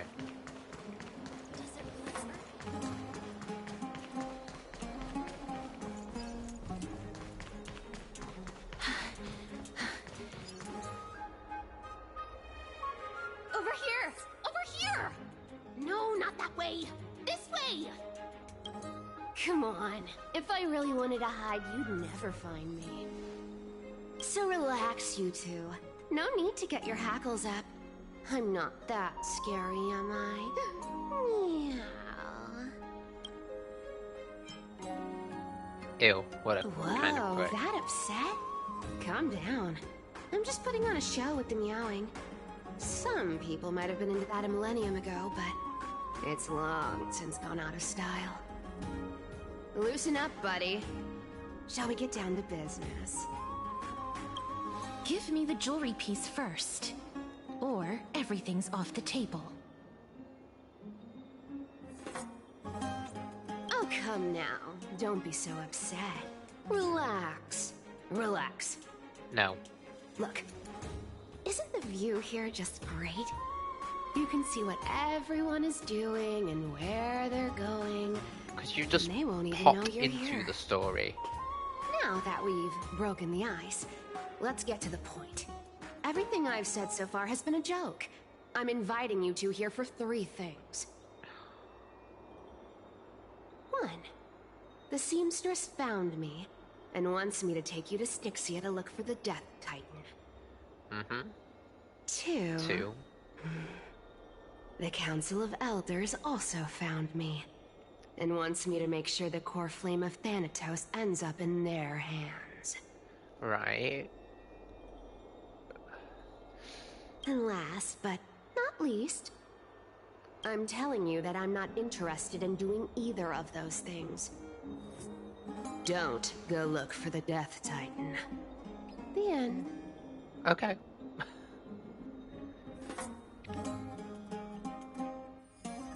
Wow, this is some high-quality stuff. And this room is full of it. How much are these worth, Did you get all this through that Aranova gimmick? Some of it is family fortune, while the rest came from my business as a dressmaster. Don't liken the flame chase work to your shady dealings. Wow, I should have busted down your door instead of going around like a thief. Well, spill. Why are you giving me so much money? Payment for doing work. You're worth this much. Did you forget my stance to all this? I thought I made myself very clear. You wish to run away. Run away from your responsibilities, from the prophecy, and from your destiny. You shall walk with greed and die over petty change. I understand this prophecy weighs on you immensely. That is why I have never reproached the demigod of trickery for running away. But I need you right now, so don't turn me down. You know, maybe the gods got your tongue with their golden threads, Aglaya. I'm not hearing any sincerity in your words. Give me a reason why you're bowing your noble head to me. We lost Trian. Oh. The divine power of passages is running out. I need another demigod to escort Castorice and help her fulfill her lifelong wish. Oh, I get it now. You're sending Castorice to her death. And you want me to die with her. This is Castorice's own request. I have never seen her so determined. She brought this up herself? You're not pulling my leg. She's also made up her mind to leave her confused past behind. As will you, Cypher, when you finally make up your mind. Don't be so sure. Time is hard in the likes of you and I. But Castorice remains pure as driven snow. She can always turn back before the end, you know? Maybe she'll remember Trian's sacrifice. Maybe she'll remember the countless martyred Chrysos heirs. Maybe she'll remember you, with your one foot in the grave. I ain't as optimistic as you about what she'll want to do. Tell you what. Why don't I take this room of treasures as a security deposit, and we make a bet? Go on. I bet she'll change her mind and turn back. Now, if I lose, I'll do what you want me to do. Return this deposit to you, plus giving you another room full of treasures. How does that sound? You sound like you have all the confidence in the world. In that case, let's make a pact with those conditions. I hope you're prepared to lose it all. In conclusion, I want to win. So I hope you two can give up on going to Styxia. I'll give all the treasures in that room to you. And you can split it between yourselves, however you want. What do you think? Tempting, right?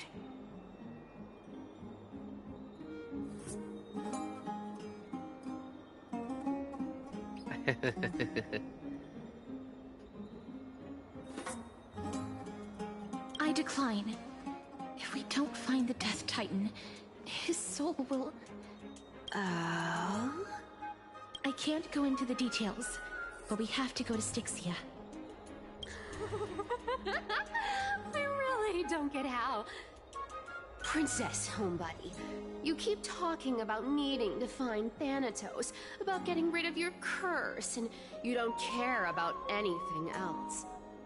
But did you ever live for your own pleasure? Even for just one day? What are you trying to say? I'm saying, contrary to your beliefs, Aglaia didn't take you in just so you can die for her Aranova. The flame chase journey walks hand in hand with sacrifices. Isn't that why you're always running away from Lady Aglaia? Fine. Never mind. We all have our own problems. I ain't gonna say anything anymore. It's not like I was gonna honor that bet anyway. But listen to me. Styxia is no tourist destination. Sure, the treasures buried in there are 10, no, 50 times richer than Aglaia's vault. Yet, I've never been there. And I never plan to. Because even a demigod can't be sure they can walk out of that place alive. And now I'm supposed to escort you to Styxia. Sure. Pay up.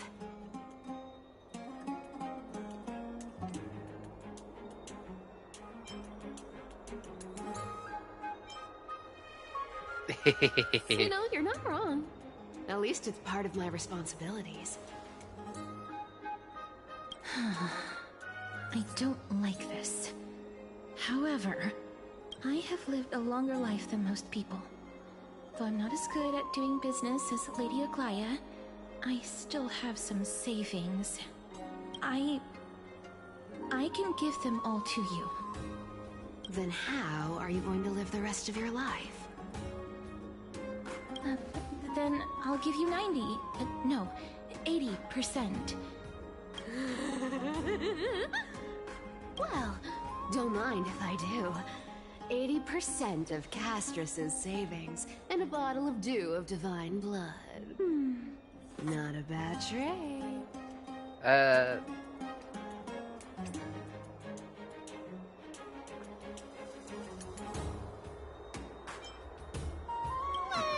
so scared.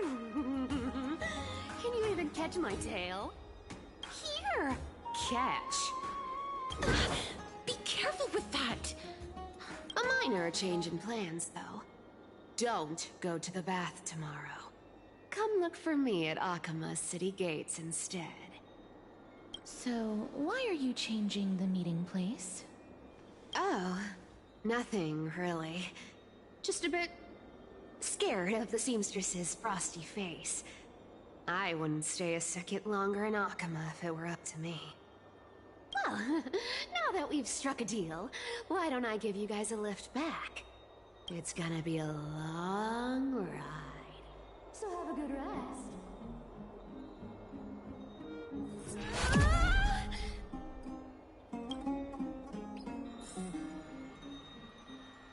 Okay.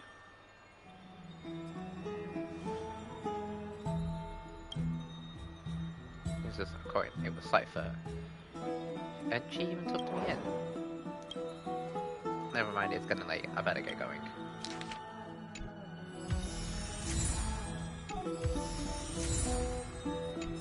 Hey, I got my Jew back. Lovely.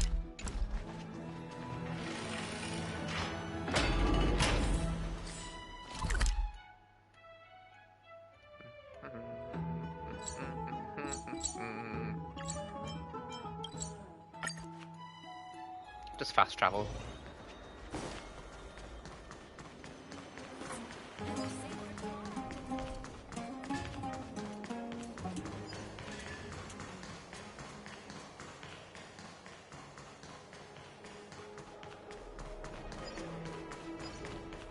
There she is. Bright and sunny. Just the weather for farewells. You're here.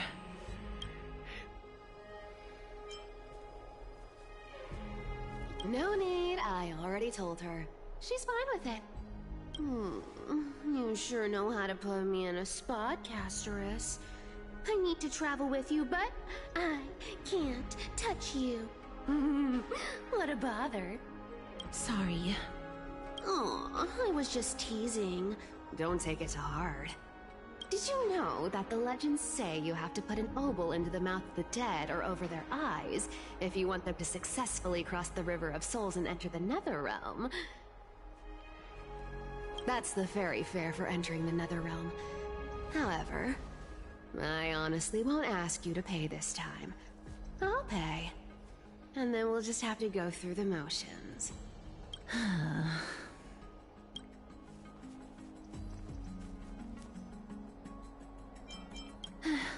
Don't worry. It's not a lot. Alright, pass me the coin.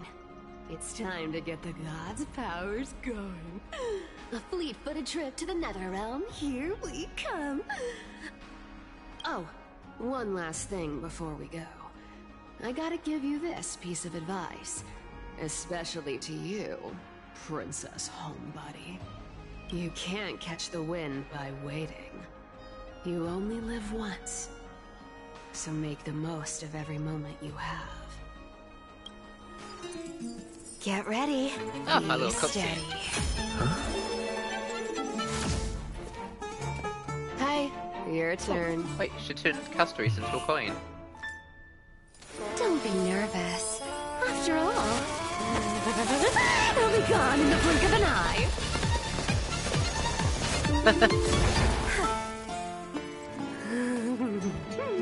All done. Bye-bye.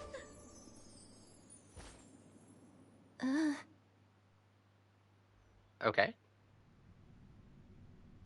Are you feeling all right? She's the demigod of trickery. When she flips the coin of whimsy into the air, she gains incredible speed that lets her travel anywhere in an instant. Yeah, okay.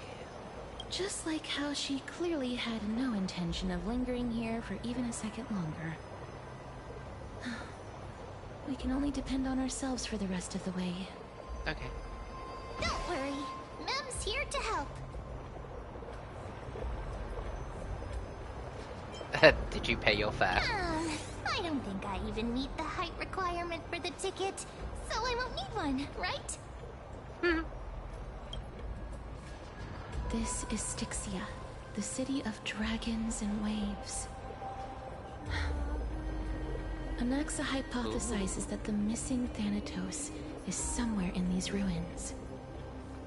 This is the land of their birth. Or perhaps of their death.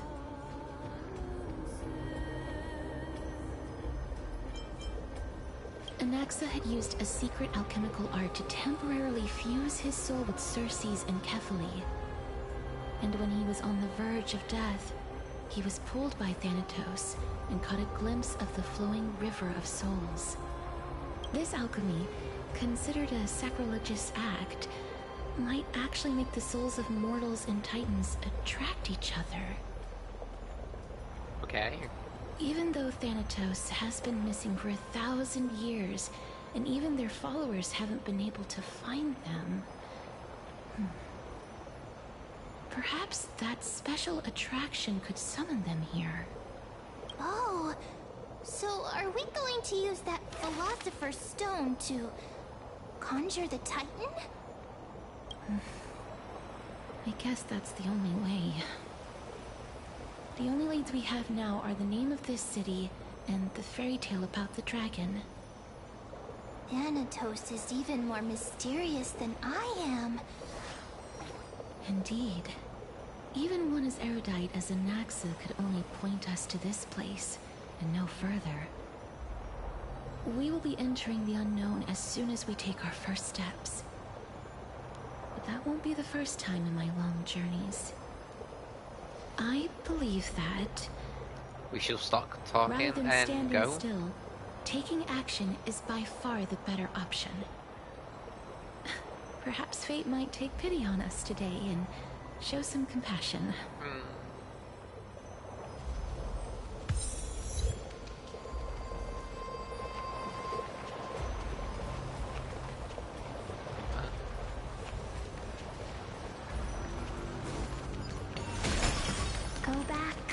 you came. Go back. Ahead lies the realm of the dead. What a beautiful butterfly. Is it talking to us? This is a eulogistic butterfly. They are found in places where many have met their demise. In Idonia, some think of them as manifestations of Thanatos' benevolence. By turning the lingering obsessions of the deceased into these creatures, it is as if the Titan has made life into a specimen. Others think of them as Thanatos' messengers that guide the departed to the nether realm. The second theory sounds more believable. After all, the things they're saying are rather, direct. Perhaps. But the fact that we're able to hear their whispers proves that we're fast approaching the realm of the dead. Ooh.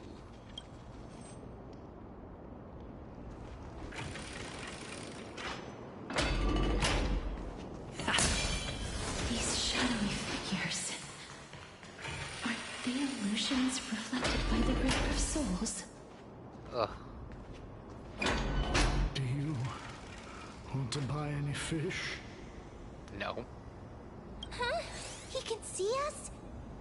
Wait. More living people. I'm not selling my fish to living people. You lot are too shameless. Buying fish without paying. If I ever see her again, I will... Could it be that you're all dead souls that never achieved rest? The nether realm does not exist. Titan rejects you. So, do you want to buy fish? No. But there aren't any fish nearby. Are the fish gone? The people are gone too. I can only keep selling fish. So... Yeah, I know. Want to buy any fish? Apologies. I don't have much in the way of savings, but perhaps there's another way for me to release you from your suffering. Please relax. May you fall asleep peacefully amid a gentle field of flowers. This... I knew it. These people aren't illusions. They're the souls of the deceased. They're supposed to reach the end of the west wind by floating down the river of souls. Yet, they have floundered upon the shoals of the stream, unable to move forward. Did Thanatos reject them? Or perhaps they didn't really die at all? I have no idea. This circumstance is completely unprecedented. Hang on. Didn't he say more living people? So that means he's seen other members of the living apart from us? Could it be that these souls are stuck here due to someone's deceit? If something is done out of goodwill, are you really gonna call it deceit? Goodwill? I can't see anything good out of... Wait a minute. Lady Cypher? That's me. Could it be that you are the living being that those souls met? Ugh, I couldn't take their behavior anymore. So I stole some things here and made up some lies there. Just trying to give them something to look forward to, you know? It's because of vile living creatures like you that we're being misunderstood by all of them. What else am I supposed to do? You can see the mess this place is in. These poor souls are denied by the Netherrealm. So now they're stuck in a few brief moments of their life. Unable to move forward or back. Did you see those two blacksmiths on the way? They've been here for as long as the sun's been around, wailing over and over about casting a shield. Styxia is so freaky. Yeah, I'm already Then so why over have you come Cypher. back, Lady Cypher? Hey, I'm not here to aid your adventure. I hate water more than anything else in this world. Especially that stinky river of souls. But, I just discovered some stuff before I left. And I reckon you should know about it. It's about that boy who defied death. I found traces of him here. Lord Mighty? Oh, right! That's his name. Well, now you know. As for whether that info is actually useful, that's for you lot to figure out. Just go. So long, Princess Homebody. So long, Grey Mystery. Huh? She disappeared just like that?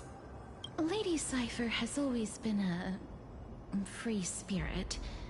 In any case, she has brought us some valuable information. If Lord Mighty is also somewhere along the river shoals right now, then he will certainly become our signpost. After all, he's different from those wandering souls. He will find his way, even in the realm of the dead. Don't worry, it's time for me to shine. Orynyx's rune of recollection is nearby. Use prayers to return the river to before it got flooded.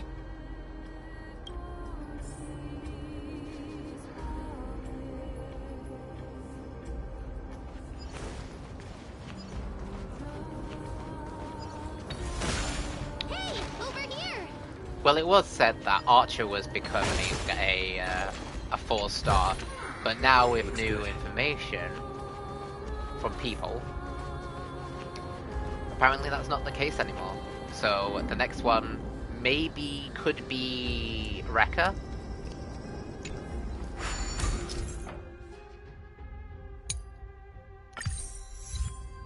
Orynyx's miracle has appeared. Amazing! It's like we're inside a giant bubble. Even the river got parted.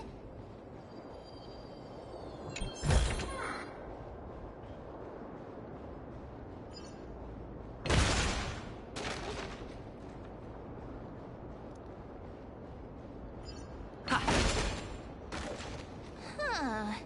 So this path actually didn't exist back then?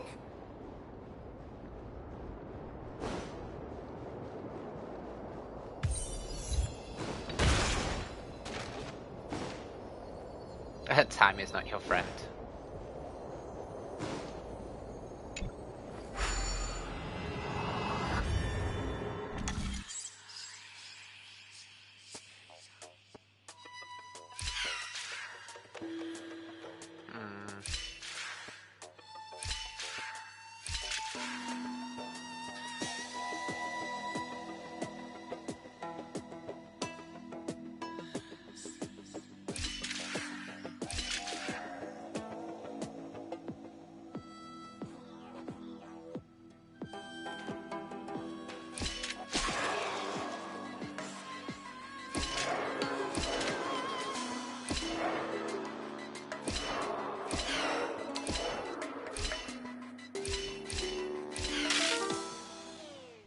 Okay.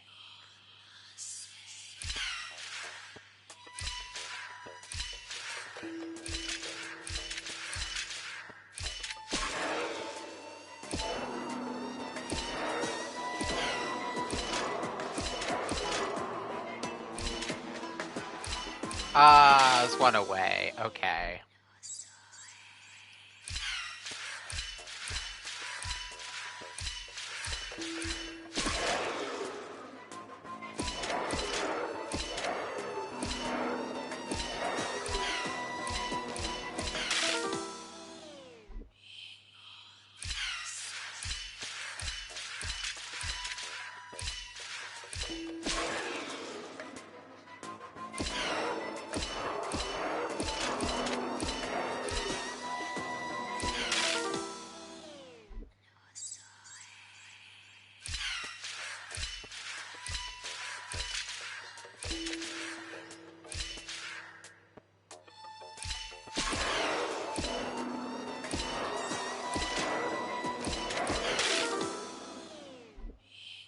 I was doing so well.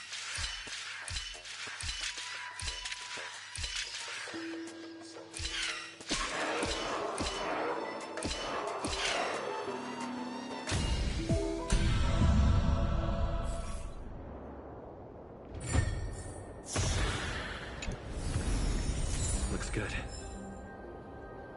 Oh, I was saying, it could be Rekka.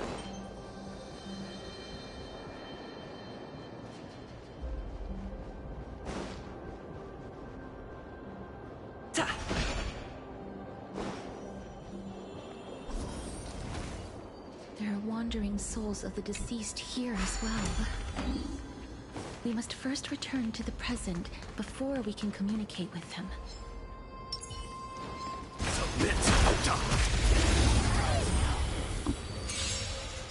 It said that Rekka is a 4-star unit. Well, we don't know when he'll pop up. Just like Shrulam. We're still waiting for Shrulam. Immerse yourself in it. Time to cleanse the filthy. So feeble. So feeble. Dying soul now accepts your punishment.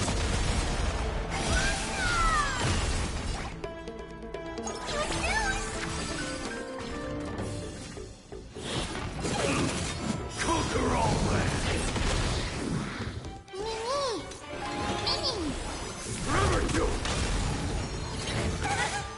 Ow. May the foul stench dissipate. Be of your body and mind. Burn it out. Stubborn one.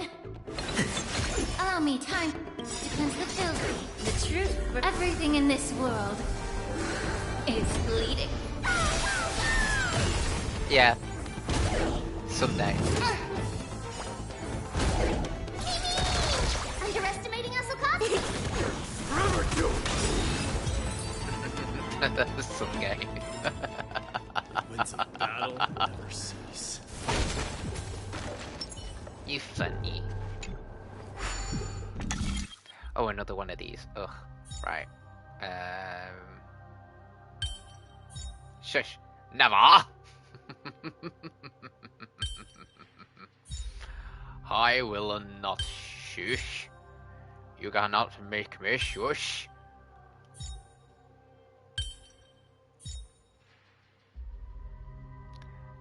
Am I being silly? Don't answer that.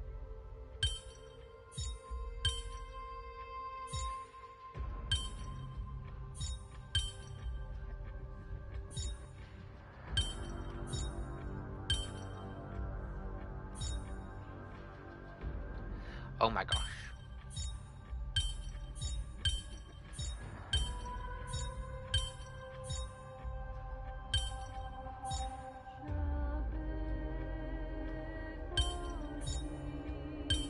I was.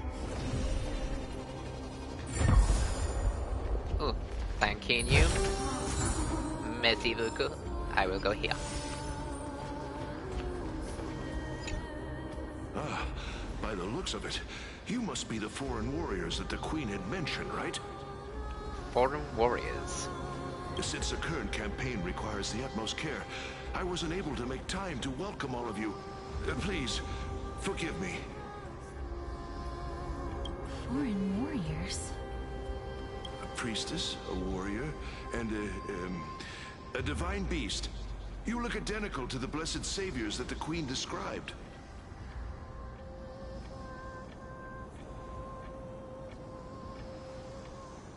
What? A campaign?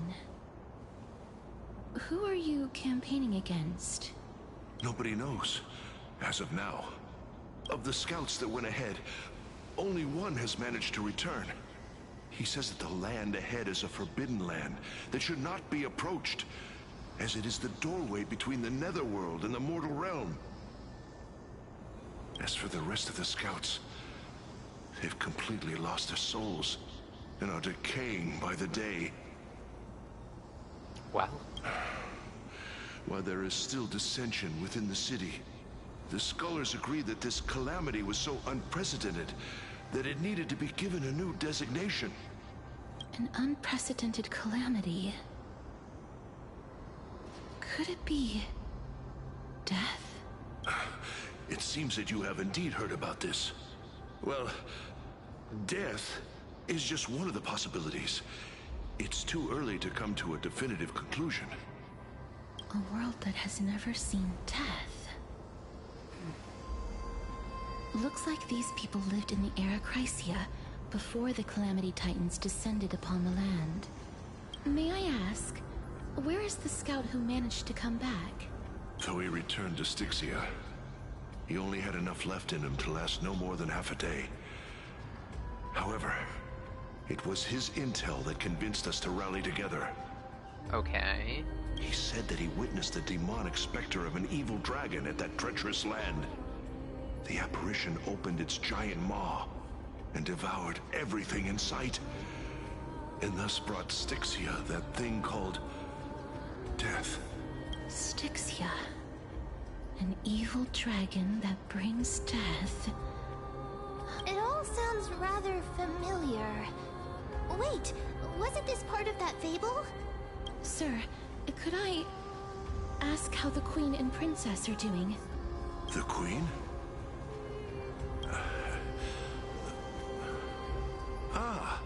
By the looks of it, you must be the foreign warriors that the Queen had mentioned, right?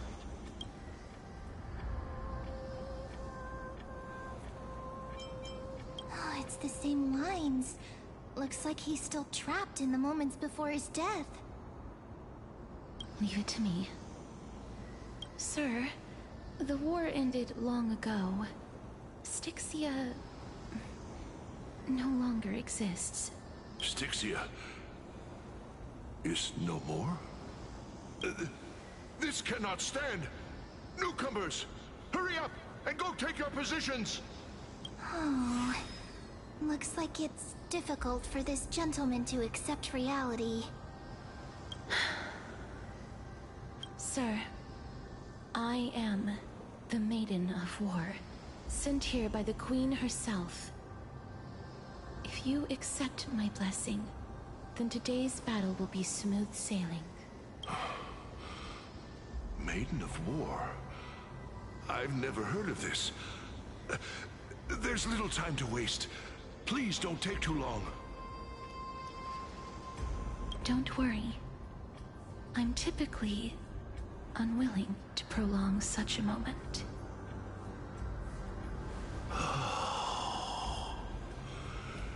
Is it over? Have we won?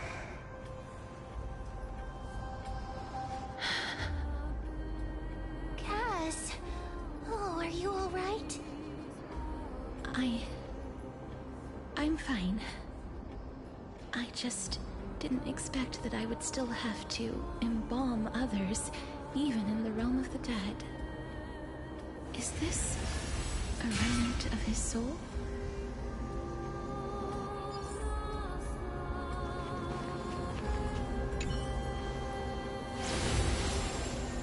Well then, why should I place my trust in you?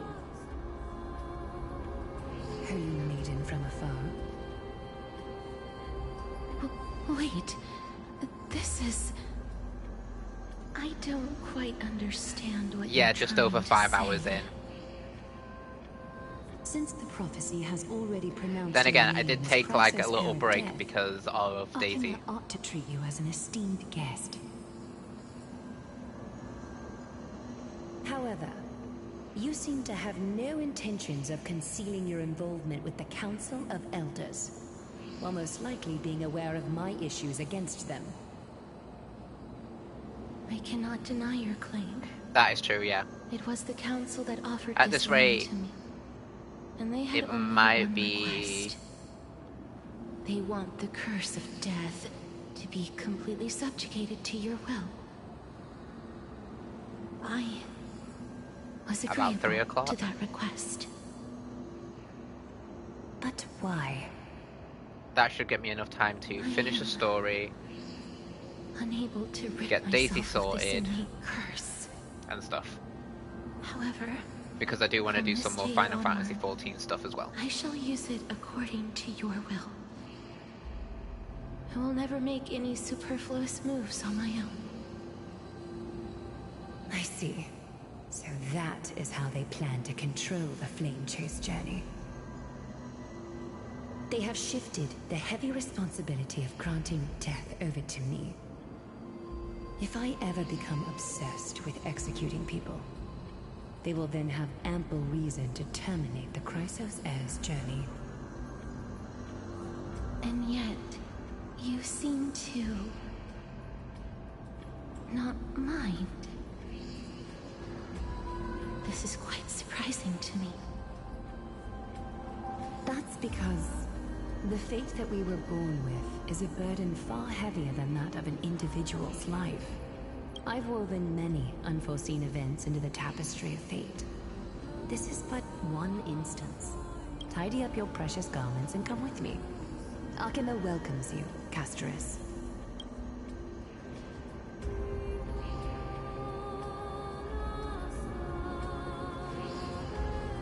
I didn't think we'd find vestiges of memory here. Maybe they've got something to do with Ornyx's rune? Perhaps. But I do not need a reminder from them. This memory is one that I will never forget.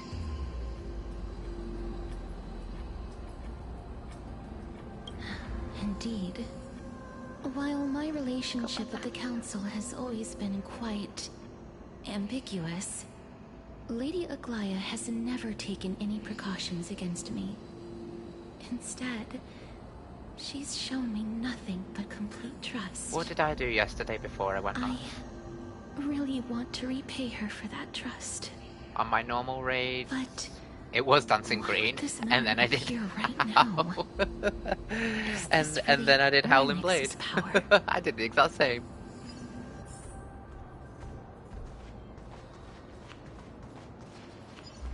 Could these dead monsters actually be... Why are the Black Tide monsters here too? Can they swim in the River of Souls? Even Thanatos wouldn't be able to accept Black Tide monsters into their realm. These traces seem to suggest that anybody who trespasses and cap, upon yeah, death I need to cap. will pay a heavy price. Since the realm of the dead must remain peaceful, it's imperative that we rid the place of such discordant noise. Please stay back. Let me deal with these enemies.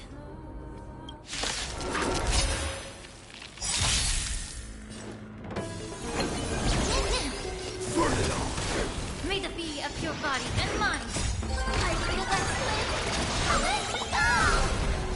Now accept your punishment.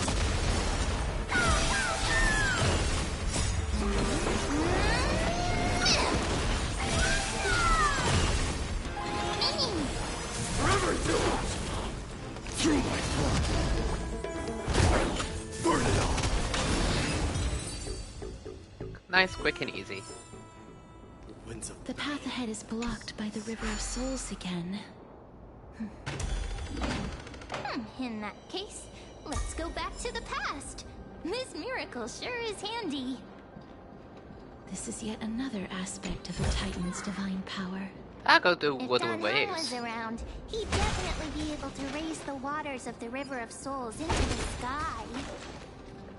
If Lady Hycelens was still alive, I think she might be able to do that too.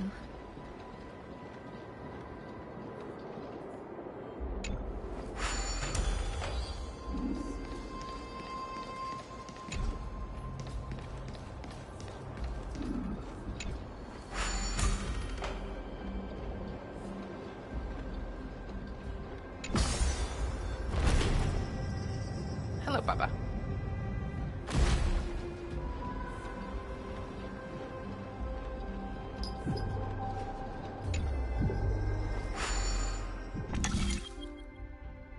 Don't let your phone die.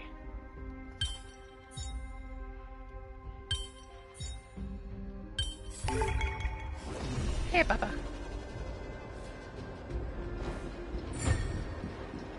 We can't get through here. Let us return to the present. You seem to be able to discern both the past and the future.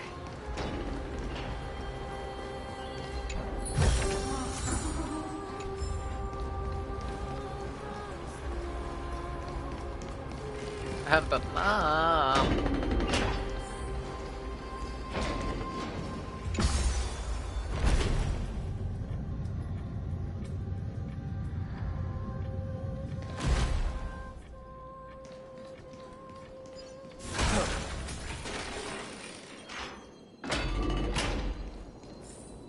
I hear a chest.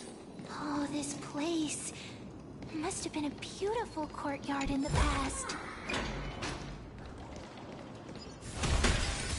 How much have I got left? Oh, this is so big. What the...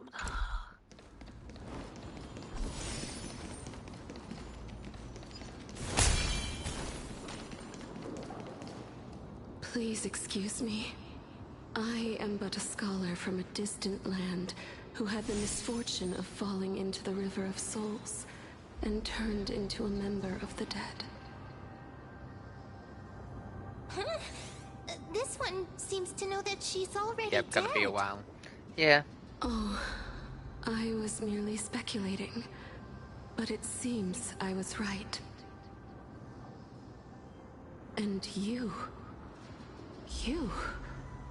I recognize you. You're the Holy Maiden of Death from Idonia, right? I'm sorry. I cannot bring you back to life. However, should you desire it, I can end your prolonged limbo. I'm well aware of that. Even if you were able to revive me, I would never choose that option. That's because I didn't fall into the River of Souls by accident. Instead, I leaped into it to seek my death. Okay, dude. I'll see you in a bit. Why? If Thanks you for popping could up. see the life I've led, then you would not reproach me so. My life was far too miserable. But I did not expect things to stay the same even in death. What a joke. In escaping my mortal life, I've entered a millennium of pain instead. Circe's above. What cowards humans are.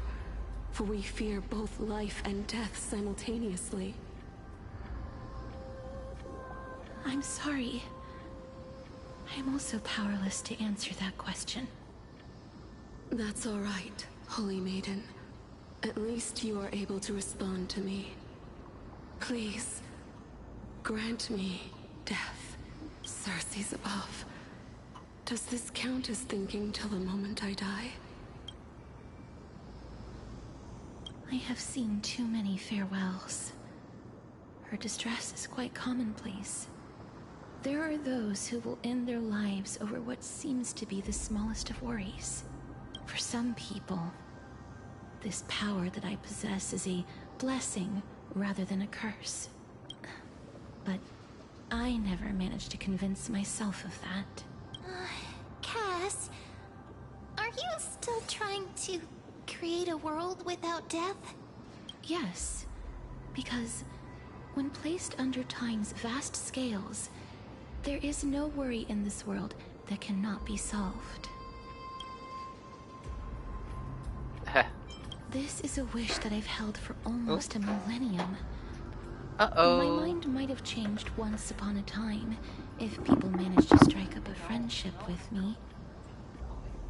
But I've never been more firm in my conviction. Now that I've learned about your near-death state, it is my duty to wipe death from the face of this world. I know, you thank me. I know. Thank you.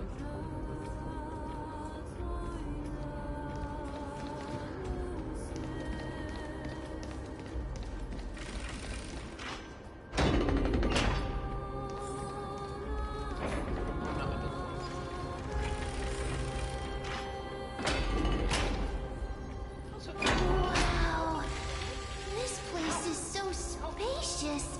Is this the kingdom's vault?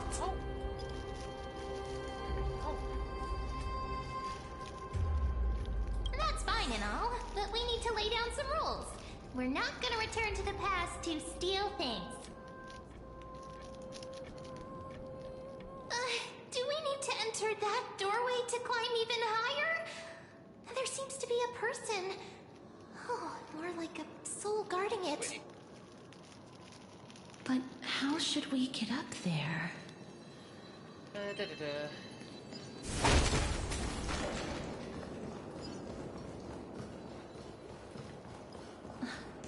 The path is blocked yet again.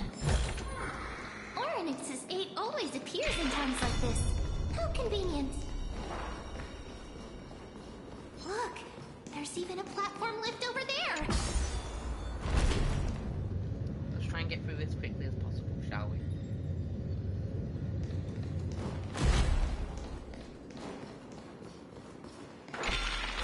No soul. A chest of the past has been left behind, but none of its treasures remain inside.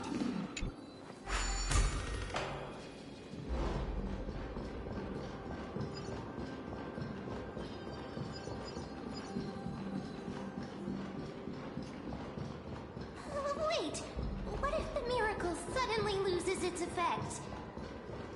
Ma'am, do you really want me to answer that?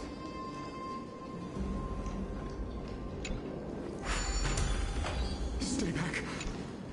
Don't come near me. Huh? Why does he look so panicked? Did the black tide monsters frighten him? Or is he actually scared of his own extraordinary power? No.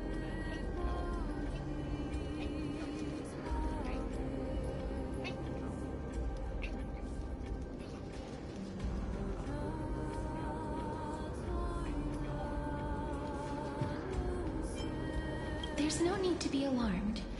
We're just passing by the area. See? None of us look threatening.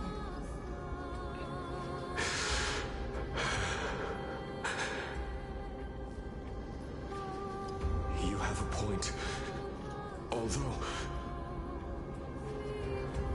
while this might once have been the royal vault, it's since been plundered empty. So please go away right this instant. You've misunderstood us. We simply heard your shouts as we were passing by, then decided to come over to find out what happened. Yes. My goodness. Did I really yell out loud? How rude of me. I'm sorry to have bothered you. I merely saw a warrior.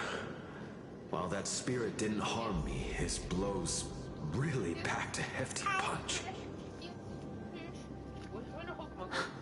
A warrior? Could it be? Wait a minute. You seem to be quite different from him. Are you actually alive? How can you walk around here while alive? It's a long story. Have Squiddy? We're here to seek an audience with Thanatos. Thanatos? Who's that? Is it possible that he's also living in the era Okay, before guys, death I will be descended? back in just a moment.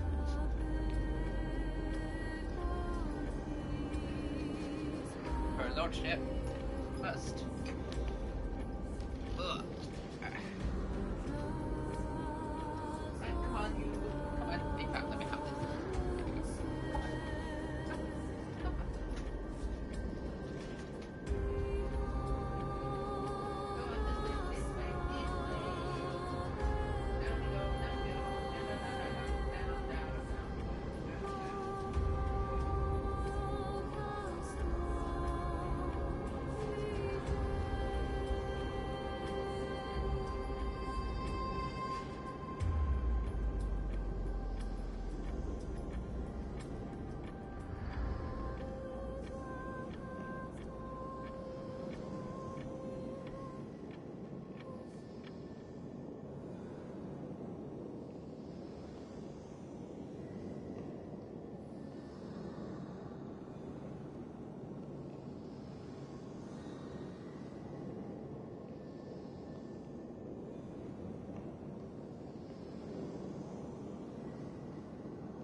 I'm back, guys. Death. Could it be that you are here to defeat the evil dragon Pollux? Pollux. Is that Sorry the about that. embodiment of Santa? I also needed to get Death? Daisy's food ready. The warriors under the Centurion's command, that evil dragon has been dead for quite a while. The curse that condemns people to death didn't originate from it. But they saw a girl within the dragon's embrace, and she is the true Reaper.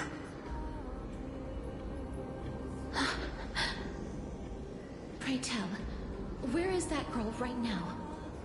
I've heard that the Queen spared no effort in bringing her back to the castle. Her Majesty intends to control all of Amphoreus with his unprecedented power. As for whether this rumor is true, well, no one knows.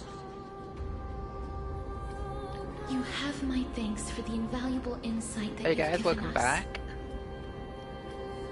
Please, treat this touch as a token of my gratitude. You... Are you...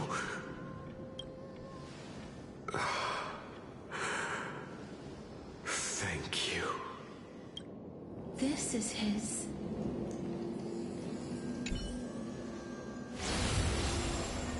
Then you granted him death. That isn't like you. You would have refused even if I commanded you to do so. I... don't know. I did it out of sympathy, believing that I wouldn't be racked with agony, but... I am still in a state of turmoil. Sympathy? Sympathy for that youth who triumphed in every battle? That young man was favored by Talantin, who taught him a move that will defeat any mortal enemy with a single blow and emerge victorious every time. He could rely on that move to always achieve victory during Era Chrysia. However, Let me just check on Daisy with now her that food. death has descended upon the mortal realm, that divine swordplay also means he can send others to death at will. In other words, You feel that he's similar to you? yes. Since he can never be inferior to others in martial combat, death would be the inevitable outcome every time he strikes. That's why he approached me and pleaded. Pleaded for me to put an end to all of this. You are perhaps feeling lost from making your peace with death in so abrupt a manner. I have not made peace with death. I've seen the people of Idonia stand tall and proud. Did we in enjoy the face of food? death. Was the food all Even yummy? before the fated finale Yes, arrived, the food was yummy. they were Well already done. content Well with the done. lives that they'd lived. Okay. They had such proud expressions. Expressions that made me believe death would be an insult to Oh, these I love the mortals, kisses. Yeah, I love the because it's kisses. truly a power that a god had carelessly cast down upon the world. Yes. Perhaps Very death's lovely, very authority lovely. was Very. never meant Yes. to exist in this world. Oh, I love you too, Papa. I love you too. Just like how I shouldn't exist. I won't refute your beliefs for now. But would you be interested in listening to a story of mine? No. It's a fairy tale from foreign lands, told by the person who brought you to me in that ice field long ago. A tale told by the Queen of Styxia. Good girl. What? Wait a minute. That means the girl born in the dragon's embrace, the personification of death these souls talked about. That's you, Cass?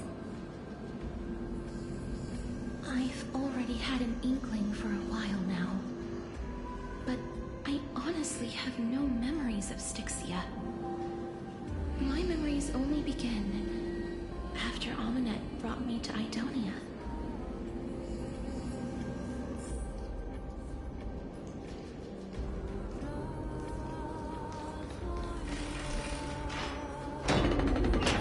Don't look back. Keep moving forward.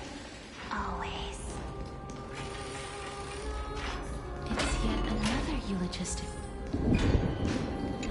Oh, this is... No.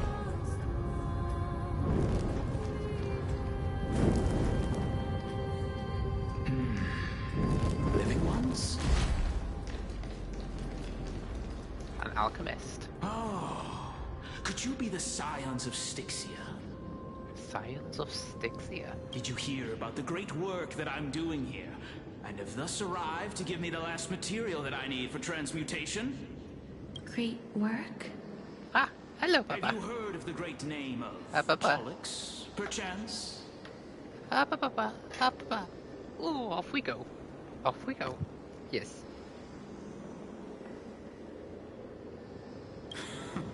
You have? Then that's good.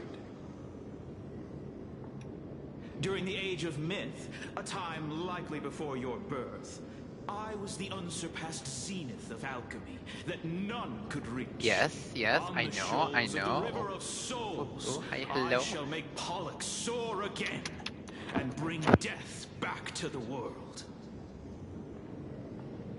But didn't that dragon already bring death to the world?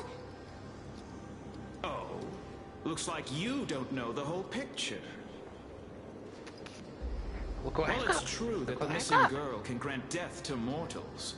Pollux, the one who delivered her onto this world, I makes know, it so I that know. humankind Whoa. cannot die.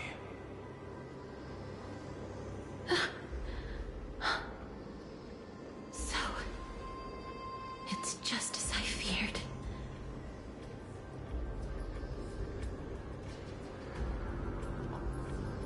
This is my guess. The deceased are supposed to drift down the River of Souls until they reach the end of the West Winds. But this River of Souls was blocked by Pollux's fall. That's right. That's why it's imperative that I bring the dragon back to the mortal realm and make it soar the skies again. I have long since prepared my alchemical matrix in the tower. Although, I am still missing the most crucial material of all. That Which final is? ingredient, the final sacrifice, is none other than the girl who lives out her days with death. Huh? What's going on? You didn't touch him, did you? I know that I am no longer capable of carrying out that task. Take this, all of you, and please fulfill that great undertaking on my behalf. This... We had been inebriated in Felusa's feast too long. Here we go. Before we began to seek divine bestowed death, so that we could be freed from the whims of fate. However, that brought doom upon us. Instead of summoning the Supreme God, we encountered a monster that cut off the River of Souls. That detestable dragon Pollux denied all the dead from the gates of the Nether Realm. Unable to rest in Oh, peace. Queen of Styxia. Sorry, but I just Departed noticed who was spirits talking. engulfed Styxia like a roaring tide. As a result, my city and its people no longer exist. That child is the only person whom I managed to save. within the evil dragon's abdomen, she has possessed the talent of death since her birth. She must have been granted to us by the gods as a chance for us to atone for our sins. Evil dragon's abdomen. Please, you must nurture her to adulthood and prevent her from experiencing all of the suffering that we went through. I promise that I will care for her as a mother, that I will protect her from the evils of death. My Fagusa above, thank you for your kindness. So this is Castorice's past? Please bless this child with a name. Before I am swept away by the River of Souls, please, let me know how I should address her in my next life. Oh. Like how a transient raven butterfly, a fleeting papilio castor, perches on the twig of death. Castorice. That shall be her name. That's where my name comes from? A massive roar in the distance. Sounds back. What is making that ruckus?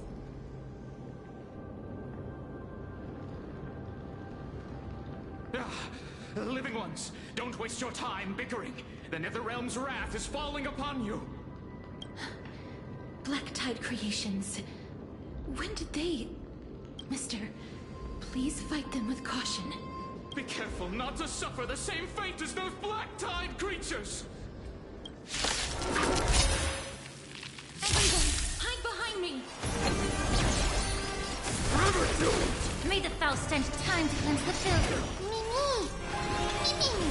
Show me! Burn it out! I am struck! Forever to! Stubborn one. Get it together! Underestimating us will cost you! Mimi! Burn it out! Super big meanie! Be of your body and mind.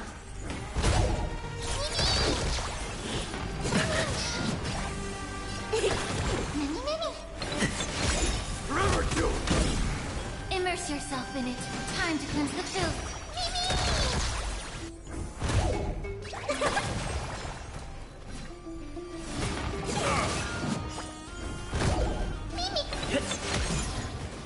There's so many of them! Oh, wow. Dying soul now accepts your punishment.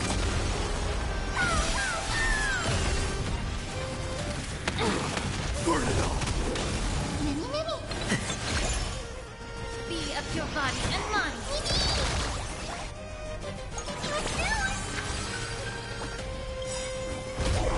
Is it coming? I feel that swim. Let me go! So, forever to! Mimi! Allow me to purge the... Yeah.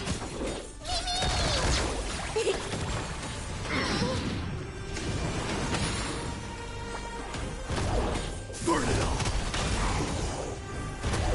Mimi, Mimi!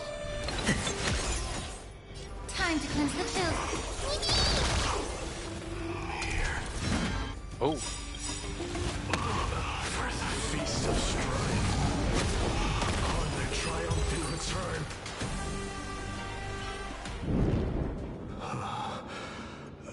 You? Okay, what has happened? Lord Mighty? What,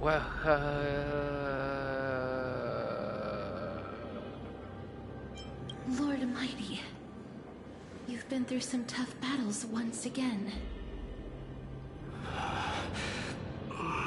That black tide is endless. My death is only temporary.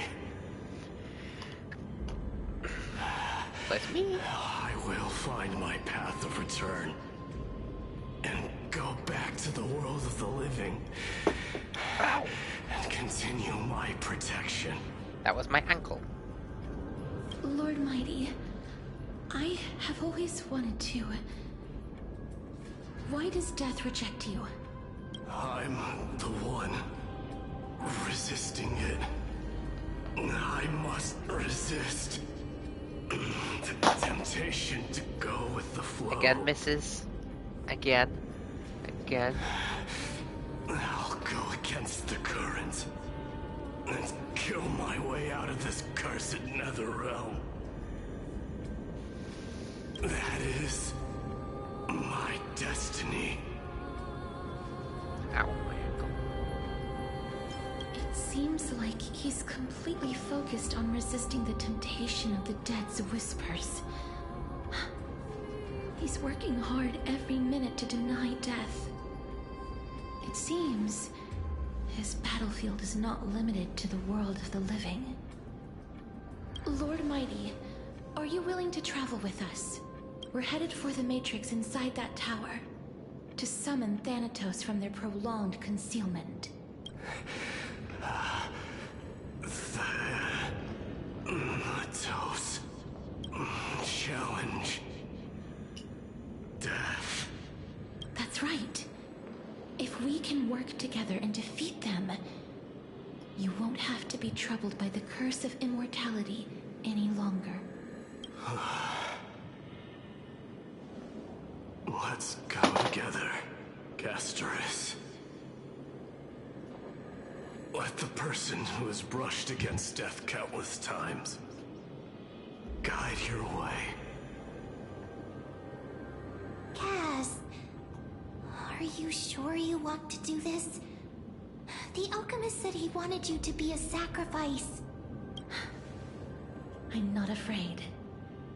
There's no reason for us to turn back anymore. Rather than standing still, taking action is by far the better option.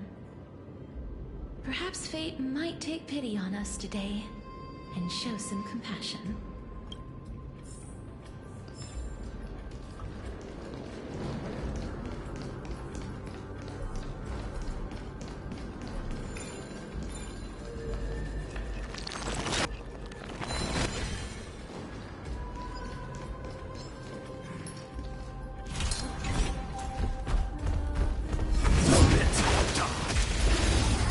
Almost.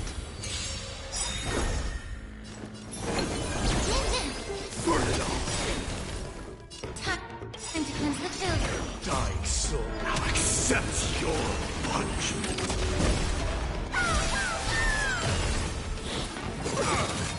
I am struck. Burn it all. Mimi! Forever do. Burn it all. Forever do. Dying soul now accepts your punishment. Conquer all lands.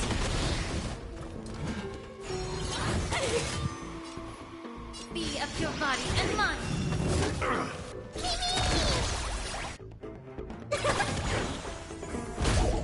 Burn it all. Death refuses. May the foul stench time to cleanse the children.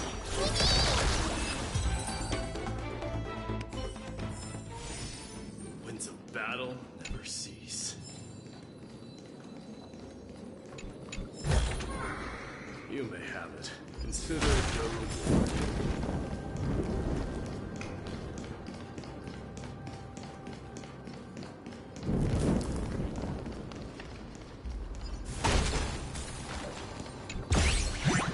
Oh.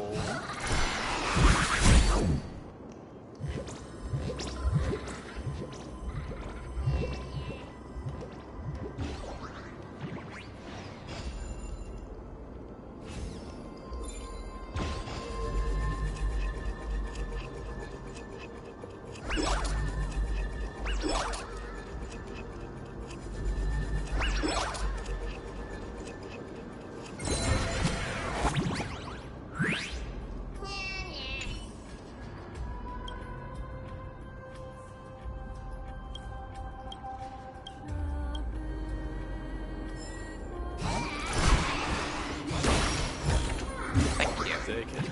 Buy some new armor for your tribe.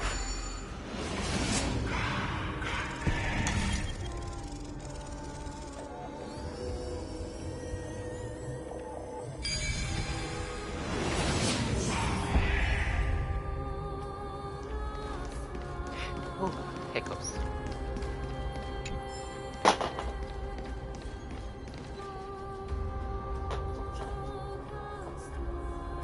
Hoyo rusted in broken chains, remnants of the past that once led to the tower.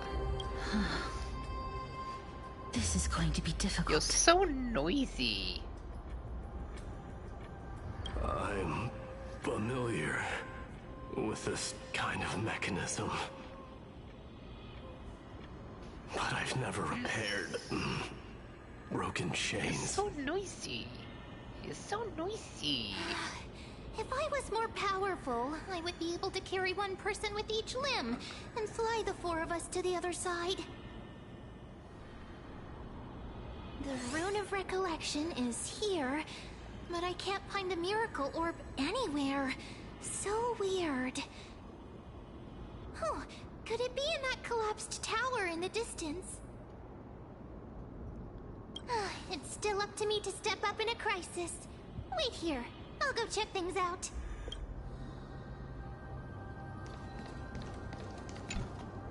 Just shout for me when you need my help! Got it! Just leave it to me! Oh, wow. Mem did it. The pink squirrel. The miracle's range is limited. Please come a little closer. Aren't I a good fit for Orynyx's priest? Of course. You're the most competent priest ever.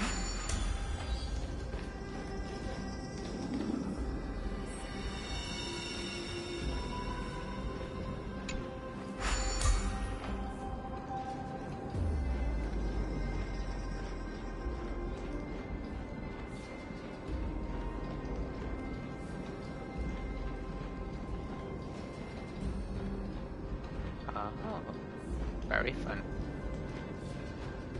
But yeah, how do we get over there though? That is a good question. The alchemical matrix should be behind this door.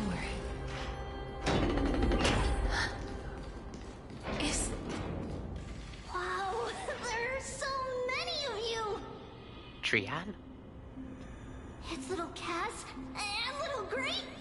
Oh, there's also little D and the pink puppy! Trian? Aren't you... Get what? I'm getting even more confused.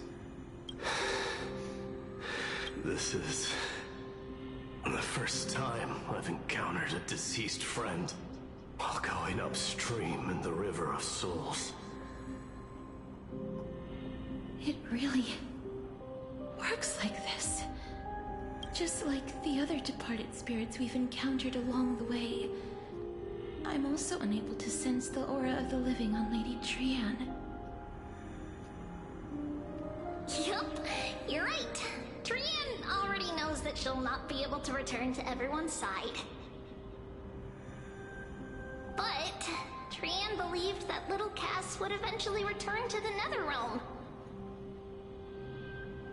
So, Trian has been standing here, at this spot closest to the world of the living, and waiting for little Cass. Oh, it must have been very tough for you. But according to what Trian said, we're almost at the entrance of the Netherrealm. Trian promised Trevi and Trinan that when little Cass got here, Trian would get the gift ready and be the first person to run over and welcome you. So, little Cass, don't cry. Please, accept this. We finally finished it. Aww. This is what Lady Trevi once mentioned. The gift for me that you didn't manage to finish. The Holy Maiden of Janus. Even when separated by life and death, their thoughts are still connected. They got everybody, even us and Don Han. Trian hopes that little Cass likes it. Oh, Daisy! Seriously? You're too noisy. It's seriously... You're too noisy. A wonderful drawing. Too noisy. Lady Trian. You're too noisy. This is our flame chase journey. It's gonna go on the floor again. Little Cass, we don't know what your journey was like before. Trevi has always said that it must have been a very Including harsh Cypher as well. She's only just been introduced into this part of the story, but why is she? Why does she get the middle spot? Anything to fear now, because We're corner pieces. Chase journey. But this is really, really cute. That's right. Two besties up there. Now, when I see Lady Trian's gift, Hyacinth and do I Naxa. realize that I've already obtained And so Naxa with many his gun. things I would never have dared to dream of since I embarked on the flame chase journey. Even us with our little like spear down First there. time I've gained so many companions. The This first is just time so I picked cute. up the hobbies of crafting and photography. The first time I had dinner with someone else. The first time I went to the market to buy the Chimera doll I'd liked for a very long time and hugged it to sleep. The first time I wore a dress personally made by Lady Aglaya. The first time I went for a walk with Lady Treeby, Lady Trian, and Lady Trinan. The first time I enjoyed the night breeze and looked up at the stars with Miss Hyacinth. The first time I took care of Dromesis with the trailblazer. Looking back at all these experiences I never thought were possible, it feels as though the scales of my life had shrunk from centuries and decades down to minutes and seconds. And all of them are so precious. I took countless photos in the past, but they're all black and white landscapes.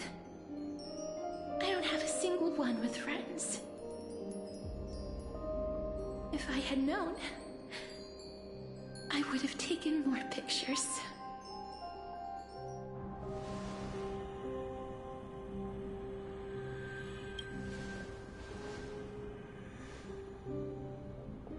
Trian says yes! Trian likes little Cass and would love to take a picture with little Cass. Oh. Sadly, being departed souls, our images cannot be captured in the world of the living.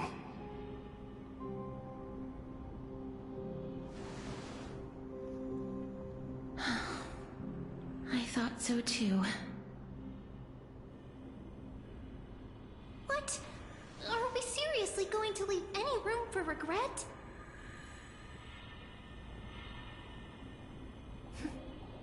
There won't be any regrets. This vivid drawing surpasses any photograph from the world of the living. Little Cass smiled. Trevi, Trinan, and Trian's wishes finally come true! Oh. I remember you once said that fate is not the flowers that bloom at the end of the road, but where people tread beyond the gate. Now, the path that belongs to me is about to reach the end. Thank you for bringing me the final key. Key? Little Cass, why are you talking in riddles all of a sudden? I have a feeling that soon, this gift of yours will become the key to saving Mister's life. Wow, that's amazing! Then keep smiling and carry on bravely! Little Cass, little Gray, everyone, see you tomorrow! I hate that. hate that. Lady Trian. I knew it. The aura of this place. We have indeed reached the end of the stream of souls. Oh, trail. If I go any further, I might lose myself. I must leave now, for the black tide still wreaks havoc in the realm of the living. I thought the little anime thing was gonna get me, but in fact, it did kind of get me a little bit. But I have broken free from the chains of death countless times. This time will be no different. Castorice, will you fulfill your duty for the flame chase?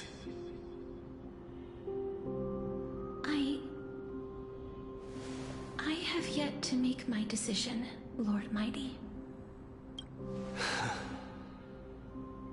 No matter. Make the choice your heart desires. Even if it takes 1,000 years of waiting. we don't have that. We don't have 1,000 years of I waiting. will continue to fight till I die. Then rise from death. Till the miracle descends.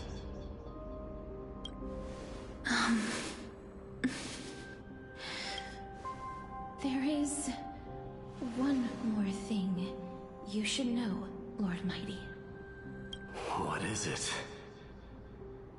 Professor Anaxa may have deduced the principles behind the Era Nova. You and I may be reincarnated as strife and death in the next cycle, becoming calamities wreaking havoc upon the world. I see.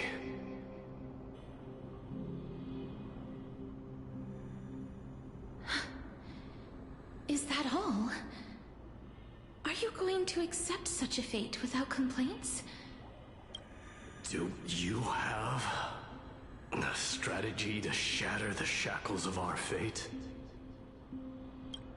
I haven't found it yet. Perhaps I never will. Then, cease wasting your thoughts on futile matters.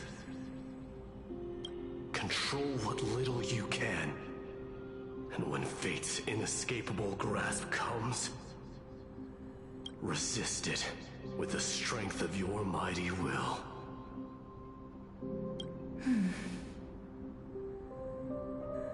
Thank you, Lord Mighty. I will find the right decision.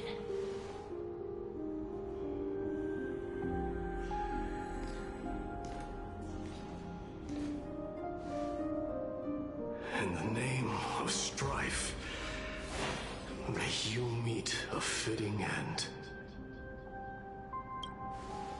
This must be the alchemical matrix the spirit mentioned. Let's see. We need to insert Aquila's sky, Giorios' earth, Kephali's fire, Fagusa's ocean, and Nestia's love. It seems our sweet Princess Homebody has made up her mind. In that case, seamstress, I suppose I no longer need to deliver your message. My time is rather precious after all. What message? Whether you wish to break free from death or not, please, follow your heart. By the promise you once made, I ask that you fulfill your duty one final time. Castorice, please, live as a human, and die as one. According to that alchemist, the final piece is supposed to be me. However, he is not privy to the past, and therefore cannot see the full picture. The past? I saw the twins of death in Kephali's memory, and now I am certain that I was one of them. The trial of the Hand of Shadow demanded taking the life of your family. I died during that trial, falling before the gate to the new world. And my sister, whom I never met, became the Titan Thanatos of this cycle. She was consumed with regret over my death, so she used the Titan's authority to reforge my soul. Yet, it also means she has never revealed herself to anyone, hidden away from the entire world. That's because the Titan she became already fell at the start of everything. They died for me, and now lie in slumber in the River of Souls. You mean... Pollux? That's right. The River of Souls is no material river. It cannot be blocked by ordinary means. Only a divine corpse can prevent the dead from reaching the next world. And that's why... we have to awaken Pollux from death before we can retrieve the core flame of death. We have to reforge its body with the power of alchemy. But Cass, if that alchemist speaks the truth, does that mean you're also part of the dragon body? Yes. According to those departed spirits, I was indeed born as the dragon's twin. But before we talk about that, have you heard the sighs?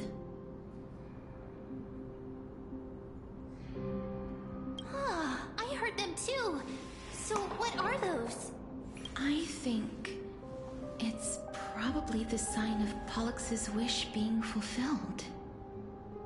They must have realized how heavy a price they'd need to pay when they used their divine authority to resurrect a dead woman. That's why they exerted every ounce of their strength to send me to Styxia, a city that called for death, a land where none is hostile to death. They never saw their wish fulfilled and fell so prematurely, all because they wanted to give me a new life. Pollux must really want to know how their sister has been after giving their all to save her. That wish is the reason Pollux's soul still lingers in the mortal realm even after their fall, quietly watching and documenting every detail of their sister's life. So instead of picking up objects on the way here, we were instead showing things to a strand of yearning that lingers here. Now, we must weave these yearnings together and restore them into Pollux's complete soul. but all of this is just a hypothesis, right? What if we go through with the ritual and it turns out totally different? That's fine. As Professor Anaxa often reminds us, such is the nature of alchemy. The true outcome can only be known once the process is complete. This is why alchemy is also known as the miracle of creation. Now, the puzzle of Pollux's yearnings is nearly complete, with only one final piece remaining. I shall reveal what they have been yearning to know in the alchemical matrix. I will show them my whole life since I left Styxia. Lady Trianne has already drawn a picture of my entire life, and it is now in my hands.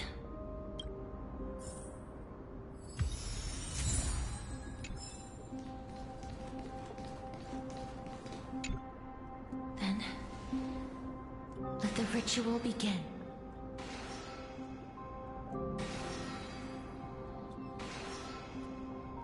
Now, the objective is complete. That is all. Such is what Professor Anaxa always says after preparing for an alchemical ritual.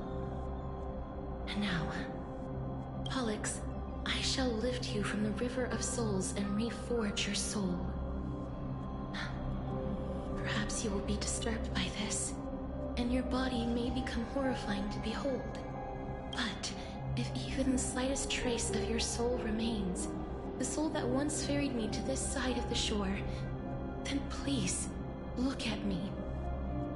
I wish to thank you in person. I have obtained everything you sacrificed your divinity for. Lady Almanette. Did she recognize you? Oh, she must be the first soul we can communicate with here, right? I'm afraid she is just another spirit trapped here, like the rest of them. The only difference is that I was there when she died. Please, go on. I'm listening. Are you about to tell the story of Styxia? Yes. You're just as smart as I imagined, but... never mind. Now's not the time. There's no need to worry, Elder. Take a look around you. You're already at the resting place of the dead. The world of the dead. But how? I understand that you chose to remain silent about the story to protect Castorice, the girl who coexists with death. But you no longer need to hide that story. I can assure you that you have protected that girl's life well.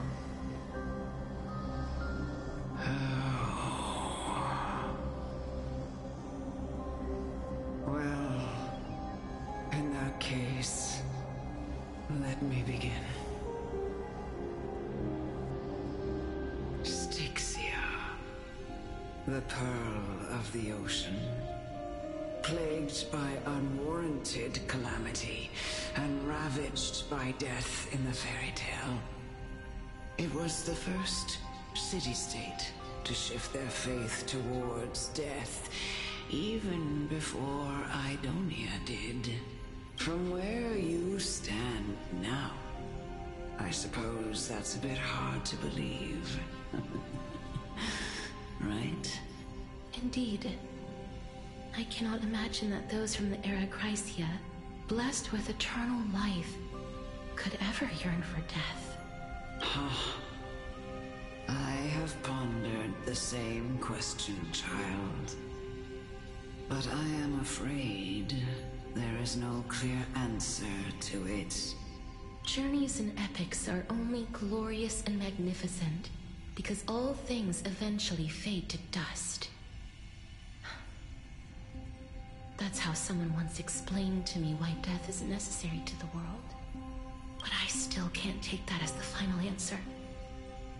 Would a world without journeys and epics be worse off? I take it the one who spoke this line was a general, or perhaps a warrior. I, however, did find some inspiration in these words. Would you like to hear my thoughts, Castorice? No. Please enlighten me, Lady Almanette.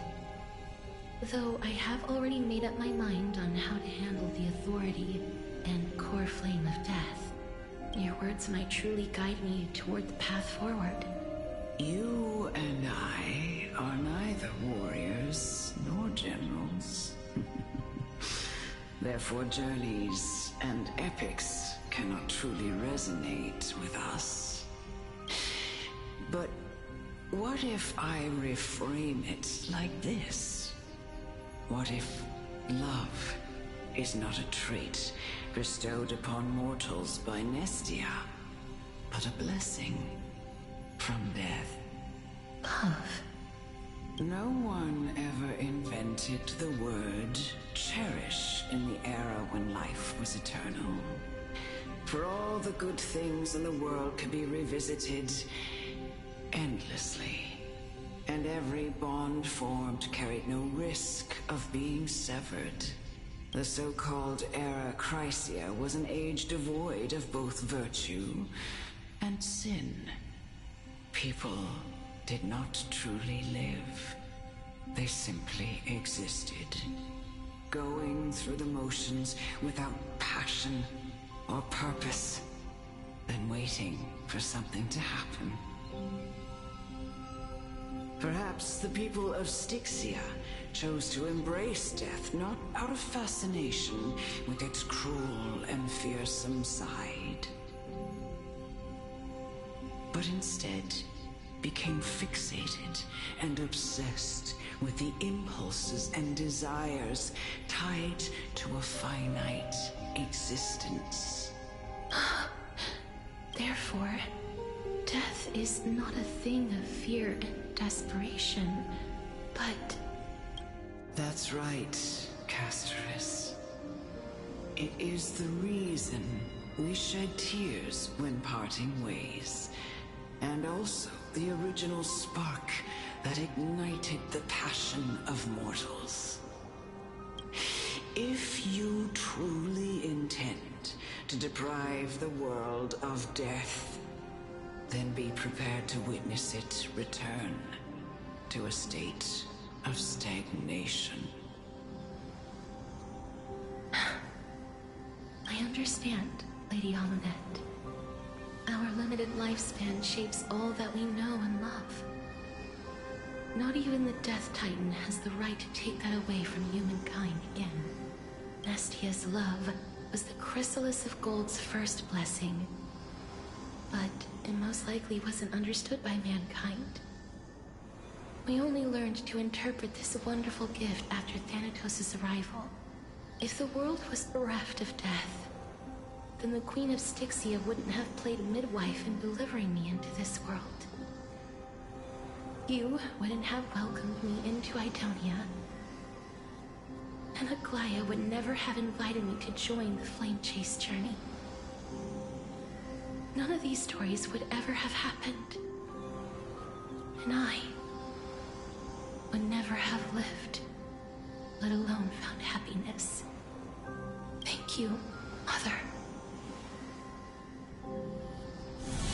I will use all the love I've experienced in this long life to complete the final miracle. My teacher, Anaxagoras, grant me the wisdom of all things. I call upon thee, the stripped dead dragon's corpse.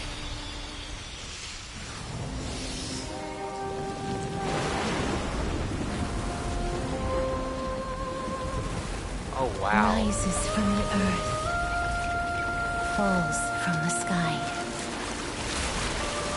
As above, so below. This is the greatest power of all powers. Unstoppable in this world.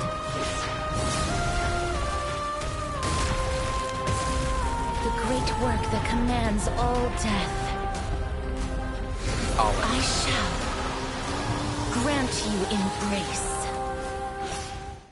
Oh, that's cool.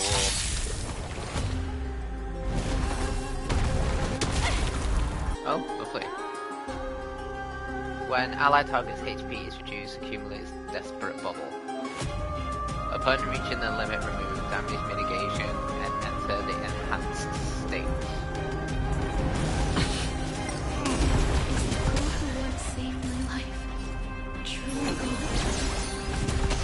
Show yourself again. Eradicate this hatred and regret. Everything in this world is bleeding.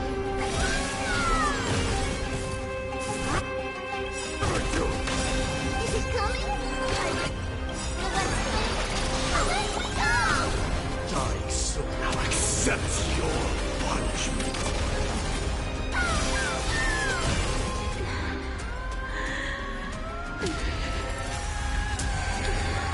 Oh.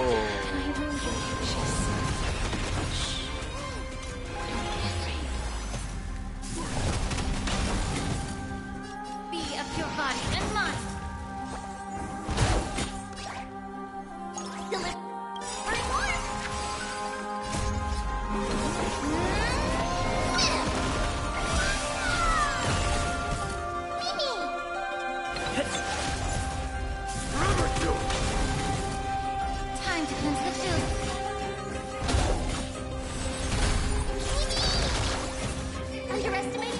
Burn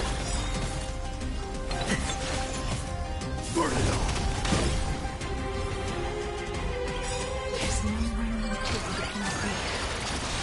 I will grant you peace.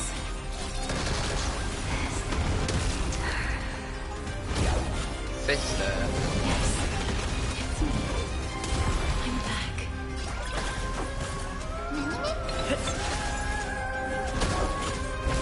So feeble.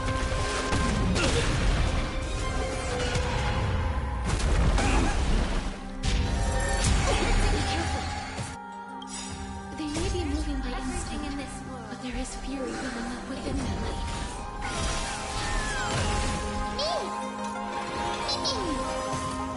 Forever do. Dying soul now accepts your punishment.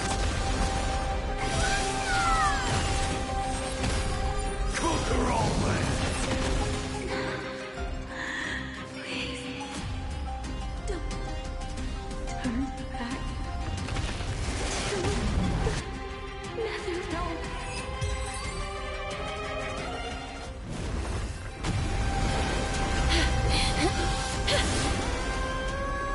Oh, death.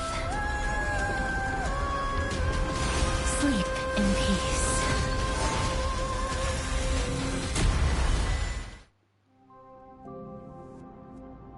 That was a cool final move. I can't talk, that was... I'm sorry I have to wake you up from ancient death. And I know you're anxious. Shh. Don't be afraid.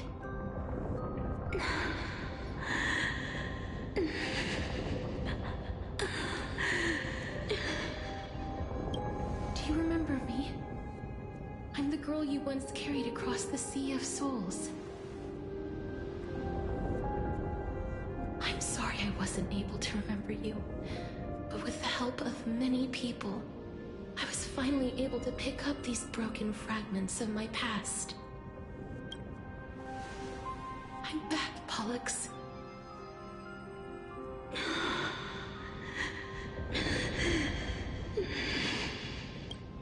I know this might not be what you wanted. But I have to do this.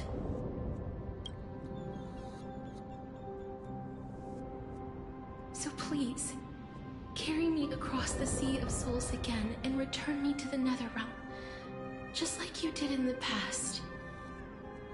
Please take me to where the core flame of death rests.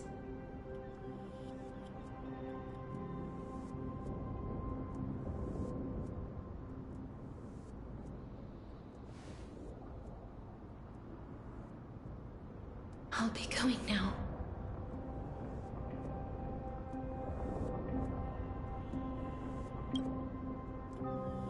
Great, let's go. They may look scary, but as long...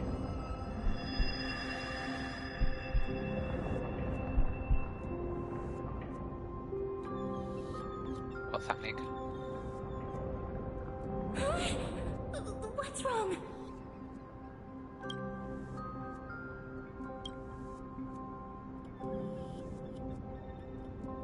Are you...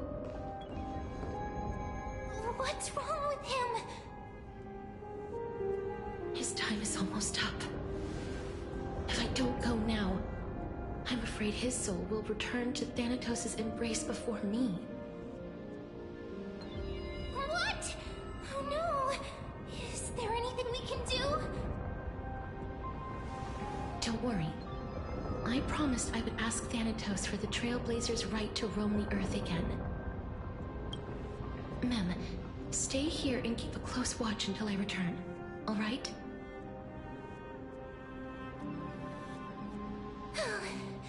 Alright. I'm the best at taking care of others. Go on, Cass. Make sure not to leave yourself with any regrets.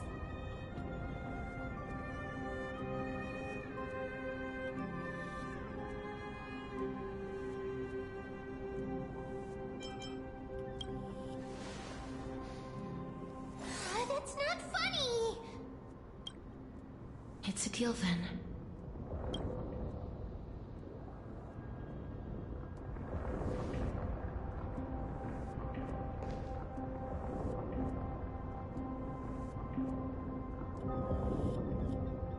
Please.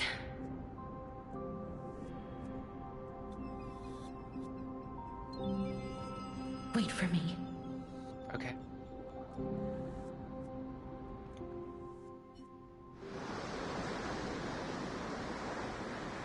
Little dinghy. Let's see it perhaps without seeing me, you will lose your way. After all that, you still ended up back here.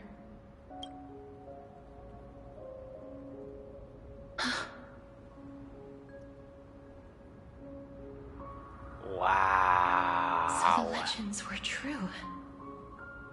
The Netherrealm really is a sea of flowers. Yes. Ah, Pollux.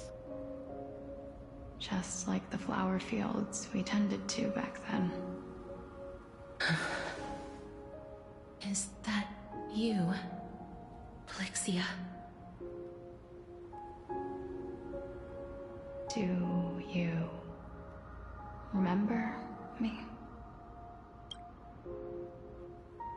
I don't have the memories from that time, but I've seen you before during an experiment. I see. Oh my god, this Call is so me beautiful. Thanatos, then. It'll be easier. However, since you recognize the name, you must already know everything about Thanatos, right? Yes. I'm here to reforge the order of life and death in Amphoreus.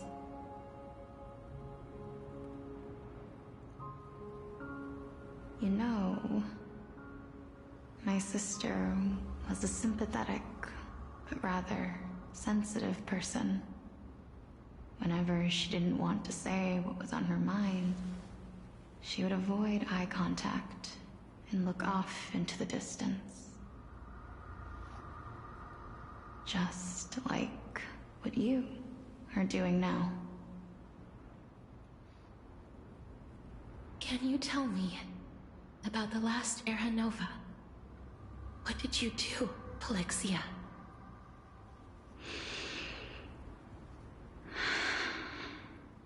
Where should I begin? I suppose we can start from the beginning. A long, long time ago, there were a pair of like-minded twins. As foretold in the prophecy, they were chosen to be successors to the god of death. But fate was cruel. The price of attaining divinity was to take the life of a family member with our own hands. That trial was indeed recorded in that memory. Then you should already know that my sister voluntarily gave up her own life, so that I could ascend as the demigod of death. But I couldn't accept that. Why did we have to kill each other for a future she'd never see herself? That's not fair. So, while weaving the laws of the new world, I shattered the forbidden bottom line for life and death. I reshaped my sister's soul and took the form of the great dragon Pollux to carry her up the River of Souls and back into the mortal realm. But our fates were already decided and manifested in unexpected ways in response to my futile actions.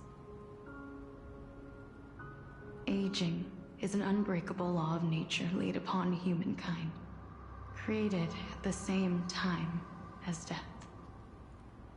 When the living die, their souls will meet Thanatos, who who would determine where every soul goes. That is just... If the Reaper raises their left hand, the soul is granted death and allowed to enter the Netherrealm to await reincarnation. If they raise their right hand, the soul is rejected by the Netherrealm and returned to the mortal realm to continue walking the earth. That's why the Hand of Shadow can only lay down judgment and not embrace another being. Yes. Death was originally a pair of hands, but they were split in twain when we reached the mortal realm, never to touch each other ever again. The half of Thanatos that represents life, the undying human who grants death, that was the curse I forced upon you. Then, what about you? As the half of Thanatos representing death, I shoulder the fate of defying death.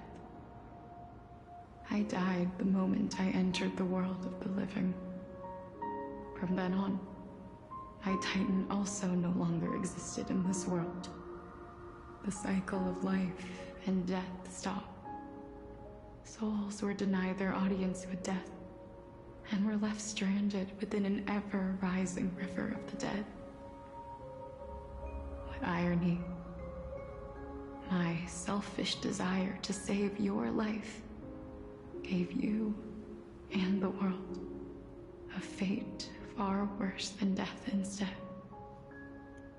Then, what was left of my reason we get to walk here? was left behind in the Netherrealm, where I've been taking care of these flowers day after day, until there is now a sea of them, all while mulling over the subject of life, death, parting, and enduring an endless loneliness.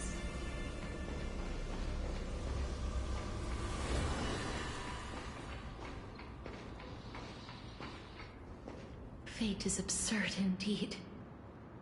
Our lives were a mirrored image of one another, like a pair of hands. Even so, we arrived at the same destination. We walked different paths, yet experienced the same pain. I had hoped that maybe you would at least have a good life in this cycle. I'm sorry. I lived my life well. It didn't go to waste. As far as I'm concerned, you did nothing wrong. Even though I forced the authority of granting death to humanity upon you, a total stranger. Too many responsibilities were forced upon me in the course of this long journey. I was once lost, even upset. But I realized recently that if it weren't for your blessing, I wouldn't have understood the source of these emotions, nor would I have realized my purpose. I wouldn't have made it here to reunite with my missing half. And we wouldn't be discussing our past while sharing the same view of this landscape. I wouldn't have understood the meaning of our existence. I hope we can come back here. The meaning of our existence. Because I've got Castorice, like, I want to take some pretty photos. Is that so bad of me? Of our separation, and watered it with our tears of loneliness. Yes, the only thing death is allowed to create are flowers that bloom from blood and tears. That's why Thanatos cannot create living beings at will. Nor can the Hand of Shadow determine a person's remaining days. Because the life and death of mortals should never be dictated by another's will. Are you saying there's no point in Thanatos' existence? No. No single being can bear the scales of life and death on their own. Not even a god. Life and death weigh equally heavy. We both know that now, don't we? You, too, must have had a difficult life. We've taken quite the ridiculous journey together, haven't we? I had a feeling, even back then, that we would meet again one day. Not to embrace one another after a long separation, but to come in search of retribution.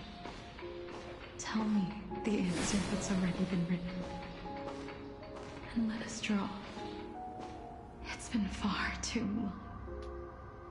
I've waited here for centuries, watching day after day as desperate spirits are denied by this lonely wasteland.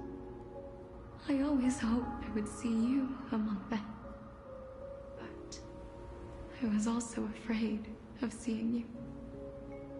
I didn't know how I could possibly face you again, but more than anything, I was afraid that you might have forgotten all about me. I know. But don't you see, Polixia? I made it back anyway. You don't have to shoulder death's authority on your own anymore. It was always meant to be held in two hands anyway. So, let's give our core flame to him, and have him take it back to the mortal realm. Give humanity back their cycle of life and death. Our responsibility as Thanatos was never about picking out favorite souls. We were only meant to watch over life. Let's tend the field together, and create a warm sea of flowers for all the souls to come.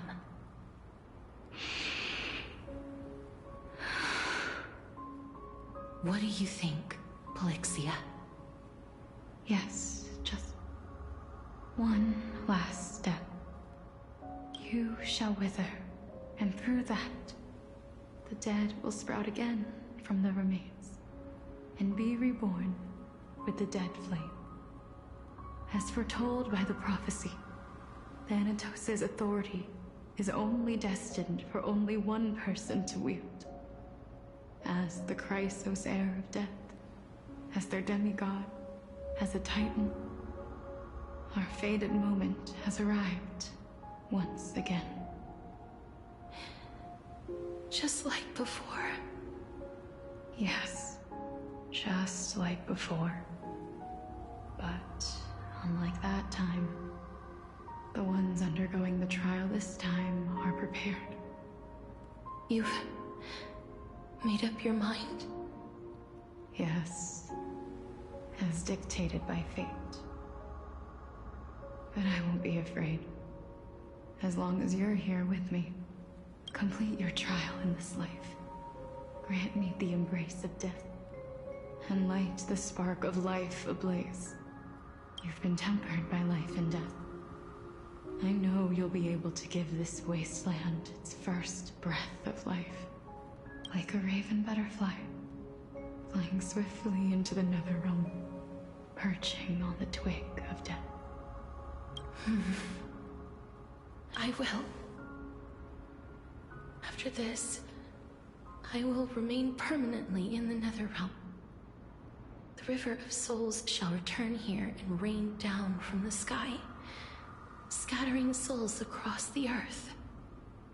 The cycle of life and death will flow once again. This sea of flowers you sowed shall bear countless joyous or sorrowful souls, and bloom evermore.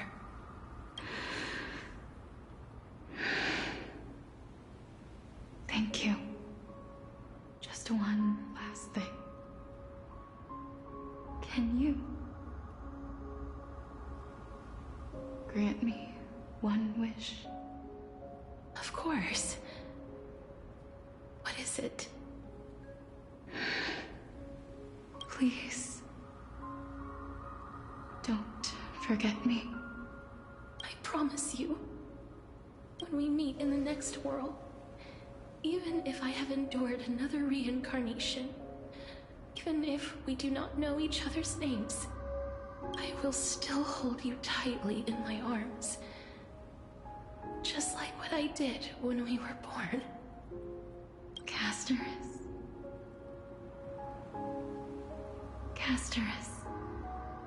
You're as beautiful as a fleeting butterfly.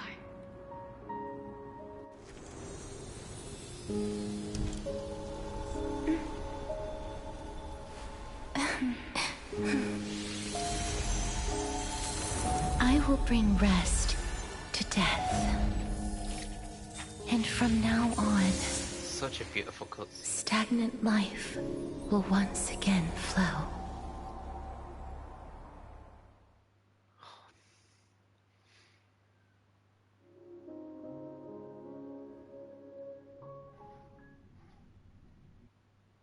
Oh wait, it's us.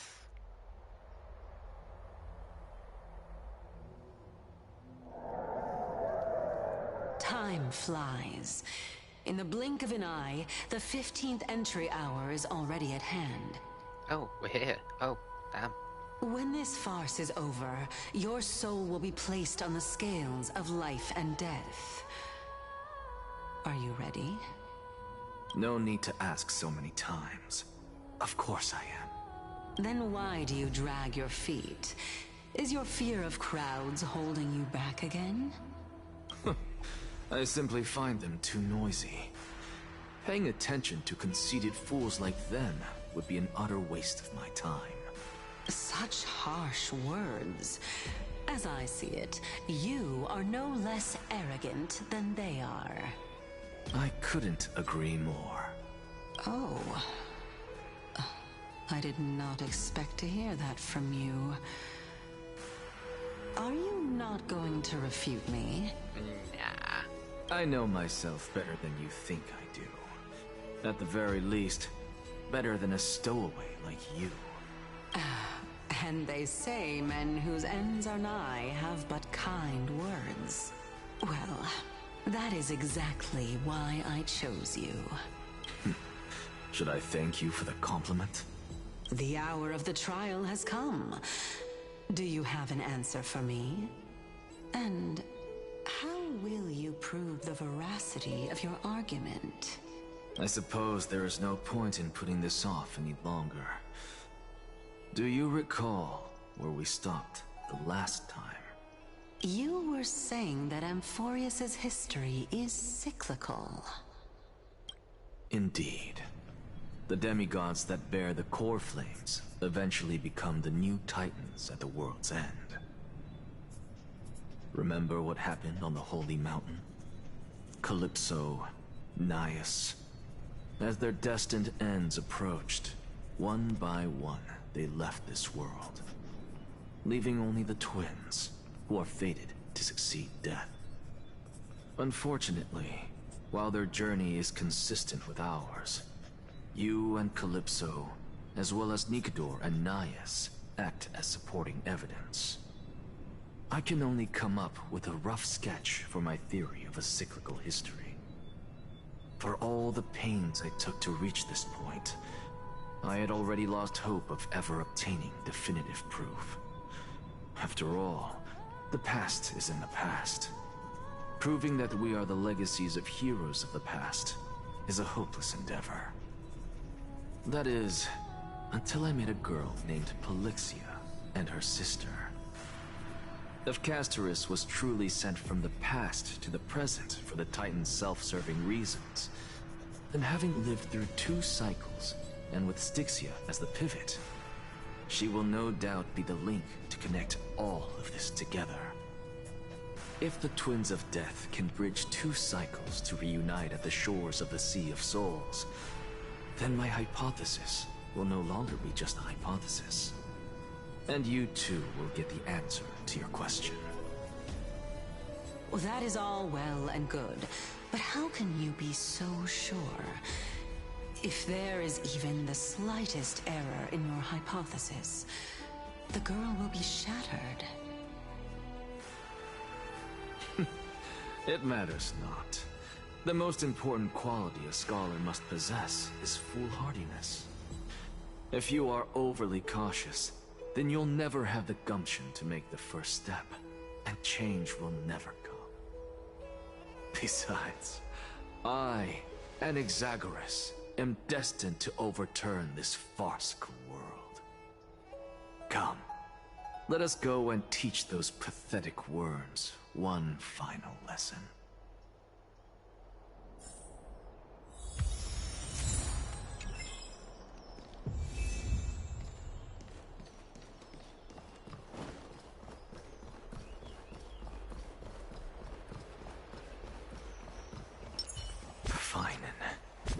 So they are leaving the final debate to him.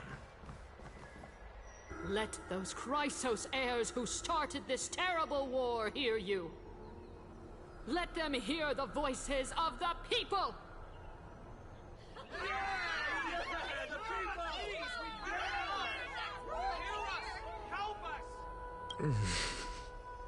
As always, that woman knows how to stir up a crowd. Professor Anaxa, I thought you'd pass on this. Everyone must cast their vote, or this assembly would serve no purpose. Prof, do you truly think it's wise to entrust the fate of the world to an assembly like this? Akama has stood strong under this system for 1,000 years. It stands to reason that there is purpose in its existence. Why am I getting chills? But that is not what you're asking, is it? What you really want to know is Aglaya making the right decision in entrusting the fate of the world to you? Nothing ever escapes you. I didn't spend all those years teaching you for nothing. Most people only take 4 years to graduate, if I recall. To tell the truth, I feel like I'm on my way to an execution chamber instead of a podium. So, do you have an answer to that question? No, I don't. I thought so. Because that question is not yours to ask in the first place. Is Aglaya entrusting the world to you the right decision? Don't make me laugh. That is a question that woman must answer herself. Why are you fretting about this on her behalf? Or have you been seeing yourself as her pawn all this time?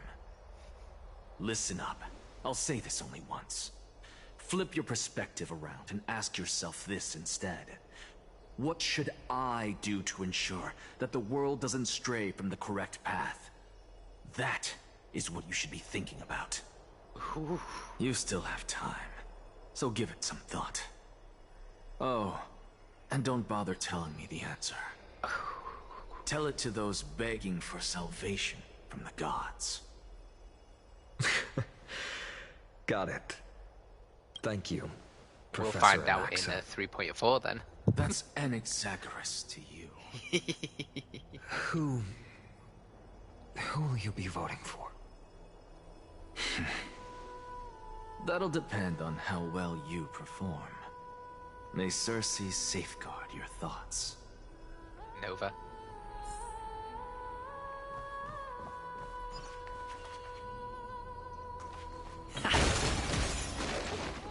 Got you. Looks good. You're finally here. The last speaker for the assembly will be taking place on the stage.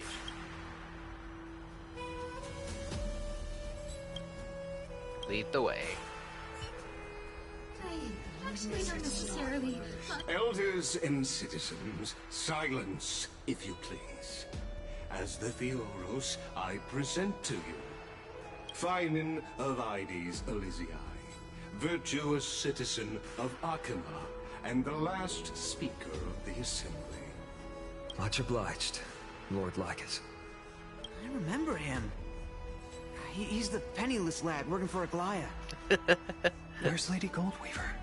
Why is she sending this guy to give the last speech? Is this really the end of the Flame Chase journey? Can this dude really face down kindness? No. I actually don't necessarily find things remaining the way they are. By Kefali above, dear citizens of Akima, as you look upon me, so too do I see you. I see your fear and misgivings, your apprehension about the discord between the Chrysos heirs and the Council of Elders, and your uneasiness about the future of the Holy City. Yet, before you contemplate something as grand as the fate of the world, I ask that you look closer. Look beyond the horizon illuminated by Kefali, at the crisis threatening to overwhelm us. What? Hydes Elysiae, my beloved hometown, is a village forgotten by time. It is a place with the most invigorating breeze and wheat fields that spread all the way to the sea. I once thought that there I would enjoy a lifetime of peace and quiet with my friends and family. How I wish I could invite all of you to that paradise, far from the noise and chatter of the world. Alas, I can't, because she and all that she nurtured, all that I loved, they have long been devoured by the black tide. My beloved home is no more.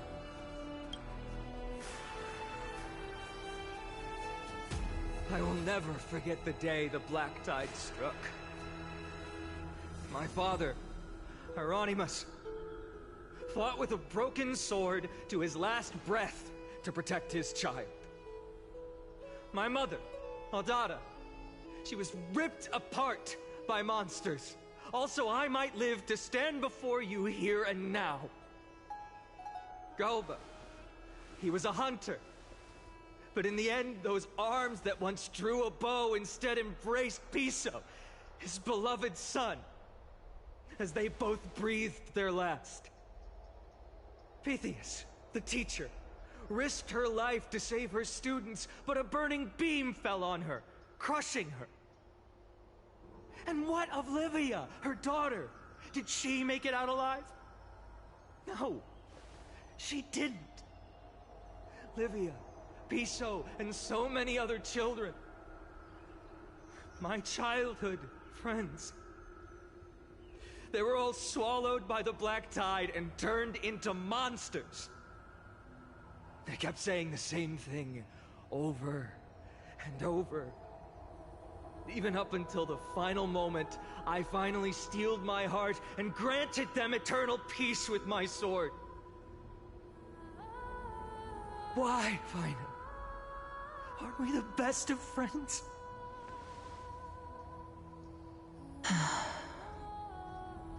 That is the black tide. A looming threat that can bring Akima to its knees any time. Kindness may have promised that with the 3 Titans of Calamity Con, Akima will return to an era Chrysia once more, but much as it pains me, I must disappoint you. While the demigod of strife has done everything in his power to hold them back, they are still coming. By now, the name of that black-robed swordmaster, the Flame Reaper, has likely echoed throughout the city already. The roaring thunder is a message from the strife demigod. The Flame Reaper has risen from death, and they hunger for the core flames of the gods. Ooh. Lies! If such a powerful enemy is indeed approaching, why is Akima still a picture of peace? Exactly! The city of Akima shows no signs of pandemonium or chaos. And why is that? I beg you, spare a moment to think about this. Are we able to stand here and hold this assembly in peace today because the danger has passed? No! This peace we enjoy is no gift of fate. We are able to stand here today only because the Chrysos heirs have stepped up and shielded Akuma from calamity. With her golden threads, Aglaya has preserved and continues to preserve these idyllic days that all of you hold dear.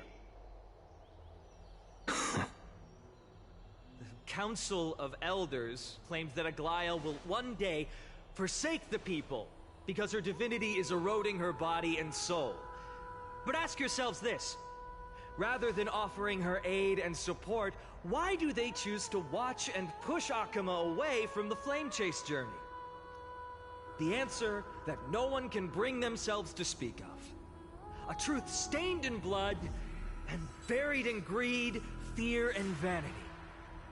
Allow me to lay it bare before you. It is because the Council of Elders, which bears Akuma's history and honor, along with this citizens' assembly we once took so much pride in, are now infested with vermin. Ooh.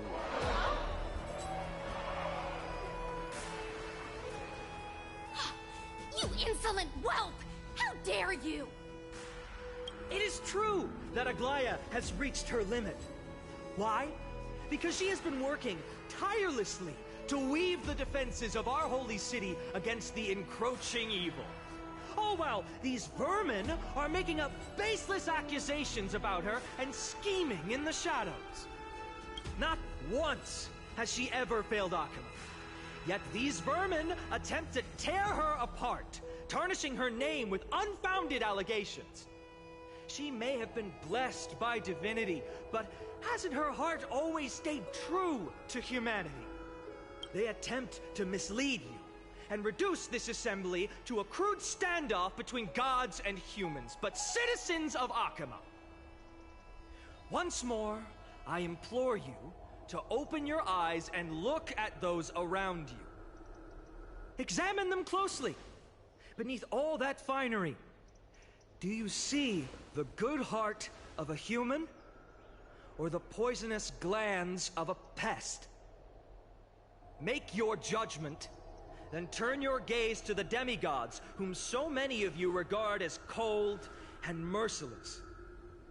Do you not see the light of humanity in them? And those who wear the mask of humanity yet utter only hurtful, slanderous words. Can you not see that their souls have been corrupted by power?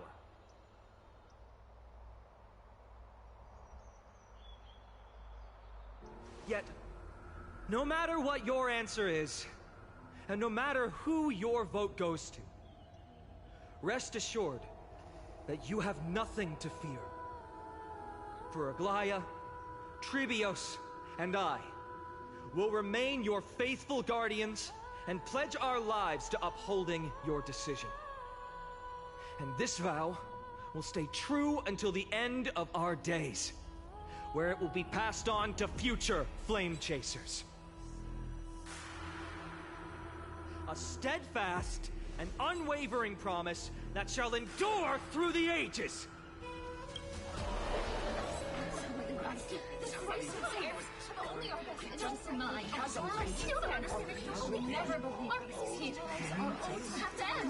What a compelling argument.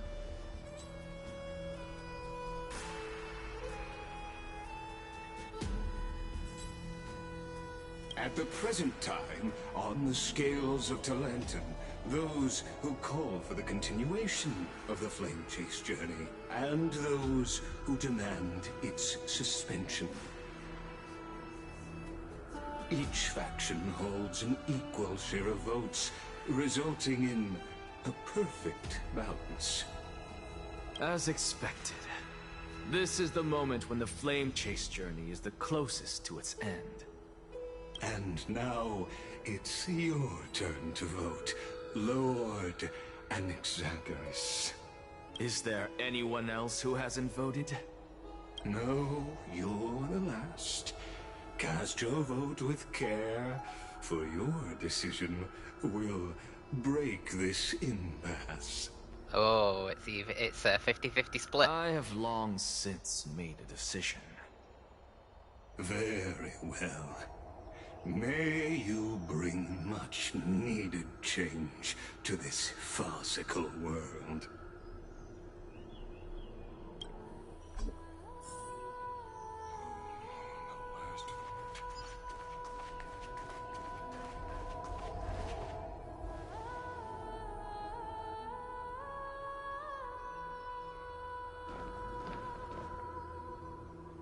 You've done well, Finan. Given the circumstances, delivering a rousing speech to stir up emotions was a prudent move. However, thank you all for your patience. On behalf of the 7 sages of the Grove of Epiphany and the scholars of Amphoreus, I, Anaxagoras, am ready to cast oh my god, yep. vote. The performer. But before that, in the interest of fairness, Lady Goldweaver, I pose a question to you before all who are gathered here. Will you, as Finan has promised, stand by the decision made in the Assembly, regardless of outcome? In the interests of fairness, I make no promises, lest it should influence your decision. Very well. I thank you for your honesty.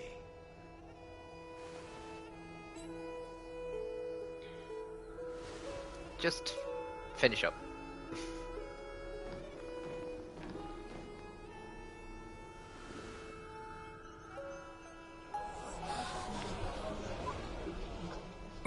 What's he doing?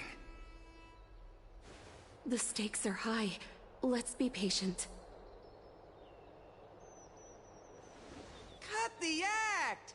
Who do you think you are wasting our time like this?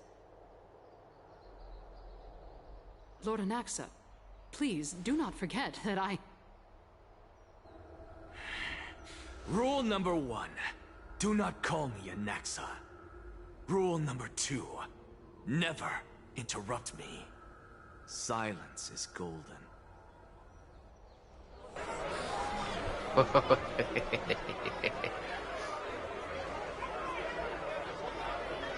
Just vote already. What are you waiting for?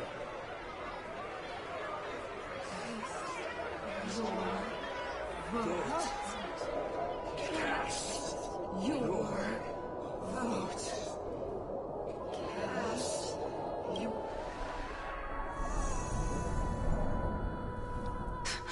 I cannot help but wonder, is every hardship in the world something you will exploit and use to your advantage? How else am I supposed to make use of this situation where my body and soul are separated?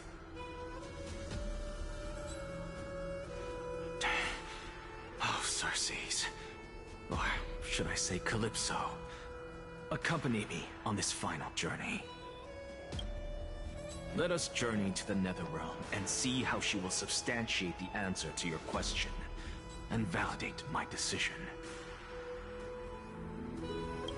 We need only to follow the sound of the tides.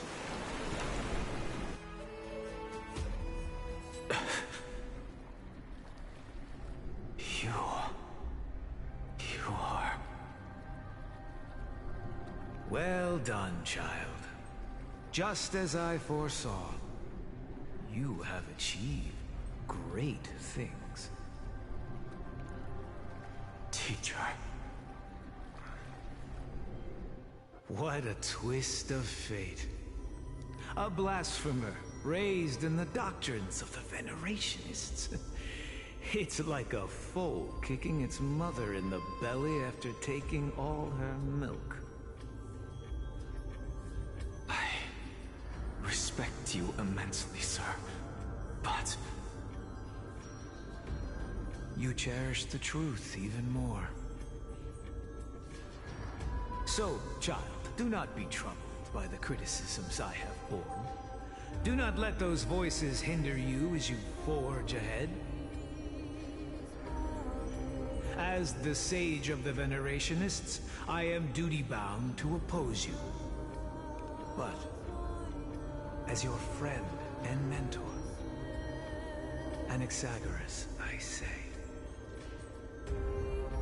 go forth, for the truth is already in your hands. I will keep that in mind. Can't believe I'm approaching like 7 hours. Go now, child. Your lonely pursuit is about to welcome a new chapter. And when you reach the end of this journey, may we meet again with the truth before us. You have my word, sir. May Circe's safeguard your thoughts. May Circe safeguard your thoughts. You are right, Empedocles. My lonely pursuit is about to welcome a new chapter. I must be on my way now. May we meet again with the truth before us, Empedocles. What are you waiting for? Just cast your vote. Silence! Silence, everyone! Behold, Circe, here at the center of the world, I shall write the final step of my proof. For this place is but one step away from the truth. Another cutscene? Professor, I completed the proof you wanted.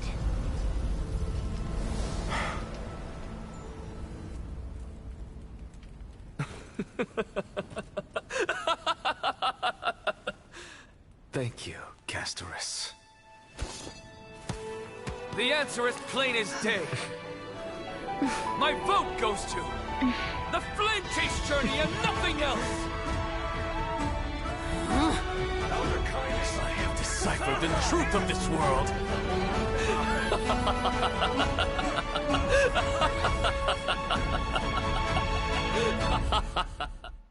Okay. With the balance shattered, the result is clear. By carefully and talenting above, as the Theoros, I have observed. No! Lygus, you can't! Anaxa, what have you done? Have you lost your mind? I hope you are prepared for the harsh punishment awaiting you. Mark my words, I will make sure that clever head of yours never forgets the price of betrayal. Have you forgotten? I told you that happens to be one of my rare talents.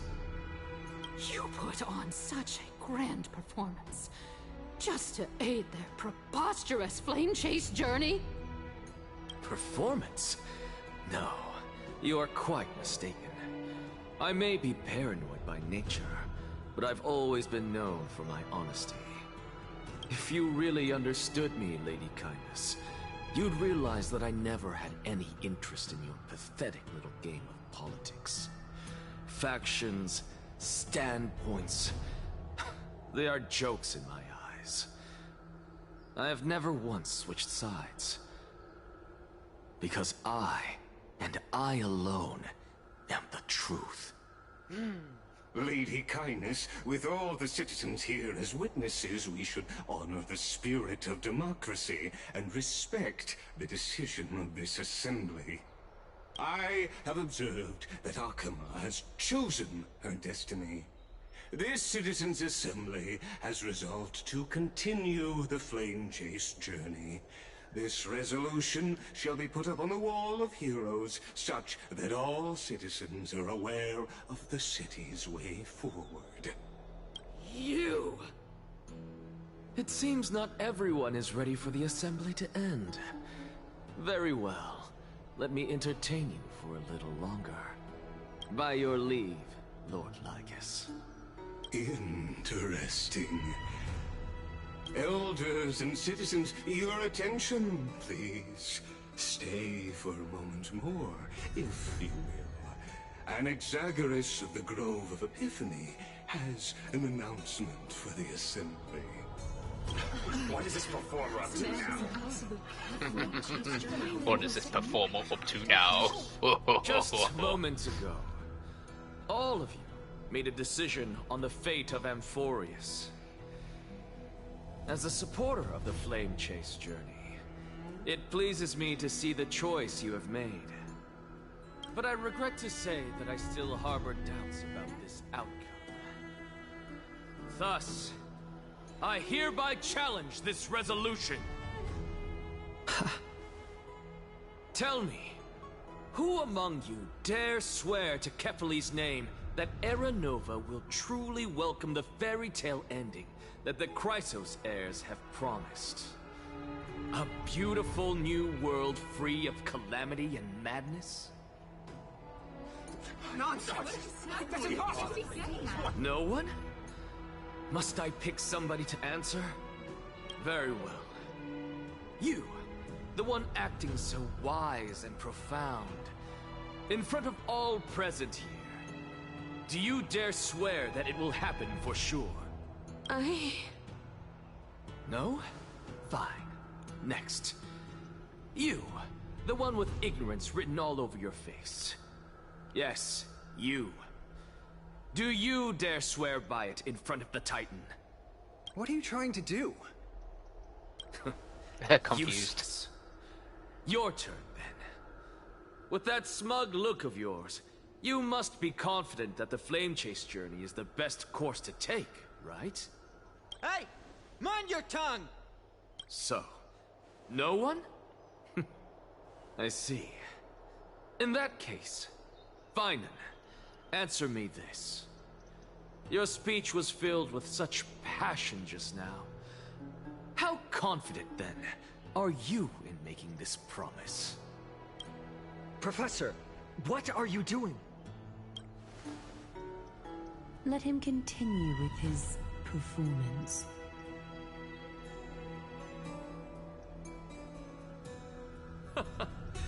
Will you look at that?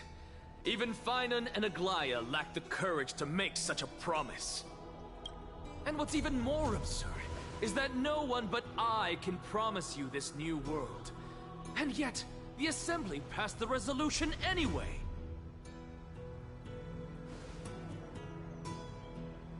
But you needn't worry, because I knew better than to trust you good-for-nothings.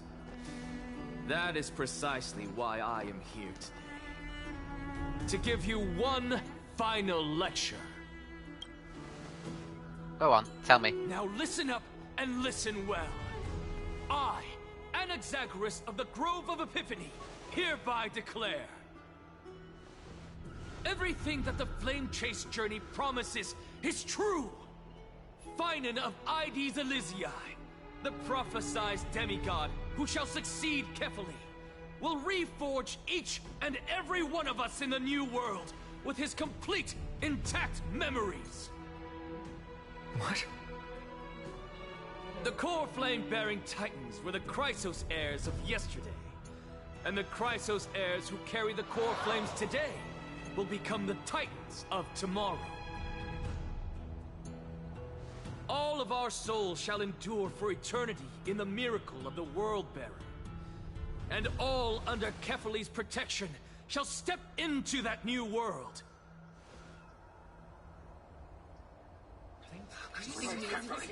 This is your blasphemy! It's impossible! What? Are you saying that we must bow down to you and worship you, even in our next lives? Still gonna say, yeah. Enough, you. I thought you said it would be finished by now. Imbecile! How dare you try to deceive us with all these lies and falsehoods? How can you prove? I told you, don't interrupt me. But since you've asked, I shall be kind and indulge you. Did I explore? My statements Not that are much. based on my experiments on the divine body of Kephalli themselves. You heard me correctly, everyone. With the tacit approval of kindness and the Council of Elders, I fused my soul with a god through alchemy, and learned the truth behind Era Nova. What is he talking about? Isn't that pure blasphemy? This is the end, I believe. I, the vile, wretched blasphemer, deserve nothing less than death for my sins. And the Council of Elders, which granted me consent and aided in committing this atrocity, should face punishment alongside me. Ooh. By the gods, even kindness has betrayed Akuma.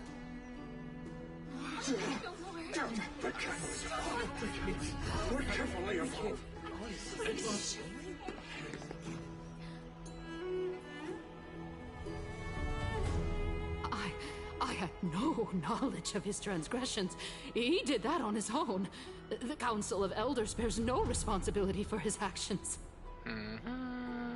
Lord Lygus, as the esteemed Theoros, are you going to simply stand by and allow the Council of Elders Liar. to be dragged through the mud?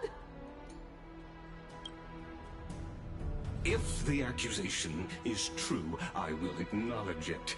If not, my conscience stands unburdened. Lady Kindness, the reputation of the Council of Elders was not built in a day, nor will it be shattered overnight. Repercussions await those who fool the people, and punishment must be meted out on those who abandon their vows. We should respect this beautiful city and her people. You... Lady Aglaya, the Gold Weaver, I humbly ask that you take on the responsibility of overseeing this judgment in the name of the fairness of Talantin and the justice of Kefali. Considering the circumstances, and in accordance with Akuma's codex as the only demigod among us, you shall rightfully wield this authority. Granting her even more power. Honor Whoa. Exactly, Mr. Sassy, exactly. Pop off, sis.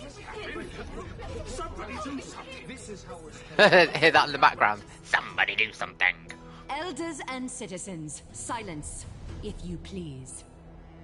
Anaxagoras of the Grove of Epiphany has made his statement clear. As per Akuma's codex, I request all present citizens to stand with me in exercising the right of judgment.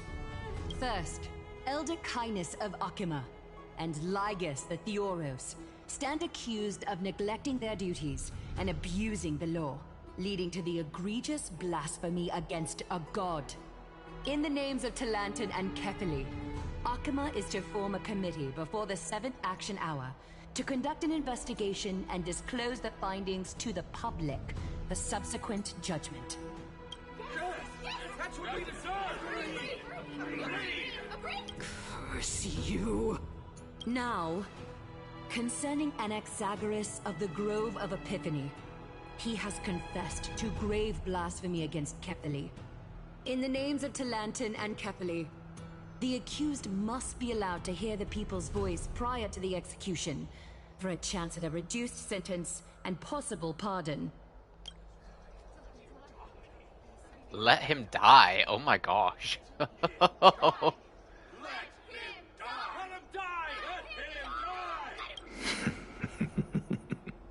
But isn't that what he wants? Professor. Let him die. Let him die. Let him die.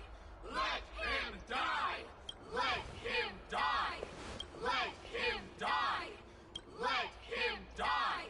Oh my gosh. What decision will you make? Oh my gosh. Lady Goldweaver? Enough with the hesitation, Aglaya. This is not like you. Let him die! Oh my god, still continuing with that. My gosh. Hoyo. My gosh.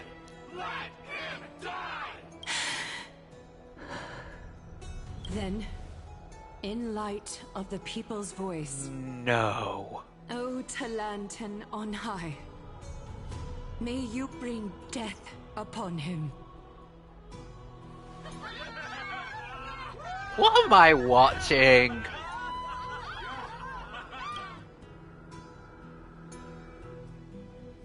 Wait, more? What? No. Oh,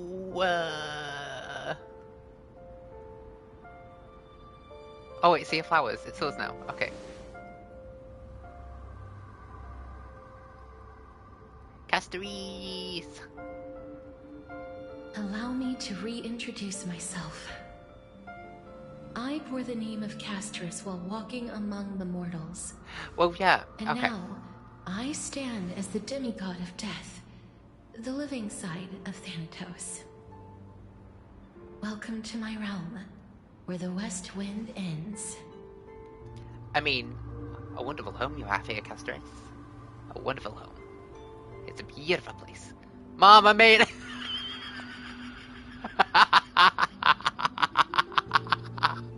Oh my god, shall I? Mom, I made it! My character arc is finally done! Oh my god, I have to. No! What do you mean, no? Did you do that? Wait. Did you press this? Miss Sassy, did you just no? Oh, wait, I'm gonna do it.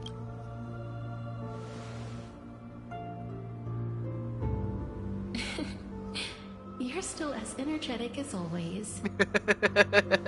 Did you know? Every flower here was planted by Thanatos themselves. These flowers were originally both lifeless and immortal. But in the first rain brought by the River of Souls, they were given new life. Mom, flourishing I did as the it, Mom. bearers of countless souls. My character arc is all done. And it is my duty as the Master of Death to tend to their well-being and foster their growth in this serene haven. Okay. Similar to the structured cycle of life and death in the Come on, nether Castorice, just world, give us back our soul, please. these flowers too shall wither and fade, returning to the earth and then ascending to the sky with mist and tides. Blah, blah, blah, blah, blah, so Eventually, please. they will descend to the mortal land as gentle rain. Give us back our soul. Every soul undergoes the perpetual cycle of reincarnation, albeit in varied forms, until the world meets its end. Yet, sadly, there's no time left for Amphoreus to wait for when the flowers bloom again. Now, death is the power at my fingertips. It once led the souls of the deceased here, but I shall open the gate of the netherworld and return you to the realm of the living. That's why it only In took you exchange, 5 hours, because you skimmed most of it. Please, take the core flame I did of the whole death thing. with you and complete the flame chase journey. Wait, take the camp for Do the not let our work thus far be in vain. You're not going back. Nani? Just like the other demigods, I will stay here and embrace my destiny. That being said, it is not easy to guide a lost soul back to the mortal realm. The whispers of death are sweet and alluring. If your determination wavers, you will succumb and be forever ensnared by the netherworld's grasp. Please consider this a one-time exception. I will do everything in my power for the flame chase journey. No, Castorice. And for your life, the only life I can save. I'll do my best. I Oh. am glad to hear that.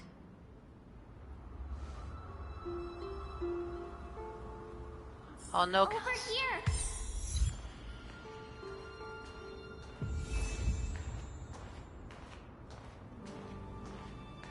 I believe in you. Yeah. I can't even run. Just forget about all the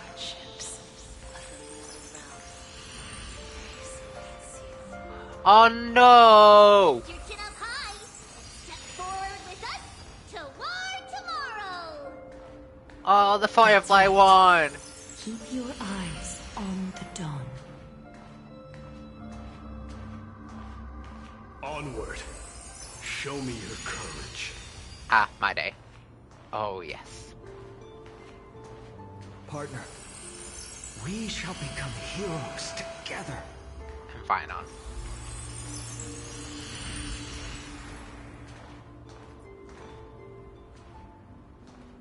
Oh, no, the...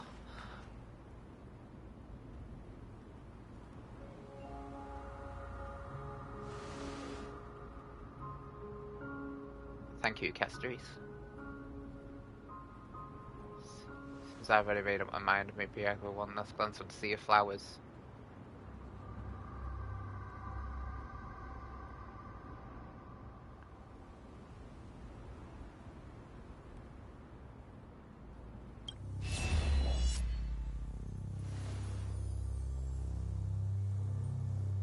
Fear not.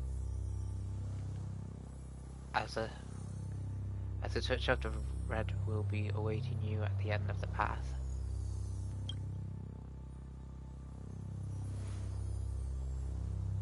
It'll guide you and illuminate the way out. By doing so, you will eventually reunite in the warmth. Acheron! I'm gonna sneeze in a moment. Excuse me.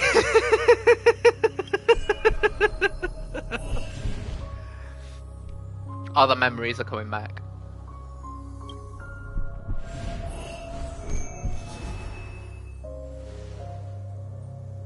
All of this is proof that you once lived. Your soul, your memories, the years you've journeyed through, and the path they revealed, leading you back home. So, continue onward. Do not stop moving forward, and do not let her sacrifice and the support of all who have stood by you be in vain. Over here, friend! Take my hand. Let's go home. Mem is giving me March vibes. Oh!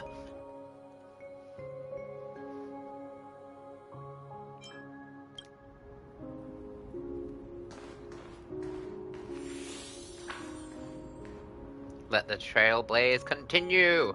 Yas!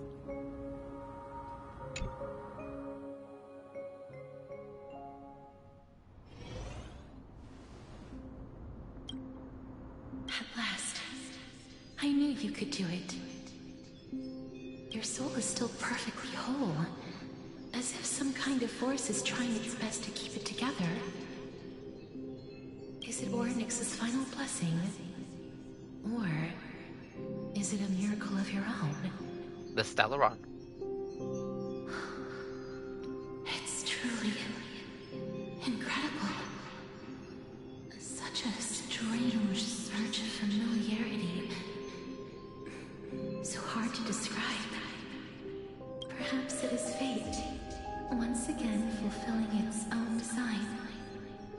Or perhaps it is the laws from beyond the sky, so familiar to you, that intertwined our fates long ago. It seems that this is a riddle which cannot be solved anytime soon. The sensation of becoming a demigod is truly wondrous. It's as if the river of souls is winding its way through the depths of my spirit, transforming with each breath into a fine rain that nourishes the world. Do you recall that prophecy? At the end of the sea of flowers, the souls of the living shall warm thy fingertips, and after an embrace, there shall be eternal separation. I promised you that I would do everything in my power to give it another meaning. Now, As I stand as a demigod and destiny draws to a close, I can finally end it in a way that is as beautiful as it deserves. The wish I once sought, but could never grasp is now within reach. In this brand new world, every blooming life will lift its arms in celebration and recount the profound meaning of this very instant. Every touch, every embrace we share will never again be an ice-cold loss. They will radiate with an intense warmth, sowing love far and wide throughout the land. Oh, another one. The other shore is very cold. Castorice! May I borrow your warmth one last time? Thank you for fulfilling this wish of mine. The place I'll be going to is what humans call the Land of Sorrows. But with this heartbeat and the residual heat of this embrace, I shall turn the nether realm into a gentle place of rest.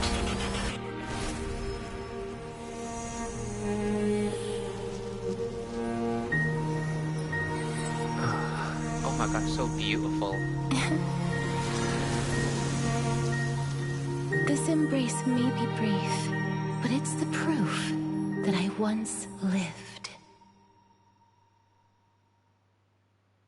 Farewell, then. May we reunite in the new world.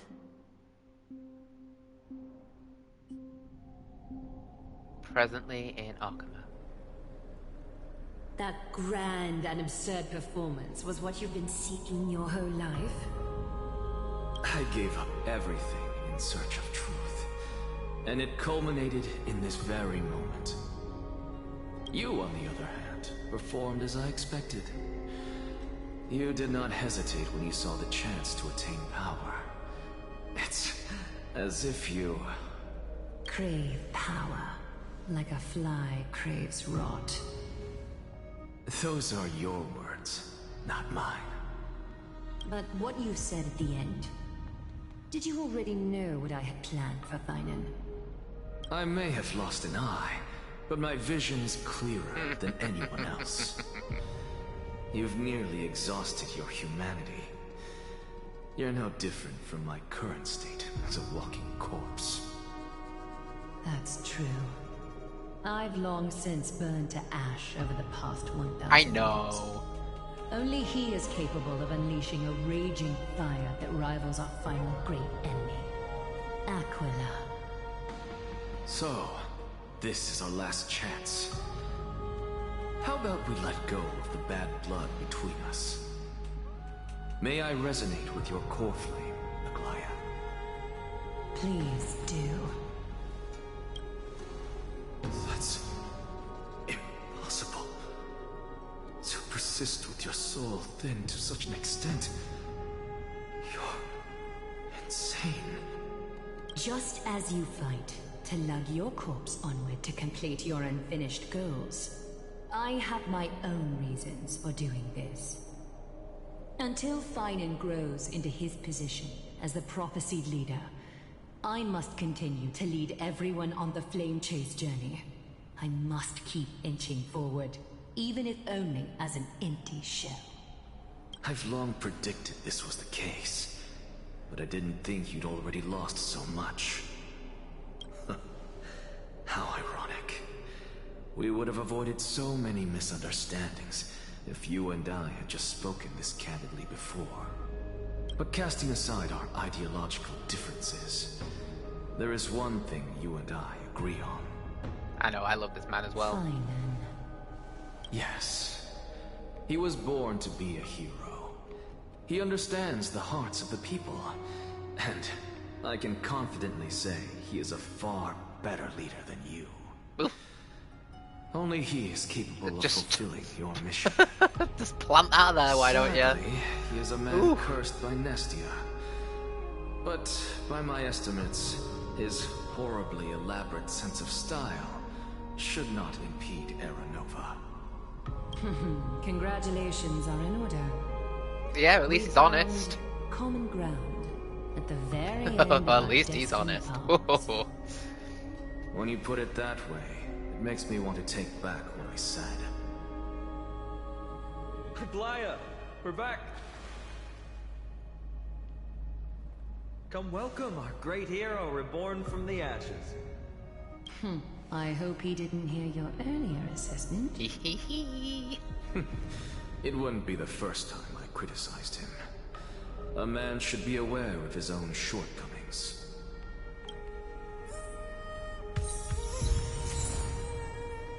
Core Flame of Death. I'm glad. Okay, that's... But I don't see Castorice among your number. Oh, this is the sad part. It looks like she not only helped me prove my theory, but helped you fulfill your mission as well. She finally understood her origins and completed her trial.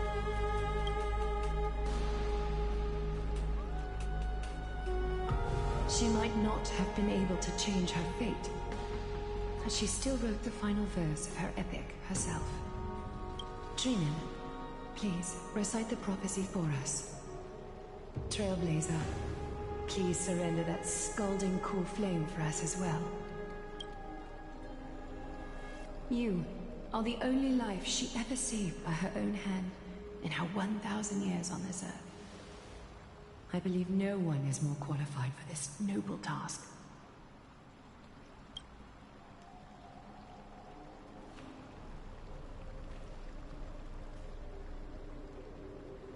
O gods who have returned, and gods who are still watching, today we bring you a soul laid bare.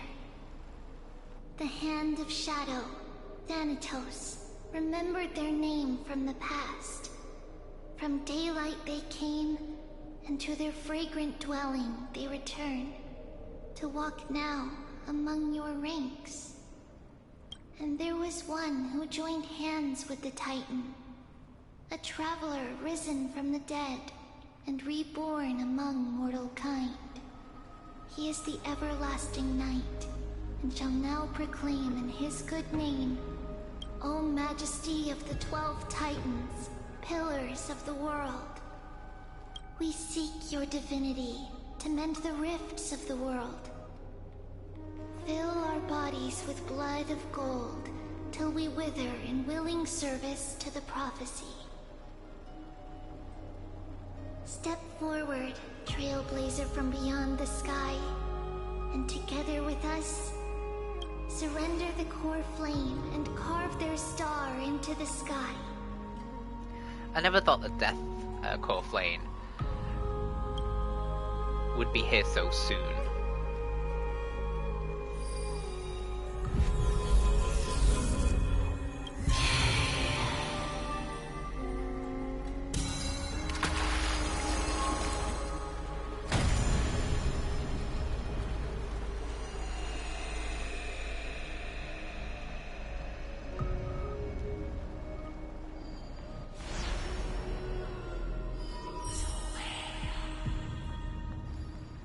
Constellation for death. For life and death, to be more precise.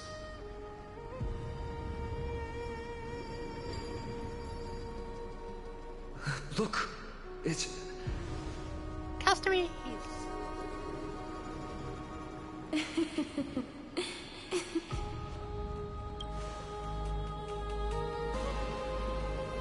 No, it's only a divine echo.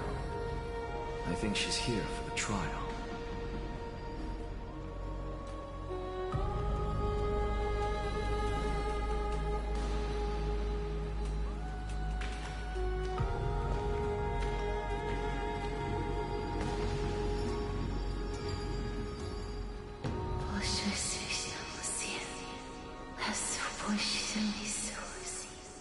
Sorry, I don't understand Python.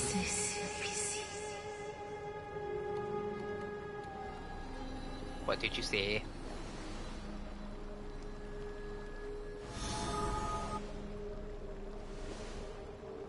Puff. What did she say? Exactly, what did she say? That's the language of the Titans. Castorice... No. The Titan. They said... I have illuminated the cold shadow of death. Lovely. Onwards. For your path to the future is bright and its flame eternal. Also, have you also noticed as well that the constellation is gold and not silver? See, look, it's gold and not like the others.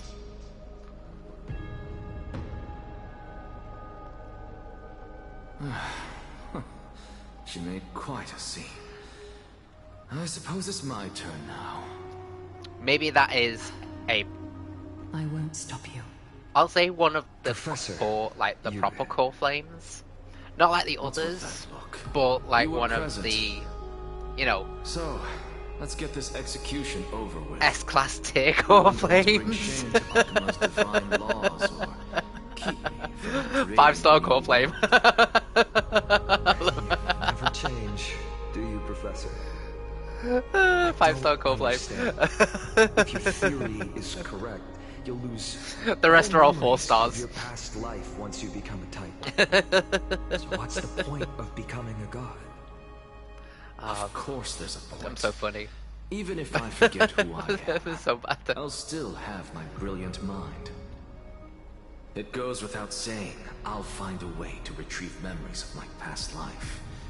Besides, Sure, I Jan. still have Yeah. you, don't I? Sure, Jan. I still Okay, don't Susan. really understand what you said during the assembly. Even if it were true, things reforged from memory could never be the same as the original anyway. Then allow me to tell you right now that you're wrong. What exactly are we? My answer is that the Chrysos heirs are the future Titans and vice versa. Of course, this answer only applies to us. So, what are we when it comes to regular mortals? The very So essence Anaxa of has the world, Cersei. our souls, are tiny invisible seeds that hold records of each person's memories Who's of next the world. anyway? And we Oh, are the wait. buds that sprout Finon from these and- seeds to grow into great trees. And the well-being Is Titan. that what new spores mean? And then also you have Correct. Once our physical bodies Hyacinth are as born, Aquilus. we become new extensions I of got the the last world. 3. From there, we plant our seeds into someone's memories, and then scatter them into the hearts of countless people in the future. Just as seeds are affected by their environment, so too will our appearances differ across memories. But the partial memories we carry will Blah always blah be blah. the same. Blah blah blah. Blah blah Because blah. that is just how the world is. To destroy our very existence, one must destroy the world itself. But we have someone who will still live on with his perfect memory. That person is you, child of Kefali. This is what Kefali, it that means to be the world. Oh, not well-being Titan. World-bearing. Carry everything I was of this close. world and live on. Don't disappoint those most precious to you. Don't disappoint Lady Goldweaver. And especially, It really does.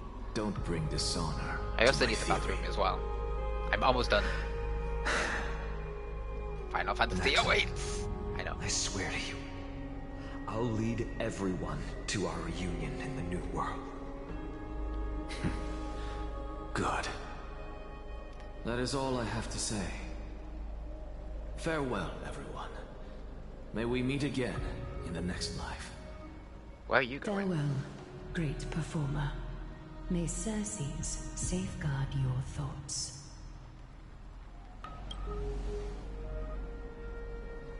Are you satisfied, Honorable Titan? Very. I hereby swear I have borne witness.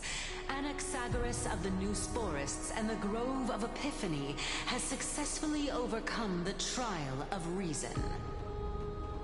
Thus, I shall confer upon you these words.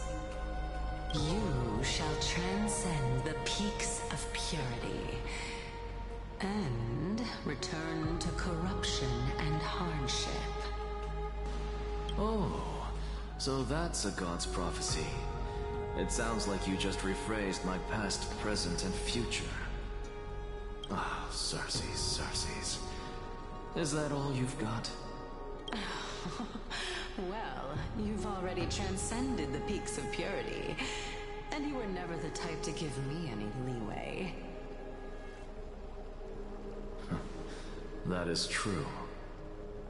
But I do still have one question. No more questions. Oh my gosh. I knew it. What is it? Maybe we're thinking of the same thing. As you've so boldly stated, we and the world itself live on through the memories of others. Uh-huh. If that is the case, whose memories did the very first new spore sprout from? How should I know?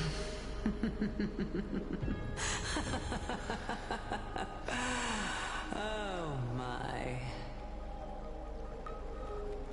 But, since we are both equally curious, we should allow the children of humanity who come after us to investigate in our stead. Oh, cutscene.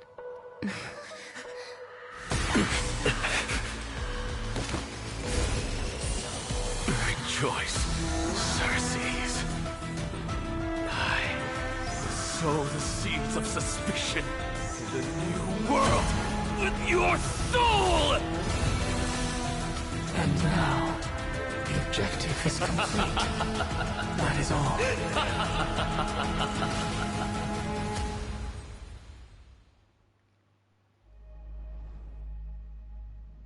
Thankfully, she's still alive. What?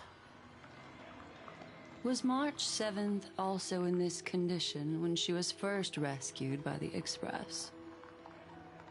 Anaxa went poof? What? But she still woke up naturally. Looking on the bright side, that might happen this time as well.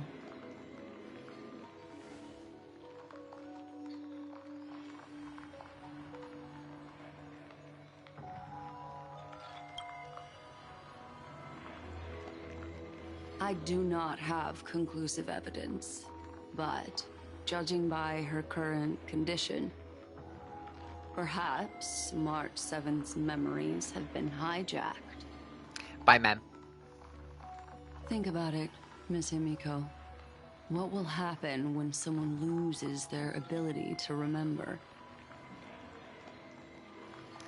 I still think that that March 7th subconscious is Mem, who is with us on the trailblazing journey across Amphoreus. Because I still find it a bit weird. Short-term memory is an entirely different concept from the inability to remember. Perhaps it is difficult for you to imagine. Why is Black Swan's eyes different?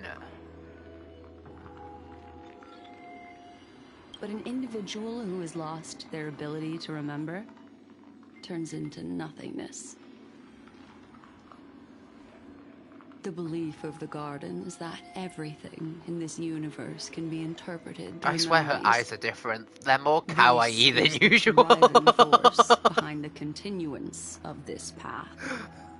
I can't help The it. past is made up of memoria. I think but her the eyes had a little future bit is of a possibility kawaii that will redesign. eventually be I can't help it. converted to memoria. They look so different. But the present, it doesn't really exist, and it's only an abstract expression. Therefore, When a person is affected by the path and loses their ability to remember, I think we're almost there, Baba. Their physical I think we're form almost will done. also be affected. Yeah, Baba. These ice crystals are a manifestation of that. Oh, hey, Baba.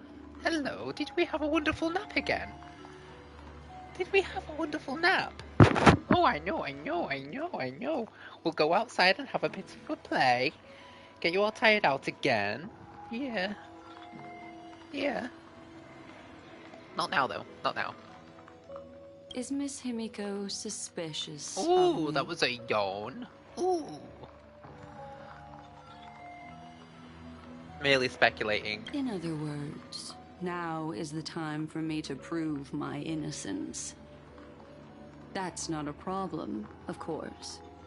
The true reason behind my intentions is that Amphoreus holds special significance.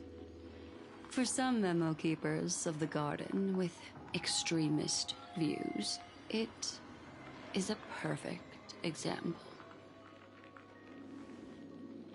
A world that can only be seen through the garden's mirror means that memo keepers have the right to keep the world in their private collection. If those pathstriders of remembrance were to uncover the secrets of Amphoreus first, they might unleash their wild ambitions and remodel more worlds into a similar form.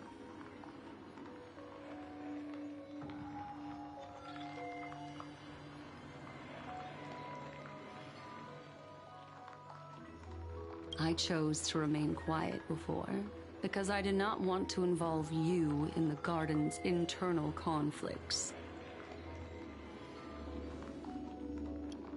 Remodeling the world is not an easy feat. Powers of emanators. You can be even bolder with your guesses. The people that I am talking about, they aren't just individuals. They are an organization that has already attached itself to the pinky finger of Fuli. Yeah, no. I cannot be certain, but at the very least, they are capable of doing so. I mean, it was a wild deeply theory. sorry about what has happened to March 7th. But the deal that I propose still remains a fair one. Amphoreus is still an excellent destination, and investigating further might allow us to uncover the truth behind the accident. Miss Himiko, the wisest choice right now is for us to continue cooperating.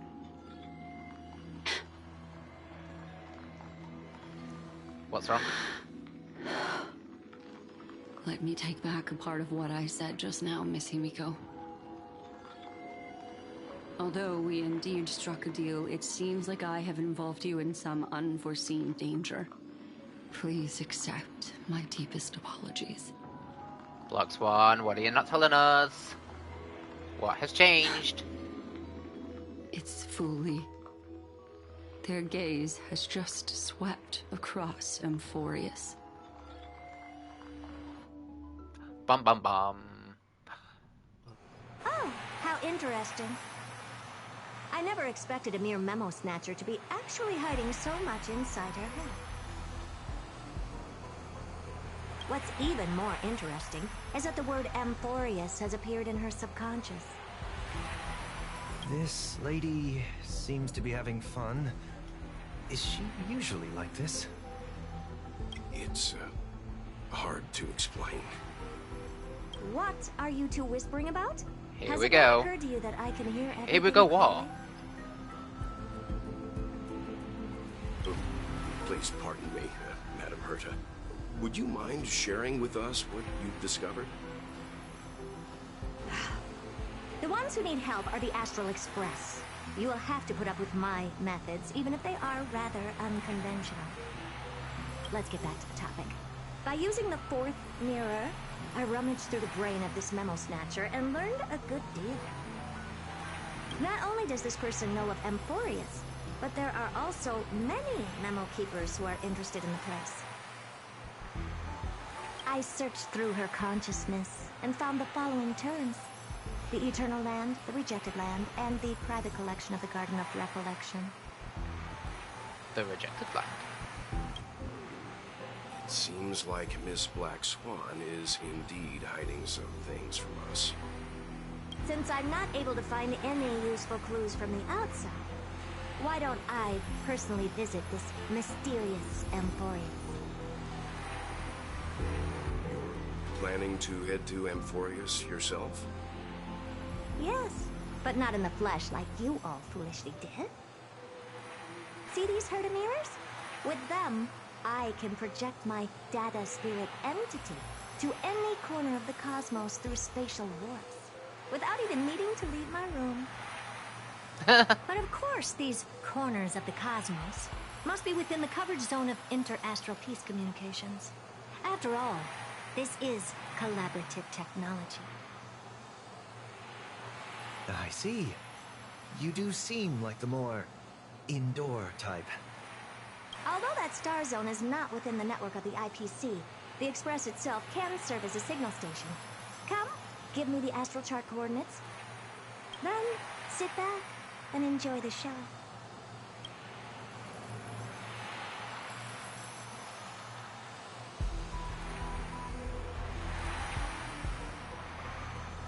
All right, now that everything is ready, mirrors, get to work. Oh my god, what is happening? First mirror, input the coordinates. You'll be in charge of the spatial warp. As you command, Madam Herda. The preparations are complete. What? I wish you a pleasant journey ahead. Second mirror, prepare for the thought refraction. There's still some distance from the Astral Express to the Amphoreus celestial body. You're in charge of sending me over. This time, raise the power to the maximum. Don't be stingy. Oh, okay. I won't fail the mission, Madam Herda. Third mirror, you're in charge of generating the data spirit entity. I'm happy to help, Madam Herda. What kind of appearance are you planning to use this time? Good question. Let me think. Forget it. Just use my own appearance. There's no one there that'll recognize me anyway. As you wish.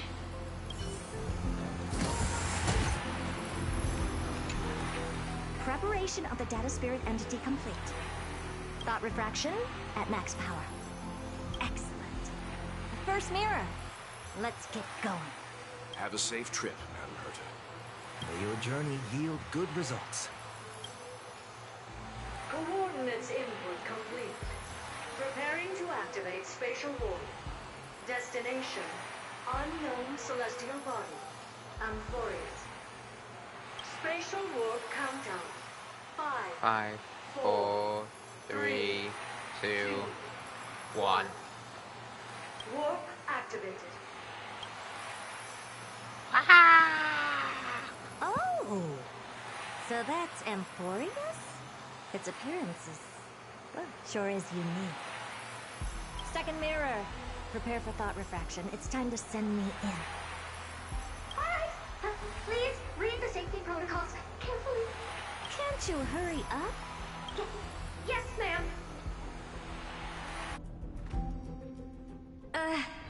I didn't expect it to be so turbulent. I should have asked the second mirror to use slightly less power. What a magnificent sight! Is this the entrance to Amphoreus? Let's see. Perhaps I'll be able to find a way in. There's no stars.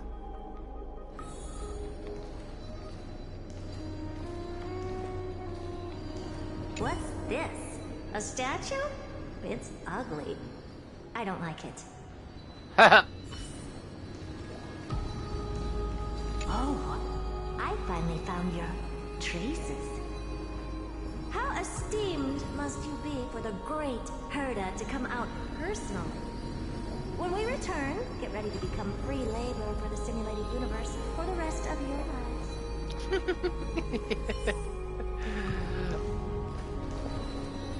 What's this? Oh, how creepy. Oh, it moves? Who are you trying to scare? It's either a projection or a fake. There doesn't seem to be much to take note of. My deepest apologies, esteemed lady. I'm afraid that you cannot proceed further. Who's there? Your visit, although not part of my calculations, is a pleasant surprise. It's a pity that the preparations are not yet in place to receive you with the hospitality that some of your status Lycos, how deserves. did you know that the Herter was going to do this? Are you not going to answer my question? Who are you? I have many identities, and I'm going to have even more in the future.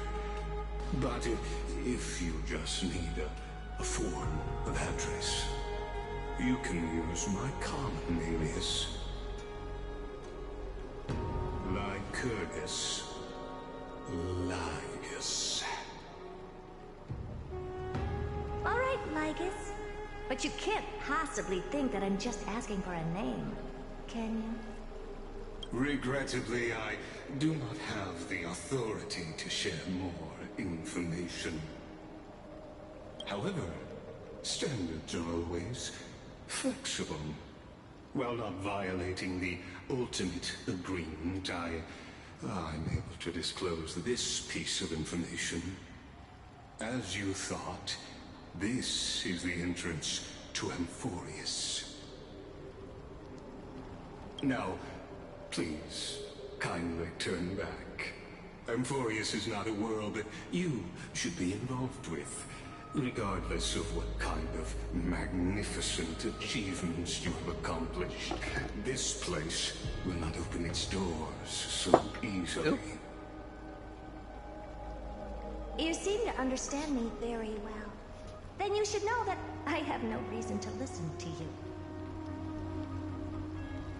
Your reaction is completely within my calculations. Despite my long years as a watcher, it seems like my assessment of human nature still remains accurate. From you, I'm able to sense a beautiful desire for knowledge. But my answer remains unchanged. Madam, it is with the utmost goodwill that I suggest you return to where you came from. Let's assume for a second that I'm not so well-mannered, and that I insist on uncovering the secrets hidden behind you, Mr. Lygus. How do you plan to dispel this notion of mine? Within the scope of the ultimate agreement, there are 178,244 logic chains at my disposal to convince you. After filtering through them, I have determined that I only require 3 to attain the results that I desire. Oh? I'm all ears.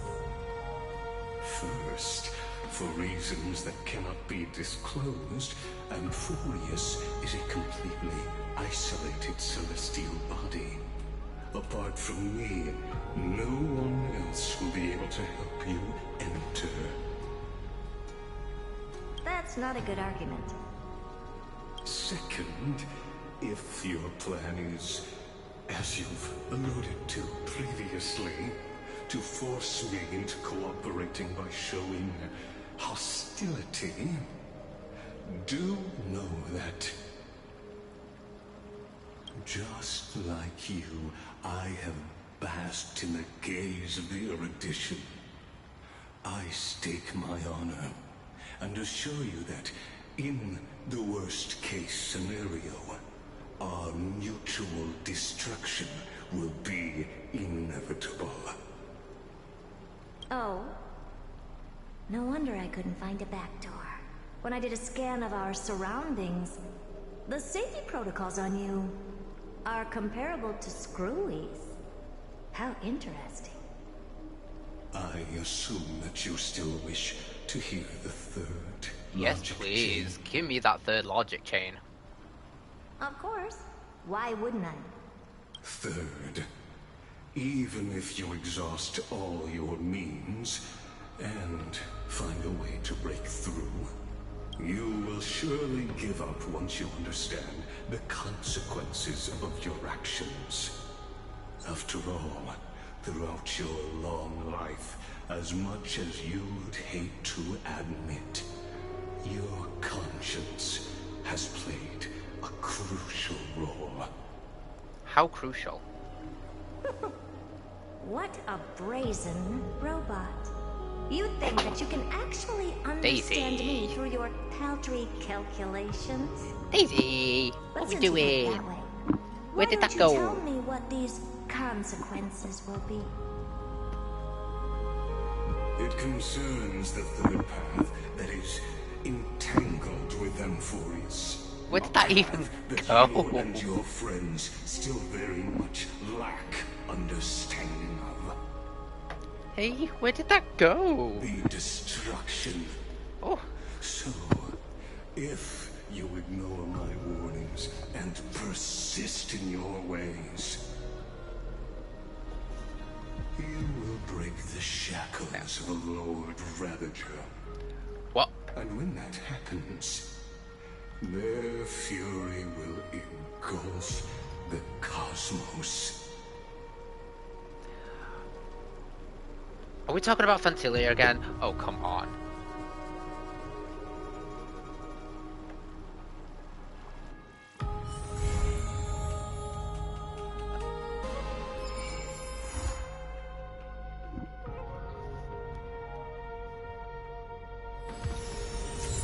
Okay, that's a cliffhanger. That's a cliffhanger.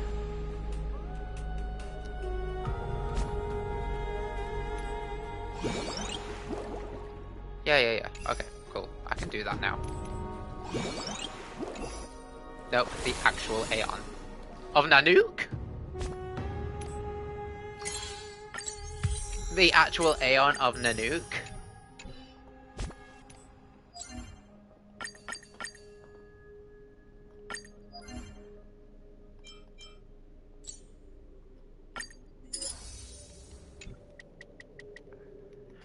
Oh my god, imagine if the Aeons were playable. Right.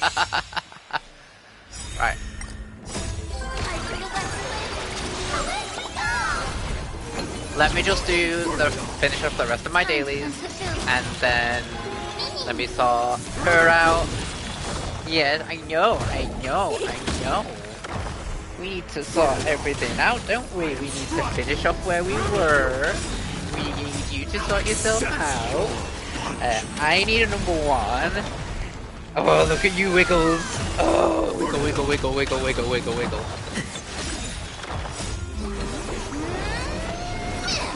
I know. You've been very patient. You've been a very good girl. To some point. Wiggle. Wiggle.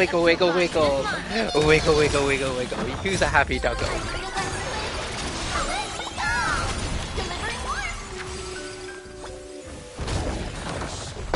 Oh, damn, you missed my message. Now accept your punishment.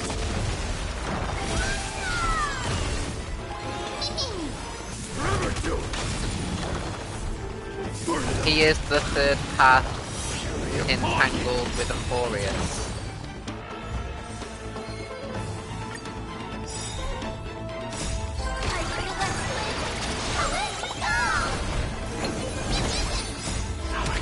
No, I can read it. He is the third path that is entangled with Amphoreus. So you have...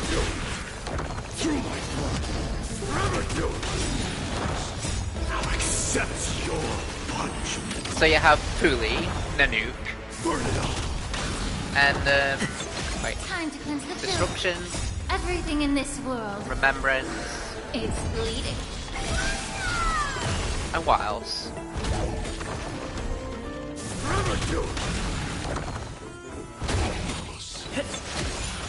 Yeah.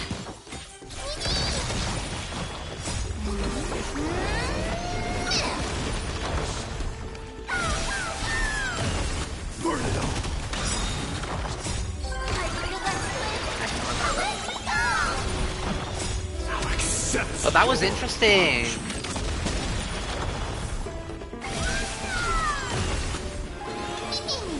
I didn't expect that at the end.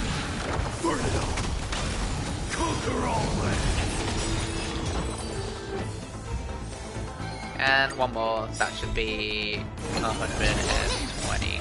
Accept your punishment.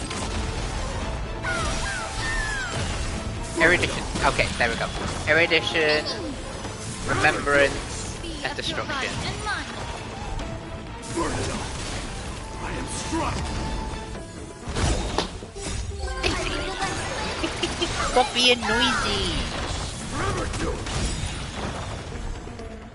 Now accept your punishment. Burn it off. Time to cleanse the filth. So that is Everything in all this of the world. story. It's bleeding. Yep, shall be fun to see what happens with it. Absolutely. It really would be. It will be really fun to see what happens with this.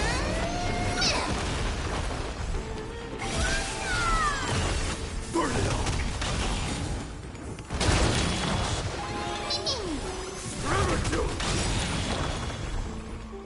Now accept your punishment. Fury upon you. I have a feeling it will be Erudition.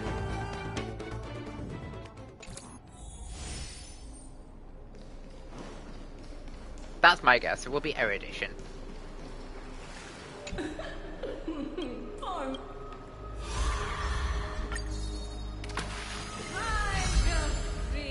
Oh wow.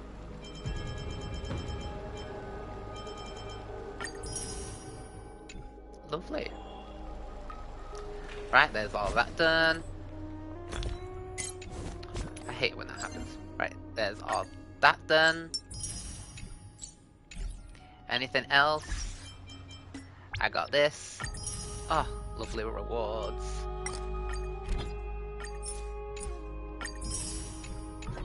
I think that was from you, my friend. There we go. Boom, boom, boom. I got 2 more wishes. Woohoo.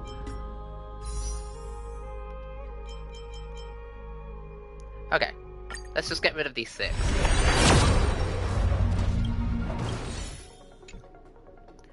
I've got really no use, so might as well just get the random ones.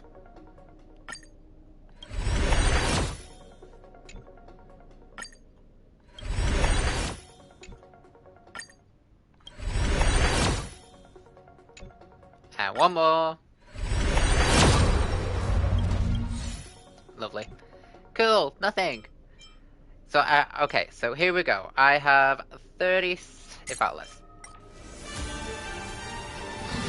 In memory of Castorice. You are beautiful. What a good 3.2 live stream that was. Okay, folks. Give me a few moments, and then I will be with you. And I got an achievement. I got a few achievements.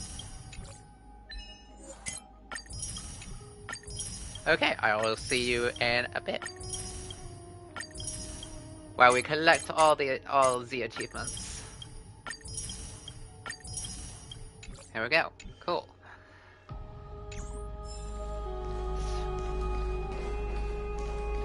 Okay guys, that is everything. That is for the 3.2 live stream. Thank you very much for watching.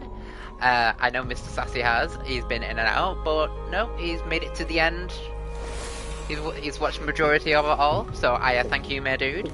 I will play with Final Fantasy 14 with you in just a moment. And this has been Shay Gaming. If you like this live streams, don't forget to give a follow, like, and subscribe, and I will see you on the next live stream. So, stay cool, Trailblazers. See you next time.